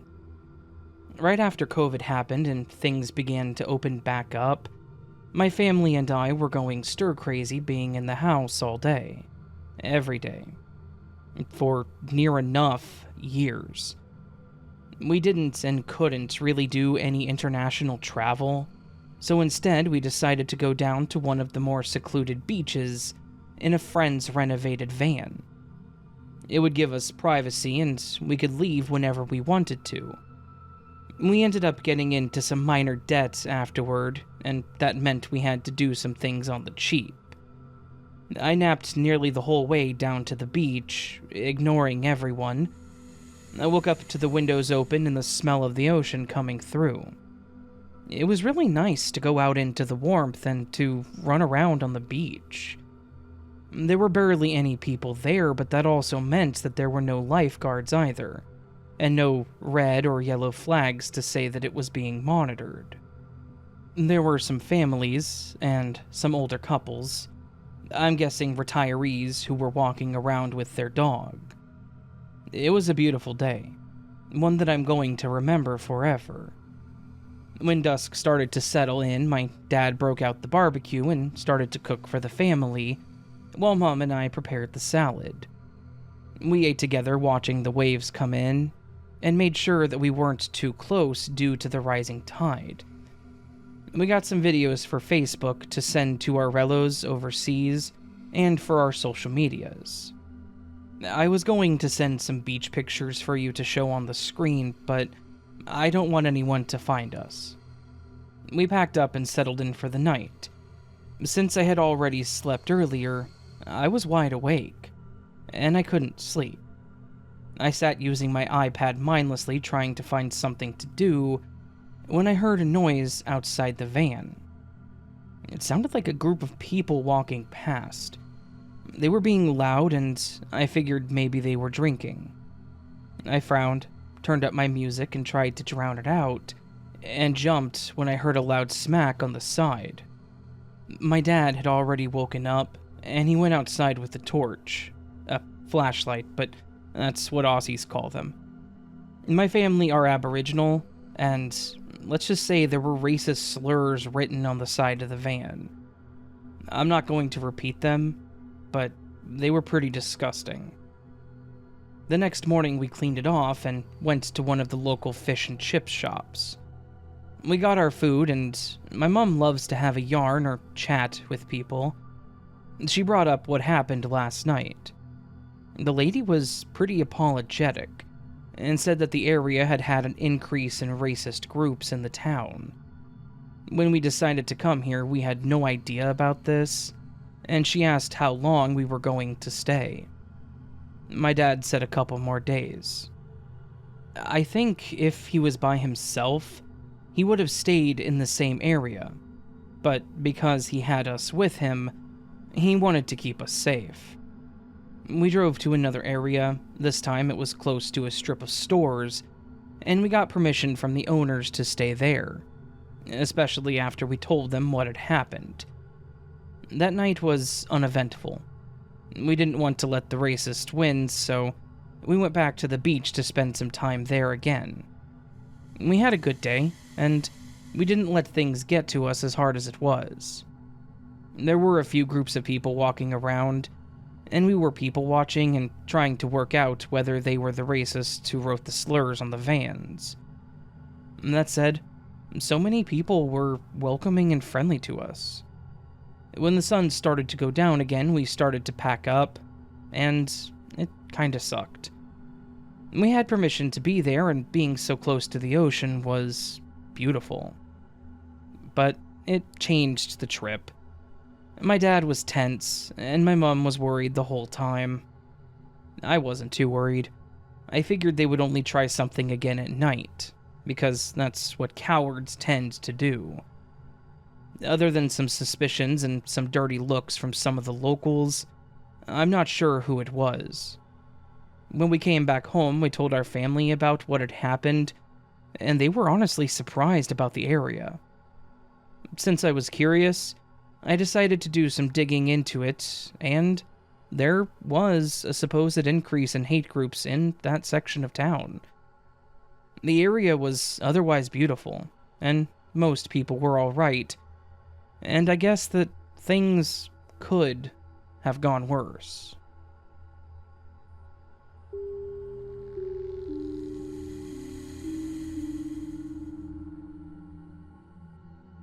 Hi, Raven.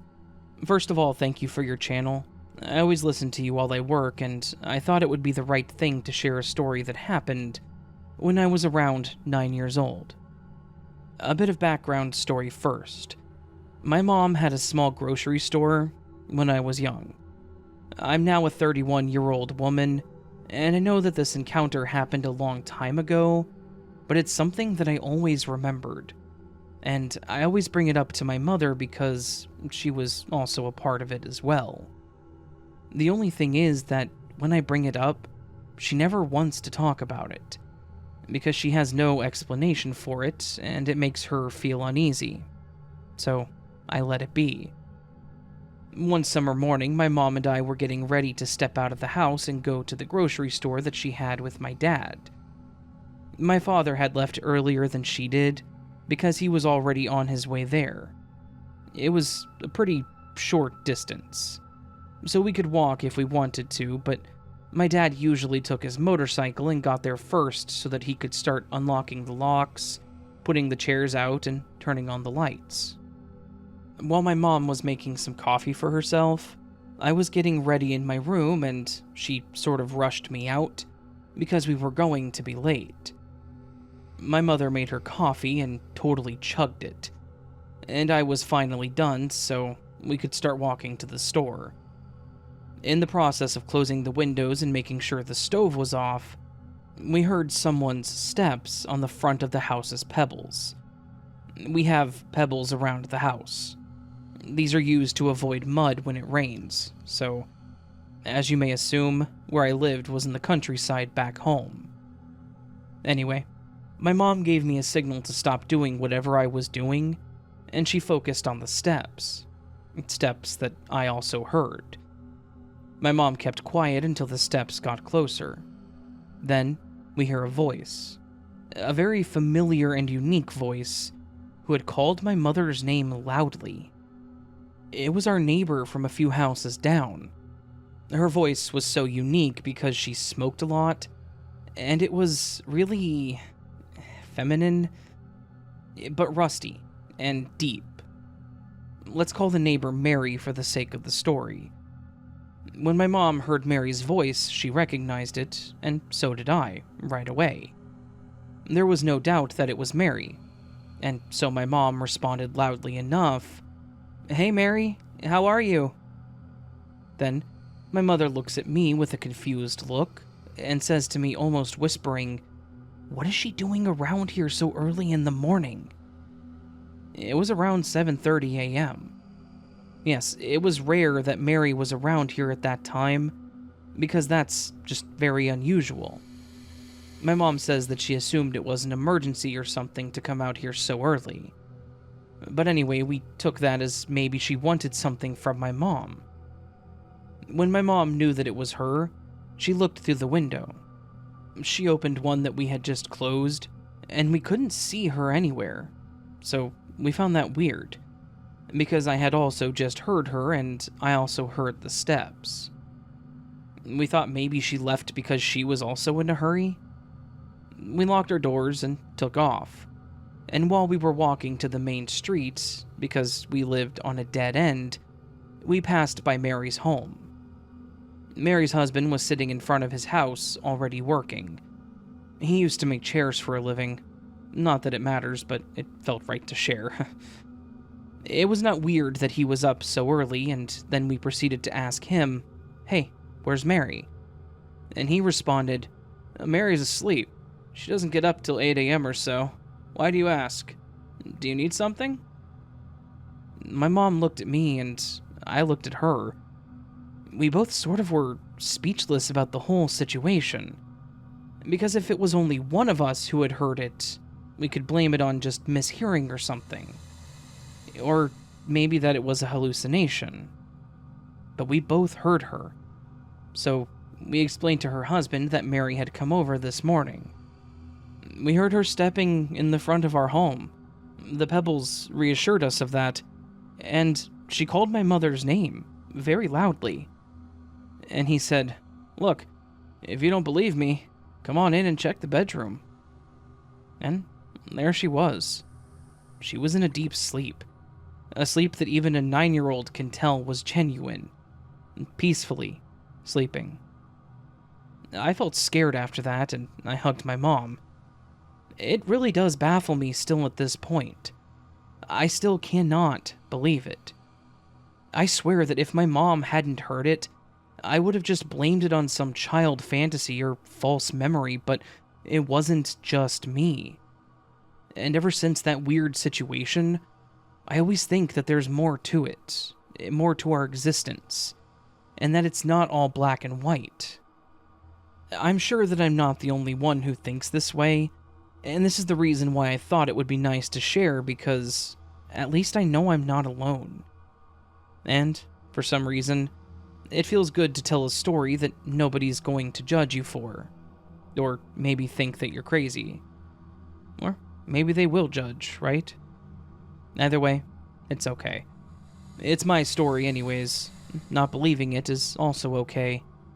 It feels less aggressive than sharing it face to face with someone. Skepticism is the safest way to go, I guess. Thank you all, and if anyone has any answers or has been through something like this, please comment about it, as I would love to hear it.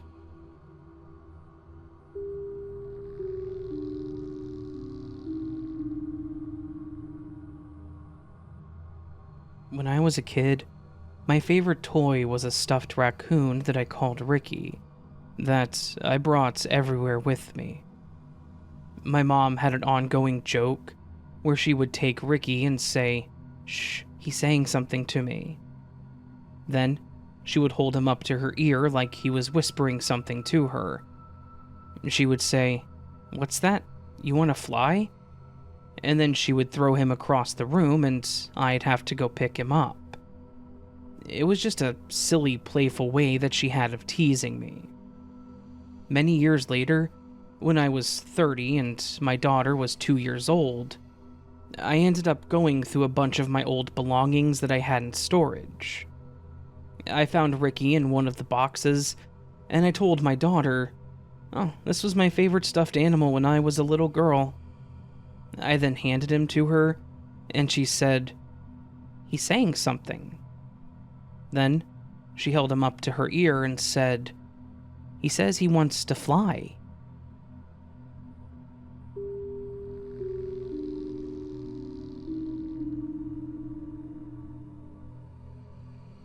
This happened when I was a junior in high school. My dad was working a late shift, so that meant that I had to walk the dog. My dog's name was Katie, and she could be very skittish.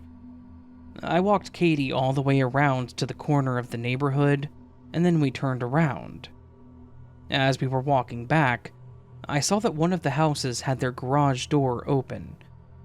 I could see the entry door was slightly open, and at the bottom of the door I could see what looked like a head peeking out and looking at me. I looked at it and then looked away because I didn't want this person to know that I had seen them. I noticed Katie was walking towards the house, and she had her ears up and was just kind of focused. We both just stood there and watched. I was more curious than scared.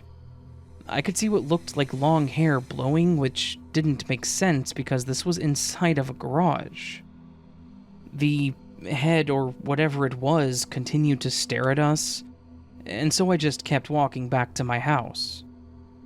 I told my friend about it at school the next day, and he joked and said that I needed to carry a gun with me. After that experience, I haven't really had much happen to me. I did, however, experience my bedroom door slowly open and slowly close, which I know is not connected at all to what happened while I was walking the dog. I just thought that I should include it in my story. There were weird and unexplained things that happened to people. I'm a huge believer in cryptids and the paranormal, and while I don't know if either of what I experienced were paranormal, it's certainly a possibility.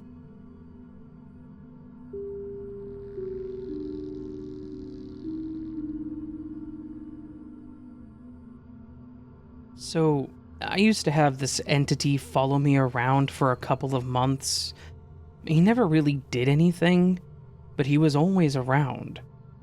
He would always be in a hoodie and have the hood on his head, and his face was gray. This one time, I was in my room sitting in a chair, turned away from my bathroom door so that my back was to the opening, and my ex-girlfriend and her best friend were sitting in my bed talking to me.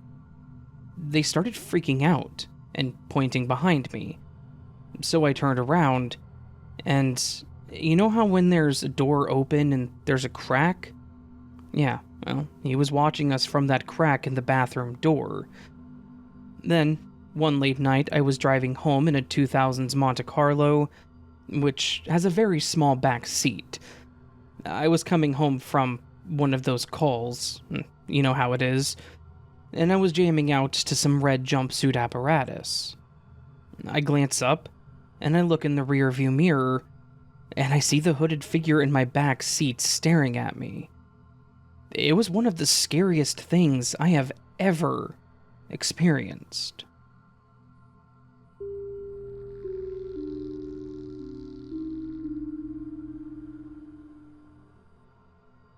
To start off, I live beside a cemetery, so paranormal experiences aren't really surprising in this circumstance.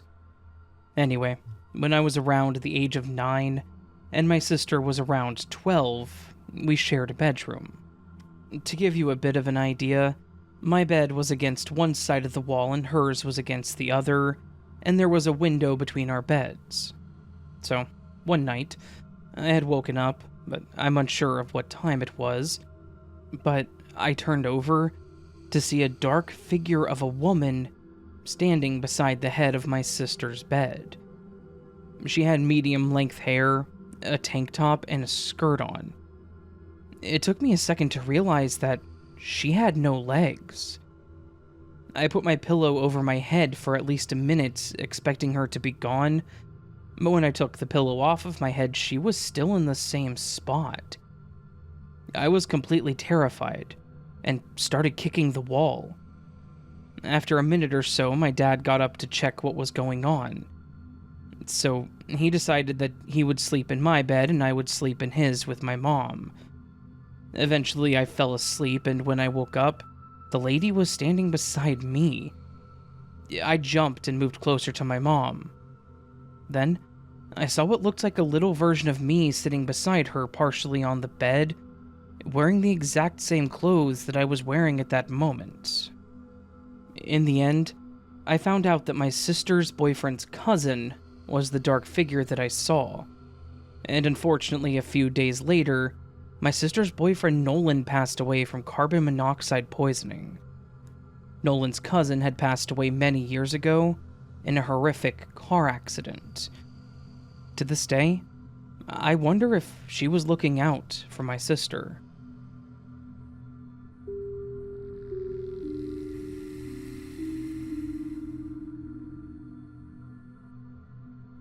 My husband and kids were across the street swimming while I was making dinner.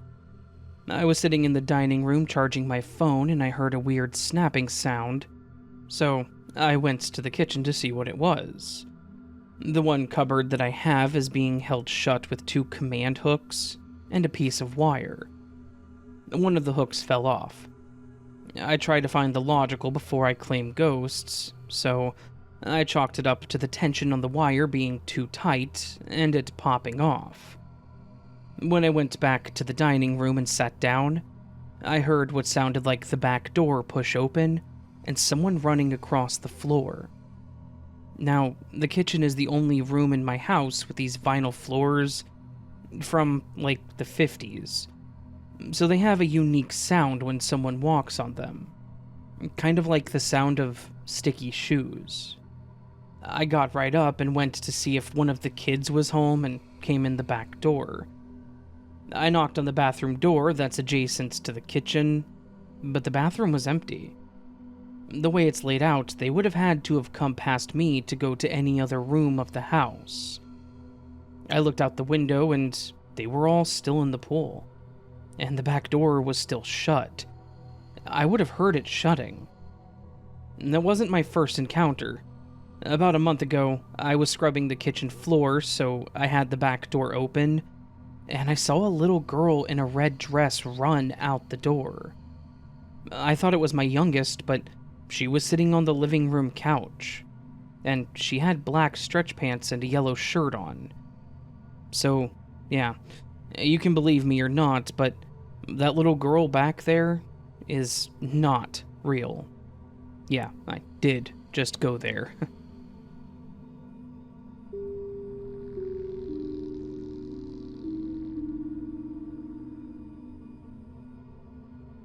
When I was 6 years old, my family moved into my grandfather's house.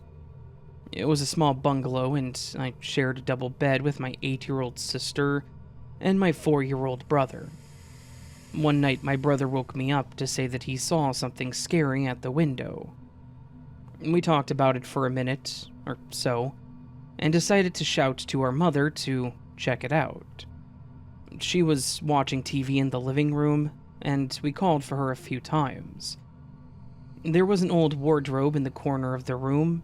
The door of the wardrobe opened, and our mother stepped out. The room was very dark, so we couldn't see her clearly, but she walked up to the bed and sat on the edge. We told her that there was something scary at the window. I hadn't seen it, so I'm not sure what my brother had seen. She gently pushed my brother's hair off of his forehead, and I asked her why she was in the wardrobe. She reached out and gently stroked my cheek with the back of her hand, but she never spoke. Then, she got up off the bed and went back into the wardrobe. This behavior frightened us. We started to shout for her again, and then our mother opened the bedroom door and came in asking what was wrong. We couldn't understand how she went in the wardrobe and then came in through the bedroom door. In the dim light, I saw my mother's light-colored hair and realized that her hair looked black just a few moments ago. We asked her why she was in the wardrobe, and I asked her why her hair was black. My brother then told her about the scary thing at the window. She reassured us, settled us back to sleep. Years later, I was told about my Auntie Claire. The wardrobe was full of her old clothes and possessions. She had the same hairstyle as my mom, but she had jet black hair. Claire had died when I was just a few months old. She'd apparently fallen out the window of a high-rise flat to her death.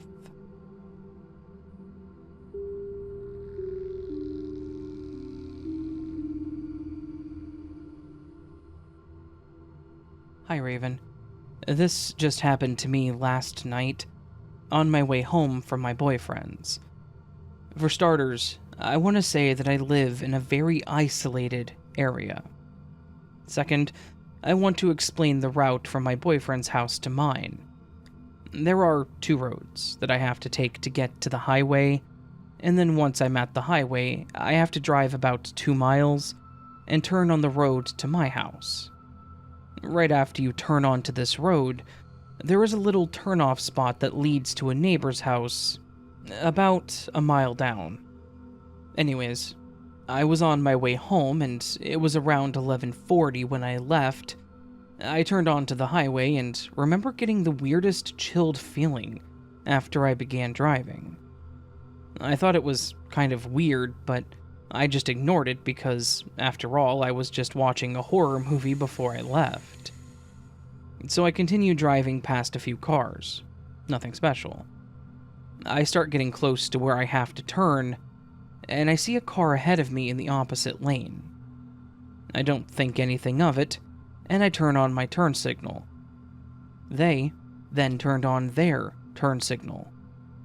They were much closer to the turn than I was, so they turned first. I keep driving and got ready to turn when I noticed that they're sitting there in the middle of this little road off the highway. They haven't made it far enough up to even go all the way over to this little cattle guard that's about 6 feet after the initial turn. So I was just sitting there behind them for about 10 seconds thinking, oh, maybe they're lost. Then, I had remembered hearing stories of people getting stopped in the middle of isolated areas by traffickers. As soon as that thought hit me, I locked my doors. I started to kind of panic because, by this point, we'd been sitting here for about a minute. I started thinking of backing out, back onto the highway, and taking another road home. I waited another minute, just staring at their doors the entire time. Then, their brake lights turned off and they pulled off onto the little side road and around the little loop like they were going to maybe go back onto the road after me. So, I pulled up, and I started driving, speeding back home. I look in my rearview mirror and I see them pull back onto the road and stop. I got home safely, and quickly, but that was one of the scariest things I have ever had happen while I was driving.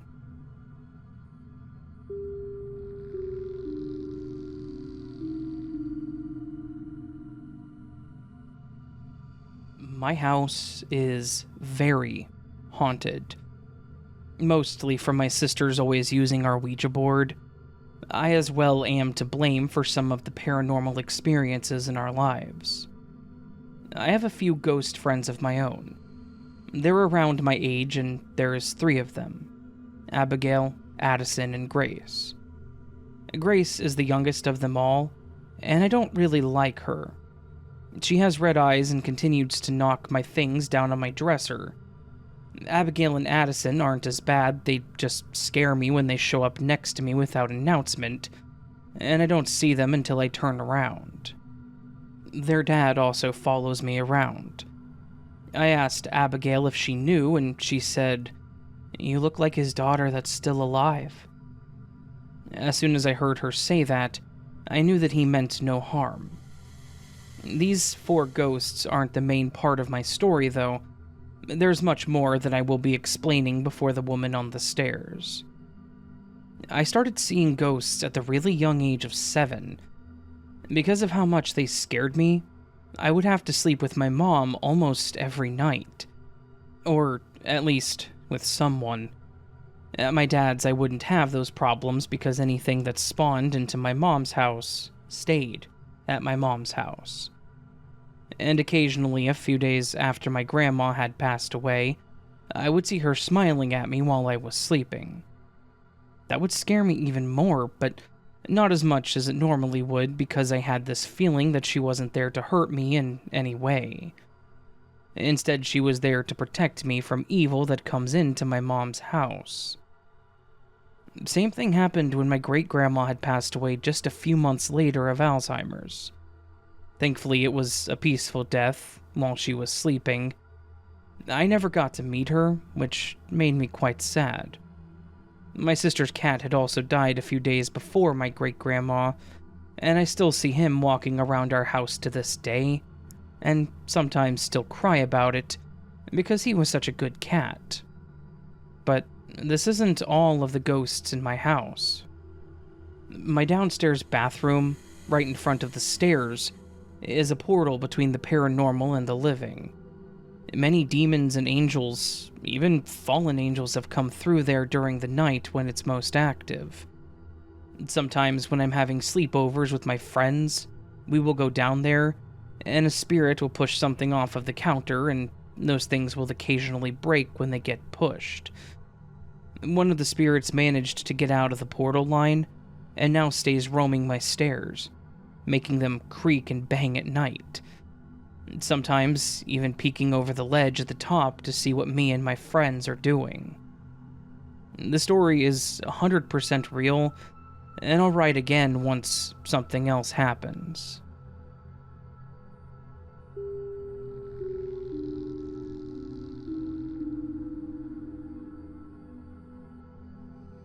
When my daughter was aged 1 to 4 years old, we lived in what had once been an army barracks, but was now just a row of 9 houses. The spare bedroom was used as her playroom with all of her toys. One night, in the early hours, I was awakened by music, round and round the mulberry bush. I realized one of the toys had gone off, playing the nursery rhyme.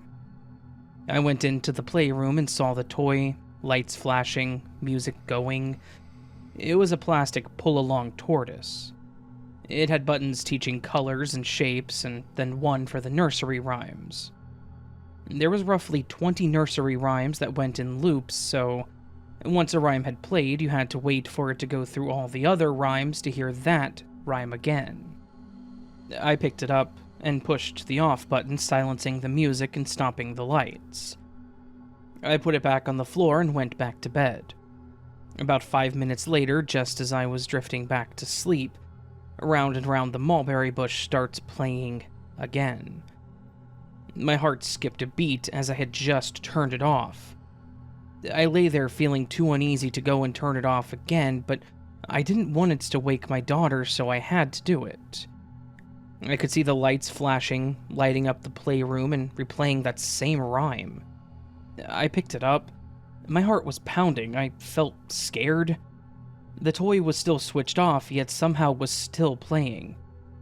I pulled off the battery lid and removed the batteries. I went back to bed, but I was totally alert and listening. It wasn't long before, for the 3rd time, round and round the mulberry bush starts playing. Now I was terrified. It was impossible. I crept back to the playroom and just stood looking at it playing from the doorway. I mustered all of my courage and quickly went in, grabbed the toy by the pull-along string and ran downstairs with it. I quickly opened up the back door and just threw it outside. It stopped flashing and playing as it landed on the ground. The next day, I put that toy in the outside bin and thankfully never saw it again.